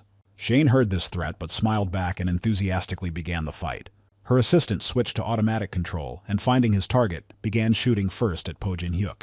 The young man reacted well, dodging the automatic fire from the drone. He said it was just a toy and started to take something out of his pocket, but the girl with the pistols attacked him from behind and reminded him of herself. Thanks to Shane warning him, the guy managed to put up a spiritual shield. A dragon that quickly appeared behind him was about to launch a surprise attack, but it turned out to be predictable. The girl shouted something into her visor and flashed like a hologram and disappeared. Because of this, the man's blow hit the boy's shield and caused huge destruction around him. Shane was disappointed. She said that their teamwork was terrible and suggested that it was because they were both capable of standing up for themselves. After the attack, the men lunged at each other and began to argue. Jin Hyuk was angry that the dragon should have seen that he was blocking the girl, and Hendrik was angry that the young man had not anticipated his attack. Both considered each other idiots. The young man shouted that the man had to comply because it was an order from the guild leader. The dragon, in turn, shouted that it was not rational and asked the young man to leave everything to him, then they would win. Suddenly, Shane caught their attention, calling the men a quarrelsome couple. She understood that they were both stubborn, but ignoring her was quite rude. The girl had already prepared a powerful attack with a giant weapon that looked like a stapler. Gathering a powerful charge, she asked with a smile if the guys had ever heard of a railgun. Without hesitation, she fired at the men, and they were both illuminated by a blue light of powerful energy. The powerful blow destroyed everything within a radius of several meters. Jin Hyoka and Hendrika were miraculously saved by the boy's ability to teleport. They were thrown somewhere far away in the forest outside the city. Shaking the leaves off his shoulders, the young man breathed a sigh of relief because the forced teleportation spell he had managed to cast had worked. They would have been doomed if that weapon had hit them. Recovering, the dragon scolded Cha Jin-hyuk for running away in the middle of battle. The boy suddenly covered his mouth with his hand to silence him and prevent him from making any loud noises. A drone that was an extension of Shane's helmet was flying right above them. She had some crazy weapon skills, and it was unclear who she was. This girl was definitely not from Earth. Since the tower combined many dimensions, she could have been from another universe. And most likely, she was from a dimension where technology was much more advanced than what Jin-hyuk knew. The young man returned to Hendrik and said that if he really wanted to win, he had to listen to him. Meanwhile, Shane searched the entire forest for members of the Rebels Guild with the help of her helmet. Suddenly, Jin-hyuk appeared in front of her. She was surprised that he had appeared in front of her so easily. Pointing her gun at him, she asked if he had decided to surrender. But the young man had his own plans, so he apologized and replied that he had a long life ahead of him. Suddenly he used his soul bond. A whirlwind of dark souls with visible hands swirled around the young man.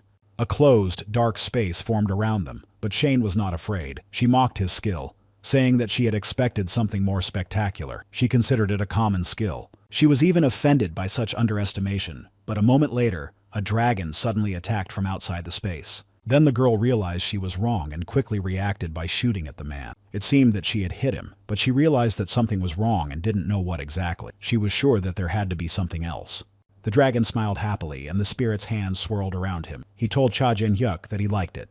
The girl's eyes widened when she realized that the demon mask barrier was on the man. She was distracted and missed the dragon's attack. Still, she dodged it. For the first time in the entire battle, cold sweat rolled down her face, but she appreciated the technique. The Spirit Lord had more than just summoning spells. With Jin-hyuk's almighty talent, he cast all the buffs he had on Hendrik. Clapping his hands, he smiled behind his mask and said that he would show what true support from the Almighty was capable of. The young man ordered the dragon to attack. Shane noticed that the man's speed had increased significantly. She understood that the demonic mask had definitely done something to him. She was nervous and began to shoot chaotically. Hendrik easily dodged every bullet and, attacking with his sword with a smile, said that now he would not let the girl escape.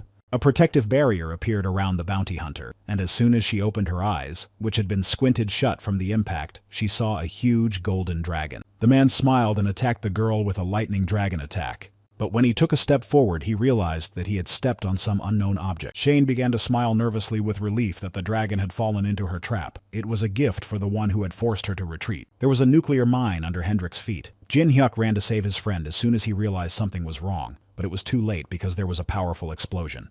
The boy cursed, asking what world this girl with such a powerful weapon had come from. Suddenly, a bullet passed through the young man's shoulder. Shane stood smiling with a pistol and announced checkmate. She didn't put the gun away and continued talking. The dragon could no longer fight, and the demonic mask was left alone with a wound. But who knew if it was really as the self-confident girl believed? Making an ironic reference to his previous words, the young man said that he had forgotten to mention that the dragon also had a long lifespan. Shane, nervously sweating, suggested that all this time her opponents had not been playing for real. Behind Jin-hyuk appeared an angry dragon, furious because he had been forced to take on a form he found hideous. An enraged Hendrik began to spew fire. Shane realized that the stronger races of the tower were indeed on a different level, but she was still not fighting at full strength, so right now, she decided to use her most powerful shot.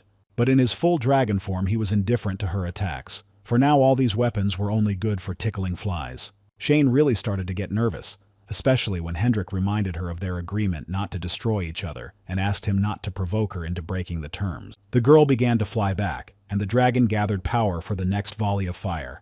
But the huntress had no intention of giving up, and said it was naive to assume she wouldn't be able to withstand the blow. She activated her visor and shield at maximum power to protect herself from the barrage of fire. Meanwhile, Jin-hyuk was recovering in the corner. Although he had used his sacred healing power, his recovery was too slow, so he assumed that he had been hit by some kind of unusual bullet. When Hendrik transformed into that form, his buffs and defensive skills disappeared, and now they were useless to him. It seemed that the very existence of a man in such a form confused the boy's mana. After the attack, the girl actually survived and sat on the dragon's snout, swinging her legs and saying that dragons were really powerful creatures. Suddenly, a girl from the opposite side greeted him, then another, and another, until there were nearly 100 of them. Hendrik did not understand what was happening, because he was the only one who could control the mana in this area. Shane said that it was not magic but simple science and that it was all hologram. The dragon, who was a master of mana, could not oppose them. Except for the girl herself, all the weapons were completely material, so thousands of shots were fired at the monster. The dragon roared, throwing everyone away, but no matter how hard they tried, those little guns couldn't hurt him. But suddenly, the girl took out a weapon that was 100 times more powerful than Shane herself. It was unclear where she had been hiding it all this time. She aimed directly at the dragon, and Hendrik realized that this weapon would be more powerful. The girl smiled and said that it was the most powerful and dirty thing she had, and that she tried not to use it if possible. This suited the dragon, who was also going to give it his all, and began to charge a magical fireball. In the battle between science and magic, an explosion so powerful rang out that it was daytime in the nearby city for a few seconds. The smoke from the attack gradually dissipated. The girl looked out from behind her protective barrier, and seeing the aftermath, said that this was why she didn't like to use her antimatter bomb. Her intelligent robot assistant Visor overheated while using the defense and could no longer maintain stable operation. Shane kindly allowed the robot to rest a little, because after all, it had done a good job. Suddenly, she noticed that she was not alone as a dragon rose up before her. She was terrified at the thought that it could still fight, but scales that were clearly burnt began to fall off the monster, and it collapsed as unexpectedly as it had risen. The girl was overcome with joy at the realization that she had defeated one of the 4 great dragon races. But it was not yet time to relax, as Jin-hyuk kindly reminded her, his figure appearing in the thick smoke. He had not yet given up on this battle, which was 2 against 1. He said he was still there and took off his mask. Although he was smiling, the blood around his lips made it clear that he was in poor condition. Shane pointed her gun at him, and remarked that he was talking quite animatedly for someone with a hole in his chest. She teased him a little, and joked that he shouldn't expect any leniency for the pretty face under his mask. The girl had enough weapons left to finish off the demonic mask, so she suggested that he simply accept defeat. The young man smiled slyly, biting the dragon scale he had managed to pick up, and advised the girl to check first, and then draw conclusions. Shane's expression showed her confusion. She was surprised that the young man had eaten the dragon's scale. Before her eyes, the boy grew wings and horns, transforming, he said with a smile, that they really needed her information. So much so that they could even go a little too far. Jin-hyuk also acquired a dragon's tail and claws. Shane looked at this in shock, while the young man enjoyed the feeling of dragon power spreading through his body. At that moment, he understood why dragons were called the rulers of mana, because the boy felt as if he were capable of anything. Consumed by power, the young man created thousands of magical portals, forming a dome. The girl stood confused and unable to move. She had never seen anything like this in her life. The young man said only one word, gun gear, and spears rained down from the magical pictogram. The strikes were random. Shane stood frozen, unable to understand how the young man's power could be equal to that of dragons. She began to make various assumptions. The first was that the demonic mask was also a dragon, but she quickly dismissed it because she felt that the young man's energy had changed when he ate the scale. Suddenly, the girl came to the correct but terrifying conclusion that the young man was gaining the power of the objects he ate. At that moment, the young man was already behind her, ready to attack. Jin-hyuk said that the girl was slow-witted, but she still managed to get the light sword. The young man looked at her and laughed that just a second ago she was happy, but now the spirit of the great huntress had vanished. This enraged Shane and strengthened her. She couldn't allow some player from the 50th floor to talk to her like that. She decided to end it all just as the boy wanted and took out her bizarre railgun again.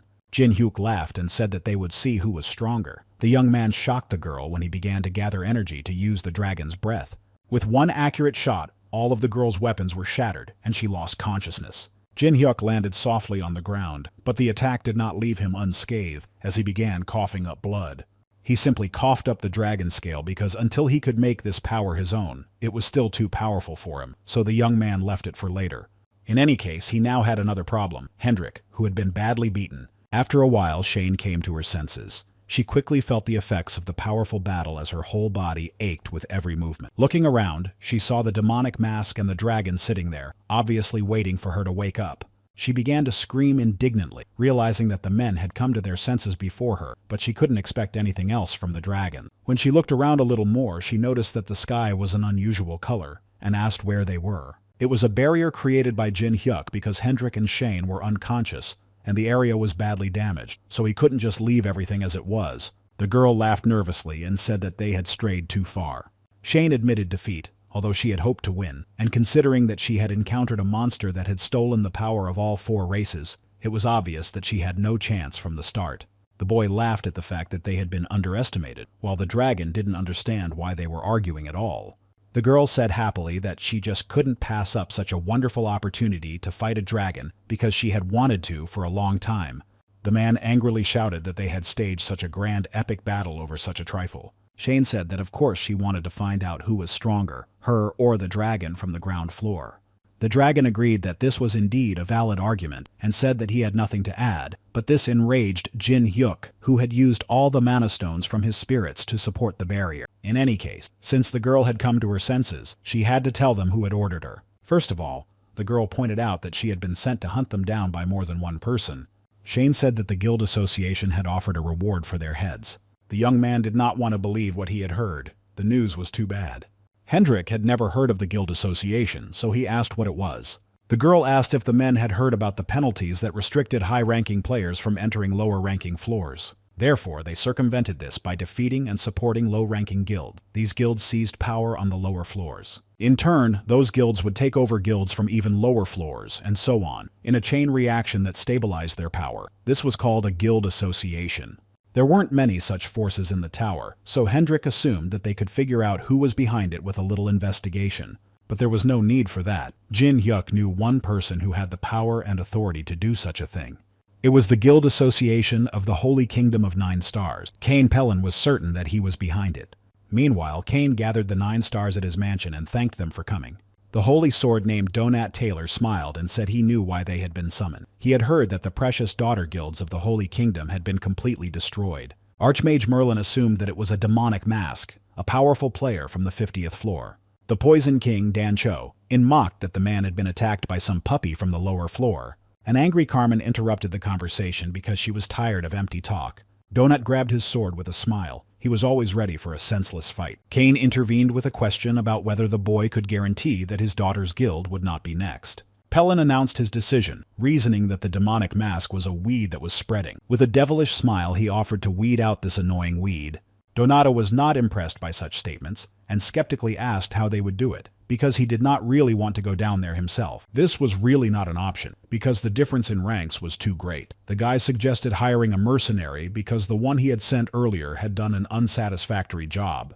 A week passed, and Shane was hunted down for poor work, and now the girl sat exhausted in a ruined building after the battle. Despite the terrifying situation, the girl was still in good spirits. Even though she could be careless, her strength was strikingly different from that of the other players on the 300th floor.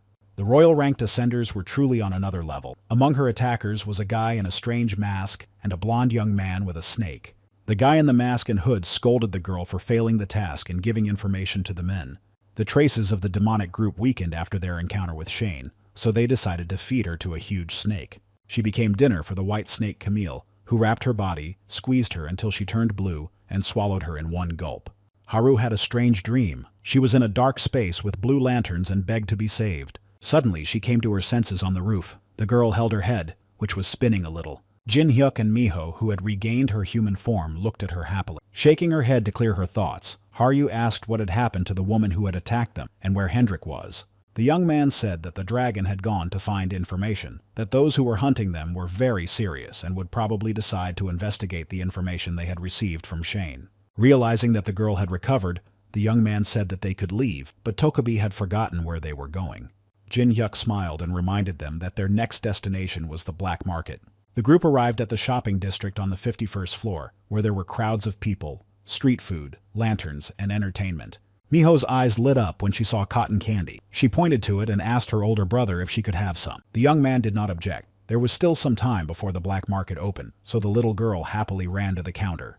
Meanwhile, Karyu seemed oblivious to the fairy tale atmosphere around her, thinking only of the dream she had had. The boy noticed this and asked if something was wrong and if she wanted something to eat. Karyu immediately came to her senses, smiled, and said that everything was fine. She was just lost in thought.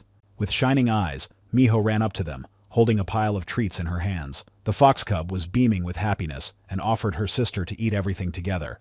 The girl laughed and accepted the girl's offer, while the young man thought about it. Night fell and the black market was about to open. Jin Hyuk put on his mask and did not forget about Haru, who was Tokebi and therefore too conspicuous. He snapped his fingers, and the girl appeared in a new, elegant white dress, in the style of a court lady, complete with a hat. Miho had to return to her fox form and sit on the boy's shoulder. The obedient girl quickly and happily transformed. The couple came to the entrance of the black market, where two men stood and let confirmed visitors pass. Jin Hyuk was next. Approaching the men, he handed them the black card with gold trim that he had received from Lee. The man knew the value of this card, because it allowed him to attend all black market auctions without a good sponsor. Such a card was impossible to obtain. This unusual situation caused a delay, so the young man asked if there was a problem, and was quickly told that everything was fine. An auction employee in a brown cloak personally escorted the couple to the VIP area. Whispering began in the hall where they were walking, because the same demonic mask appeared, and with a girl, and they were going to the VIP area. Overall, there was plenty of material for new gossip. The man accompanying them explained the rules. Since it was a private venue, you had to press a button to place a bid. The guy thanked him for the explanation and asked the man not to come in until he called him. The man politely took his leave. The door to the VIP room closed and a loud auction began. There was a buzz from the bids people were making. Miko was satisfied and bought herself an accessory for 350,000 gold coins. But the young man and woman were dissatisfied. They hadn't seen anything of value, and there were a lot of people and even more noise. This made the boy think that something was wrong. Too many people had gathered on the lower floor, which meant that something was about to happen. The next lot was being presented on stage. The presenter had not yet uncovered the cloth covering it when Karu suddenly jumped up from her seat. She jumped off the private balcony in her dress and ran toward the item that had just been put on display. Her mind was clouded by a voice coming from under the white cloth, asking for help, just like in a dream. Of course, this was not allowed, and all the items at the auction were under guard, so a couple of magicians appeared in front of the girl. They tried to stop her, but the girl grabbed a sword and ordered everyone to get out of the way. The girl was pushed away, and a rich man shouted indignantly at her for daring to touch the item he had his eye on. An old, fat goblin with a cane, a monocle, and a gold tooth called Haryu an arrogant lady. Suddenly, an angry Jin Hyuk appeared behind the girl, radiating malice. He advised the man to step aside and asked if he even knew who he dared to raise his hand against. The insolent gentleman's bodyguard recognized the demonic mask and grabbed his sword. The rich man smiled a sly smile of impunity, repeating the boy's nickname. The young man immediately asked how Haru was feeling. The girl pointed to the auction item and explained that she had heard a cry for help coming from there. The auctioneer tried to defuse the situation by joking that a little commotion was normal when a valuable auction item appeared. He skillfully seized the moment and decided to fuel the excitement and open the item. Seeing what was hidden under the fabric on the table, she was reminded of a dream she had after the battle with the dragon, where she met children from the village. On a soft red pillow lay a small blue flower-shaped ornament. The presenter said that it was a flower ornament in the style of the fallen Tokebi tribe. The girl was overcome with a wave of anger that someone had dared to sell her tribe's belongings at some auction. The boy instantly calmed her down by putting his hand on her shoulder and telling her to lean on it. The host sensed the moment and said with a smile that it was time to start bidding. The starting bid was 100,000 gold coins, and it began to rise by hundreds at a time as soon as it was announced. A rich man who immediately claimed the item drove the price sky high, naming a sum of 1 million. The auctioneer heard this and seized the moment, asking if there were any higher bids, even though the likelihood of this was slim. The fat man laughed, rejoicing that his collection would be replenished with another trinket from another tribe. With a disgusting smile, he said that he was sorry that he had not been able to make a scarecrow out of Takabi's victim, but that this ornament would at least cheer him up a little. After these words, Harju grabbed her sword again. She couldn't allow her tribe's treasure to fall into the hands of such a degenerate. But the boy stopped her. Thinking that no one would outbid him, the auctioneer began the countdown, but suddenly someone offered 3 million. Everyone in the hall was stunned by this offer. Even the fat rich man nervously repeated the amount he had heard. The demonic mask offered 3 million, and added that if the man was not ready to offer more, he could leave. After a minute of silence in the hall, the auctioneer recovered and banged the gavel, confirming the sale of the item for 3 million. Whispering began again in the hall, everyone discussing the fact that the demonic mask was also a rich man. Jin Hyuk was not happy that he had attracted too much attention by ending the auction with such a high bid, and decided it would be better to leave immediately. He returned to the auctioneer and informed him that he was planning to leave, asking the man to pack the purchase as quickly as possible. Haryu held her precious treasure with both hands and thanked the young man because it had cost him a lot. But Jin Hyuk said that there was no need to thank him because the money was not his, and that she could thank the Golden Lee a little later. Suddenly, a mystical spirit seemed to fly out of the jewelry, embraced the girl, and thanked her kindly. In that reverent moment, Haryu remembered why she would take revenge for the sake of everyone's salvation. Looking at the smiling girl, the boy understood why she had become so angry at that moment, because Tokabi's soul was attached to the jewelry. Suddenly, a man with a sword, who looked very much like the rich man's bodyguard, attacked the boy from behind. The young man reacted quickly, parried the attack, and asked his attacker who he was. When he got a chance to see the attackers, he recognized the fat man from the auction and his bodyguard. The man pretended to be offended and said that such associations were rather rude, but he allowed the young man to take the item. Jin Hyuk warned him immediately that if he wanted the hairpin, he should have bought it at the auction, and now he would not give it to him. The young man began to threaten him, but the rich man interrupted him with loud laughter. He was no longer interested in the hairpin because he had the opportunity to make a stuffed animal out of real Tokabi. Haryu was enraged by this attitude and instantly flew into a rage and lunged at the man. This corpulent gentleman possessed a unique weapon, a giant hammer with decorations, which he enjoyed using. The girl, of course, managed to dodge his blow, but Jin Hyuk shouted at her not to act recklessly. But the young man had his own problem, because a sharp sword blade was just a millimeter from his eyes, and he barely managed to dodge it. The man's bodyguard said that he would be his opponent. This swordsman had scars on both eyes and kept them closed at all times. The young man quickly assessed his skill. He was about the same level as Hendrik, or even more skilled with a sword. Then, for a more convenient fight and to gain an advantage, Jin Hyuk used his combat foresight. The girl used it too. She could see that the man was strong but very slow, so combat foresight gave her a striking advantage. She launched a counterattack, but the man did not seem confused. He just smiled and pressed a button on the handle of his hammer. Suddenly, a poisonous green gas began to seep out of the hammer's holes. Karyu quickly reacted and covered her mouth with her hand to avoid being poisoned. While the girl was thinking about the poison, the man suddenly grabbed her by the neck and threw her to the floor. He gave young Tokebi some life advice. As soon as the player reaches the 50th floor, they realize that everyone here has some kind of ace up their sleeve. The rich man used the goblin poison that they had spat on the second floor. It had paralyzing properties, and the man improved it and turned it into a gas so that the girl would not be able to move for the next few hours. But Haru was not going to give up. Some poison wasn't going to take her down. She was going to take revenge like the last Tokebi. The goblin didn't care, and assured her that she wouldn't die just like that she would start a new life, and for her obedience, he took a knife to cut her tendons. He swung the dagger, saying that it was an honor to live a new life as a scarecrow in his collection.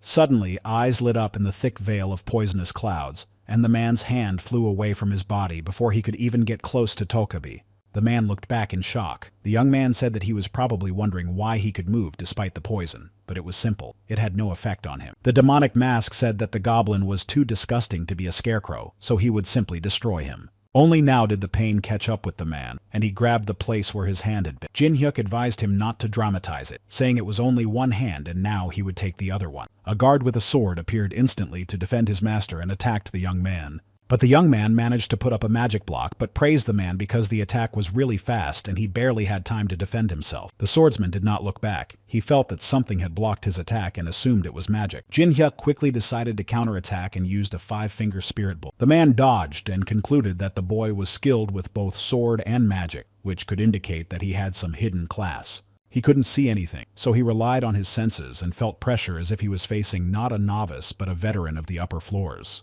In a matter of milliseconds, the man teleported himself to the master's side. After analyzing everything, he said that the situation had changed and that he should retreat and heal his wounds.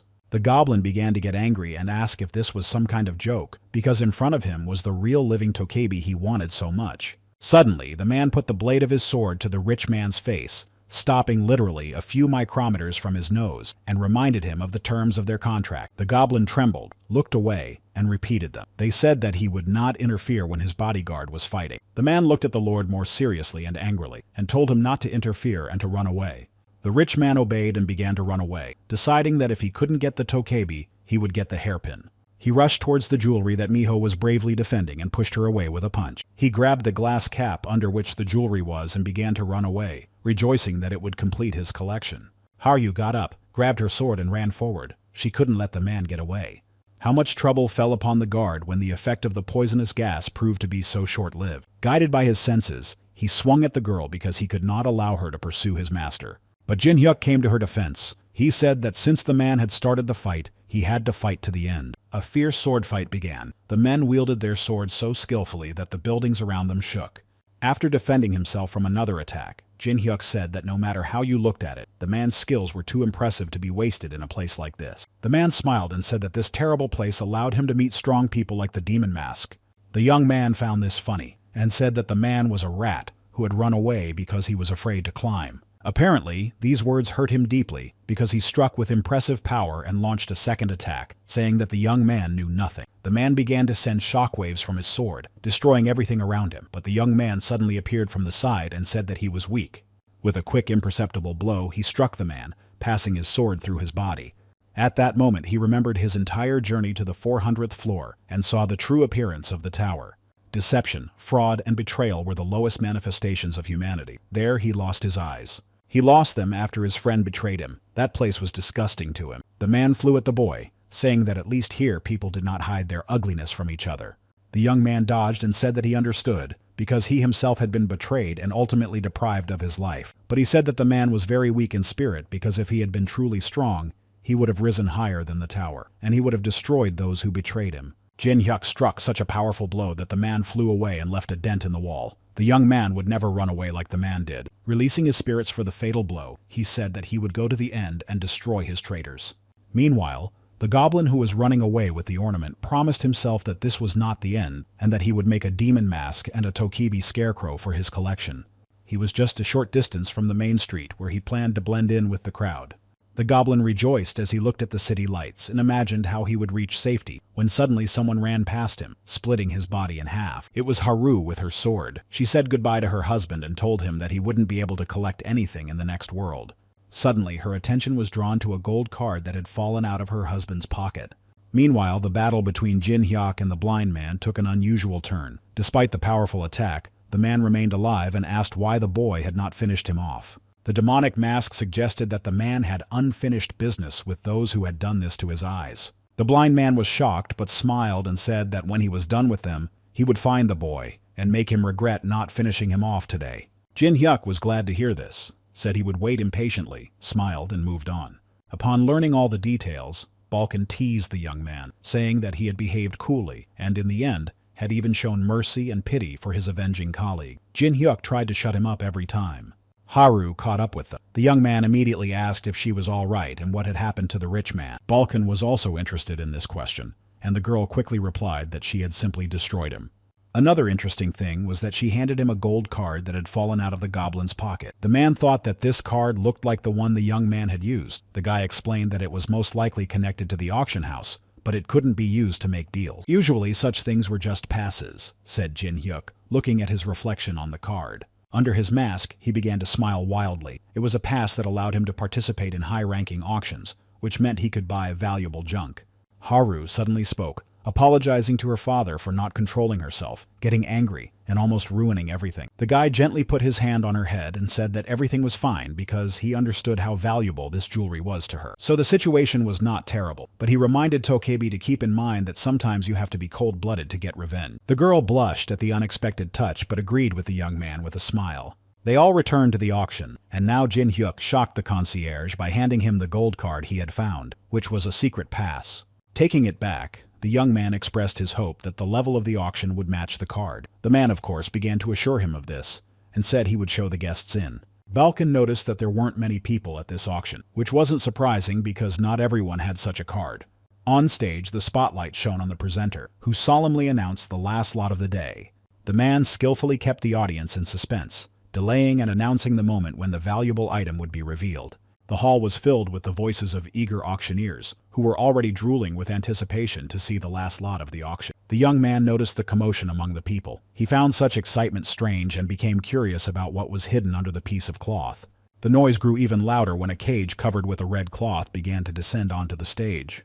Haru was surprised when she saw it. Jin Hyuk assumed that it was most likely a mystical creature or a divine beast.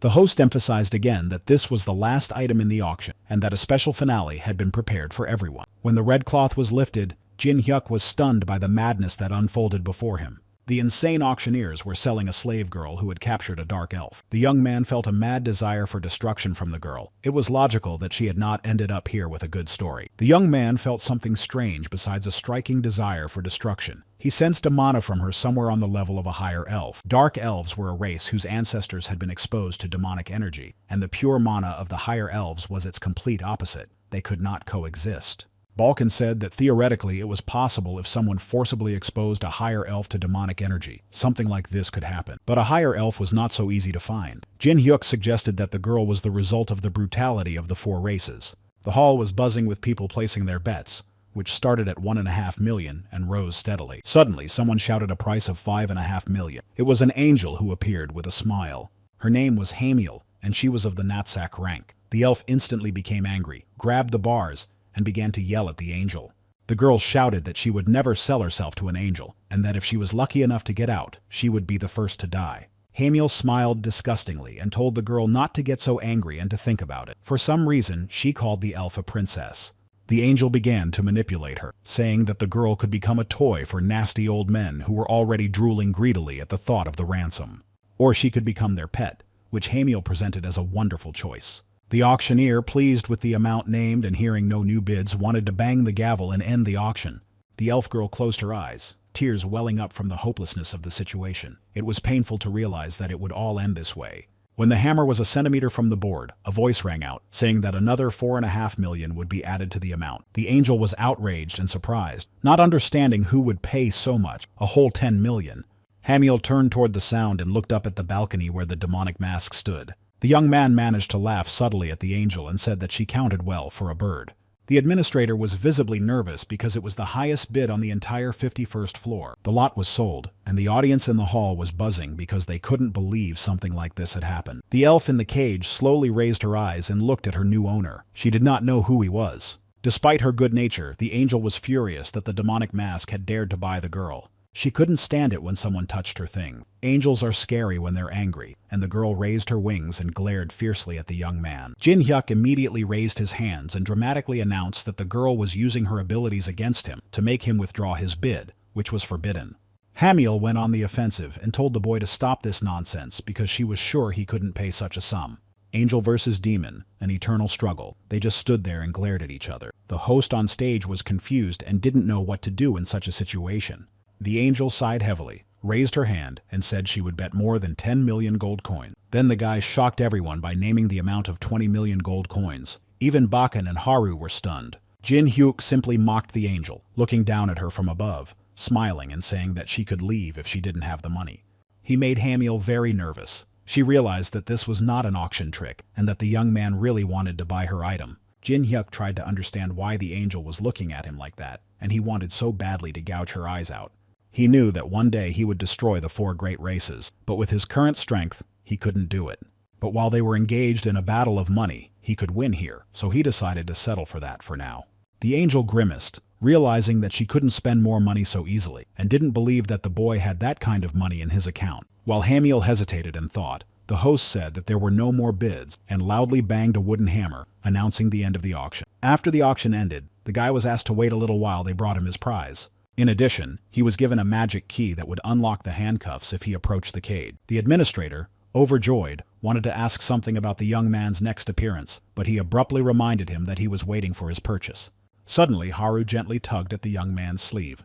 She asked if Jin Hyuk really intended to use the elf as a slave. The guy was stunned by such an assumption. He didn't consider himself crazy enough to do such a thing. Suddenly, Balkan appeared behind him, reminding him that he actually loved slaves. The young man reminded the man that he was actually a spirit, which of course annoyed Balkan. Then Jin Hyuk turned to the girl, leaned over, and asked if she really thought he was that kind of person. Of course, the girl began to deny it. The girl was naturally a little relieved, but to be honest, she herself saw that the elf was beautiful. Suddenly, an angel approached them and expressed her sincere joy that the company was still there.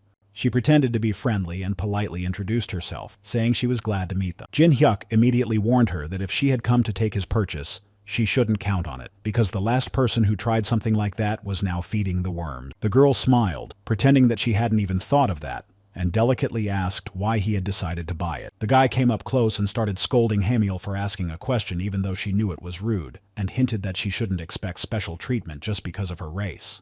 Then the angel smiled and walked past as if she had accepted what had happened, adding casually that she just wanted to get to know the young man better. In an instant, her smile turned malicious, and the girl casually mentioned that a report about him had already been sent to the authorities. A vivid image flashed through the young man's mind of him grabbing a sword and cutting off the angel's head, but he quickly came to his senses and realized that this was not the way out. He knew that if he gave it his all, he could finish off that damn dove, which was already badly scarred. But he couldn't handle the consequences. Most likely the higher angels would start hunting him, and as long as he was weak, he couldn't fight them face to face. He clenched his fists so hard that his veins bulged, because he understood that all he could do was wait.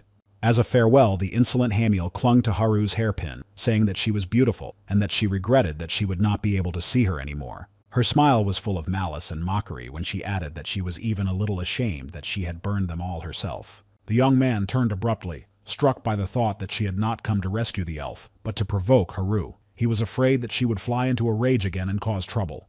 Surprisingly, Tokabi remained calm, and replied that everything was okay to the young man's sudden cry. For her, it was the best moment to remain cold-blooded, so she clenched the case containing the hairpin in her hands to calm herself down a little. Smiling broadly and finally walking away, Hamiel said that she felt that this was not their last meeting.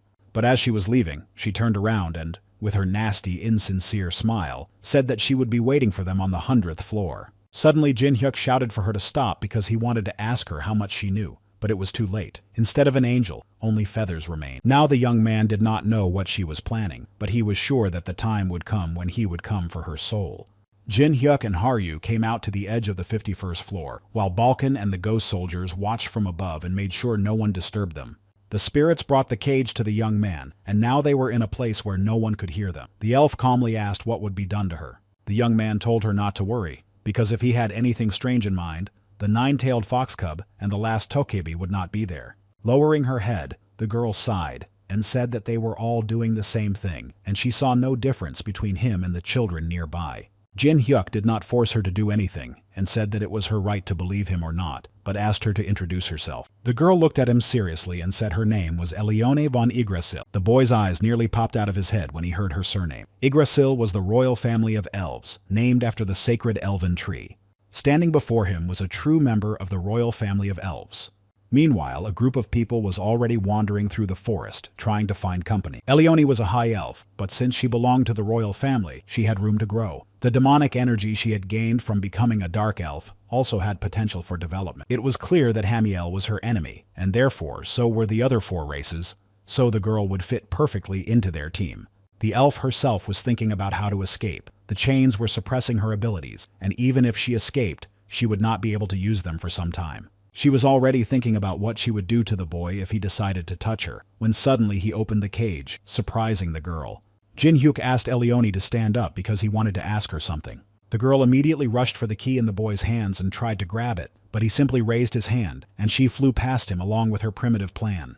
He calmly advised her to abandon this foolish idea because elves specialized in spirits and magic, and physical strength was not their forte. She sighed heavily and remembered that he had bought her for 20 million, so she calmly asked what he wanted. Then she joked that a dark corner would be very convenient, as no one would find out what had been done to a helpless dark elf. Pointing to herself and smiling, she jokingly asked if the young man wanted to use her to satisfy his lust, like all the others before him. Haru, who was standing nearby, blushed, covered little Miho's ears, and shouted that there were children here and that their father wasn't like that. Messages began to appear from various higher powers. Someone named Baal said that the boy was rushing to Kumihyo for sex education, and some other macaque said something about women belonging to heroes. Jin Hyuk called them all idiots and sent them away. Suddenly, there was an explosion nearby, and the young man contacted Balkan to clarify the situation. A group of people tried to break through to them, destroying all the spirits because there was a millionaire who had bought the entire auction. Balkan said that there were many people, and that most likely their location had been revealed by the all-seers who had seen them. The young man suggested that this was definitely the work of the annoying Hamiel. She was the one who had set people on him. The boy ordered Miho and Haru to help Balkan. The little girl was happy that she would be able to take part in the fun, but Tokebi was not thrilled about leaving the young man alone with a beautiful girl. While the children ran ahead, the girl turned around and asked again if the young man would do anything with the elf, to which he replied irritably that they had already discussed the matter. He waited until everyone had left and asked Elione if she wanted to talk. The girl sighed heavily, clearly shaken by her life, and asked if the boy had anything to eat. Meanwhile, Haru and Miho were already with the man, entertaining him and helping him. Finally, the Balkan thanked the girls for buying him enough time. Now he could finish them all off with one blow of his spiritual sting. Elione, meanwhile, was drinking another bottle of alcohol. She concluded that the boy's comrades were strong, and if he was leading them, then he was even stronger. But what she didn't understand was why he let that angel go, since he could have destroyed the creature that the tower had imposed penalties on. The young man sitting opposite sighed heavily and said that if he started fighting now, he would gain nothing. Taking another sip, the girl said that Jin Hyuk suppressed his emotions for the sake of a higher goal, and that was what made them different. Wiping away the last traces of alcohol, she asked the mask if he had ever cut open the stomach of one of his precious family members. The young man's eyes widened when he heard this. He simply couldn't wrap his head around it. She stabbed her own father with a knife until he screamed for her to do it harder. Afterwards, without even looking into her tear-filled eyes, he praised her for her work, because that was the only way she could learn. Before giving up his soul to God, the father handed his daughter the seeds of Yggdrasil, the elven tree. The young blue-eyed girl held the most precious thing on which the future of her family depended in her bloodied hand. But this was only the beginning of the girl's misfortunes, for her older brother was chasing after her and her father. Ellard was a traitor to his family who sold his own kin to 4 races. He had almost caught up with them, knowing that his father was wounded and could not run far. The man shouted at his daughter to eat the seeds as quickly as possible. Just then, Hamiel appeared with her fake smile and finished off the man and destroyed the seeds in the girl's hands. The woman radiated demonic energy at the girl, saying that she had thought long and hard about how to punish the elven princess who had refused to join them. She had pure demonic energy that she had received from her friend, and a single drop was enough to disfigure the higher elf. Hamiel's smile was evil. She gloated as she began to corrupt the girl with her so-called superiority. She slowly plunged the girl into the depths of despair. With the change in power, Eleone's eyes turned from blue to red. After that, the girl was sold to a slave market where she met a boy. Jin Hyuk realized that the 4 races had decided to destroy the elves as well. But the elves on the 300th floor were too powerful to be destroyed by ordinary means. Their mana and summoning magic were beyond the capabilities of the 4 races. In such cases, the most effective method is to use traitors. That was the end of the girl's story. She had lived her entire life to help others. After her words, Jin Hyuk stood up and gave an inspiring speech about how the girl was just like the scum who had made her a slave and captured her kingdom, and that they were still alive. As long as they are alive, it is not over. The final blow will be dealt when someone dies. He offered Eleone to join the guild of those who defy the heavens, and then he would be able to help destroy her enemies. Haru was tired from the battle, but all the girl could think about was whether something would happen if she left the elf alone with the boy. She was overwhelmed by the thought that Eleone might steal her master's heart. The thoughts proved too strong, and the girl decided to go and check, and in doing so, she completely missed the enemy. A red orc suddenly decided to attack her. Tokabi assumed that the creature had been attracted by the noise of the fight. Suddenly, like a bolt of lightning, Jin Hyuk appeared and with one well-aimed kick knocked the orc's desire to attack out of him. Haru was incredibly happy to see the boy, but when he asked her how she was, she first asked about the elf. Jin Hyuk came closer and said that if Tokabi was asking about Eleone, she had left. When the young man removed her handcuffs and offered revenge, the girl thought about it, because in her case, she would have to destroy her brothers and sisters. The boy did not expect that the elf's own brothers and sisters had done such a thing, but added that even so, they were unlikely to stop there. He urged the girl to make her revenge perfect. They had to pay 100 times more for what they had done. Because that was exactly what the demonic mask planned to do, Eleone asked the young man who he was seeking revenge against. He said that his anger was directed at the 9 stars and the 4 royal races, which made the girl smile. Hearing this, the elf said that compared to this, her story seemed like mere whining.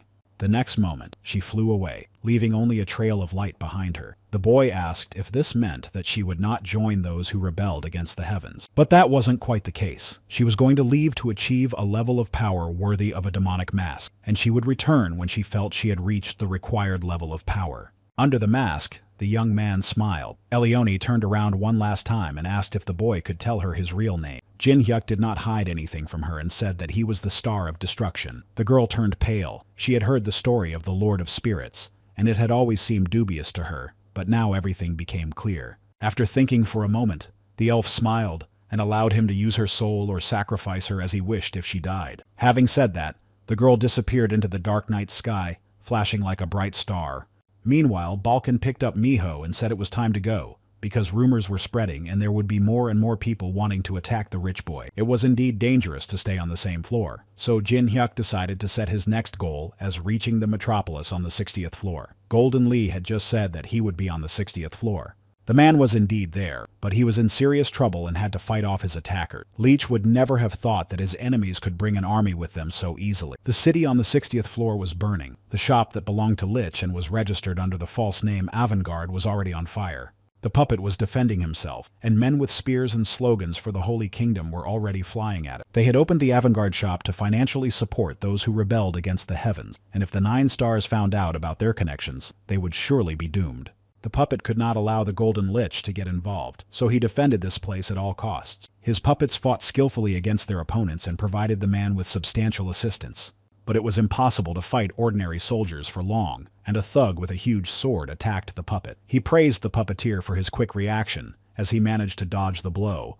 The man was the head of the giant hippopotamus guild named Jose Yang. Seeing Jose, the puppeteer became nervous. If the head of the guild was here, then they really wanted to raze this place to the ground. The man had no time to think. His last puppets were destroyed in a second by another guild leader who suddenly appeared. It was the head of the White Swallow, Beck Holio. He said that if you want to get rid of the puppets, you have to start with the puppeteer. Clearly, Holio considered himself smarter, and said outright that Jose was no obstacle to him because he didn't even know the basics. But the head of the hippos wasn't so stupid. He knew that they were given a bonus when they destroyed someone. Holio glared at the man, saying that his White Swallow had driven everyone into a corner, and now they were trying to take credit for their victories. The behemoth became angry and reminded him that none of this mess would have happened if the 6 swallows hadn't leaked all the information on the 6th floor. The puppet realized that while his enemies were arguing, he had the perfect moment to catch the men. He quickly wrapped them in his threads and subdued them, turning them into puppets. The men quickly realized that they were in deep trouble. But despite the fact that they were on the side of evil, fate smiled on them, and a girl in a mask who appeared out of nowhere quickly neutralized the puppeteer. It was a woman named May, the head of the partisan guild. She tricked the men with a false apology for grabbing the boy while they were arguing. She quickly turned to the authorities who had brought the army, and pointed out that she was the one who had neutralized the marionette, and added that this should be recorded. She addressed Escherhum, who was the head of the Divine Path Guild. He was a proud man with symbols on his face. As soon as the man stepped on the ground, he immediately began to scold the guild leaders for allowing the attack of the demonic mask, and on top of that, for behaving so shamefully. But the men did not recognize Asher's authority and, addressing him arrogantly, said that they did not need lectures and urged him to be a little more lenient, not recognizing his superiority simply because he was a master. The woman was not concerned with all this talk. She was only interested in making sure that she received her share for the man.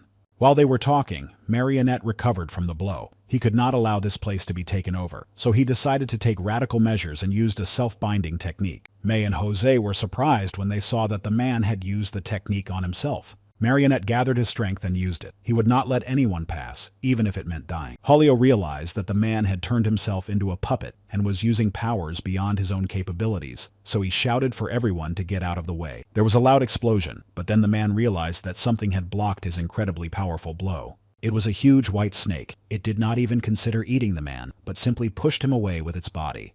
Asher joined the group of attackers. Seeing them, he said that they were too late. The new arrivals were the Snake King Basil with a white snake and the King of the Undead, Tiyun, wearing a mask.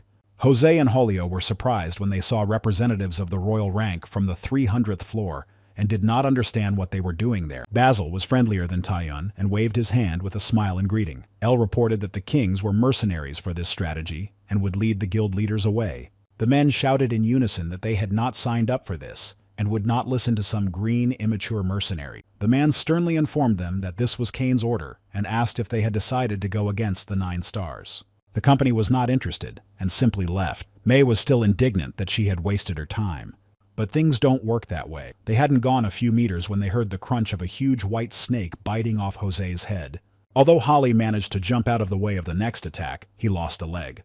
Asher angrily declared that not only were they incompetent, but they had also decided to go against the stars. The Holy Kingdom had no need for people like them, he said, lighting a fire. He directed his power at Holio to burn him to the ground, adding that it was the will of Saint Cain. Now it was Tiyun's turn. He used his power on the victims who had been unfaithful soldiers in life, but after their death, everything would change. After resurrecting them, the young man ordered them to be eternal servants for the guild. Asher liked the challenge of the undead, and said that he expected nothing less from a necromancer who was called the King of the Undead. Tuna was not interested in praise. He asked where the demon mask was, and was told that he had not even reached the 60th floor yet. The young man was impressed by what he heard. He clearly wanted to meet an opponent with similar powers, but they explained to him that this was his source of income, and that they planned to destroy him first, and then wait for the young man to arrive. Suddenly, the rebellious spirit of Holio put a knife to Isher's throat. The man asked in surprise what this meant. Tune calmly said that if the young man was not there, he would leave. The man asked if this meant that the king of the undead was going against the 9 stars, but the young man assured him that everything would be fine and that he would bring him the tin from the demonic mask. He took on this mission for one reason only, his desire to destroy the demonic mask of the Lord of Spirits. Meanwhile, Jin Hyuk and his team found Hendrik beating something out of a knight, and were surprised that they had just arrived. The man said that his comrades were slower than he had expected, and asked if they had found anything interesting at the auction.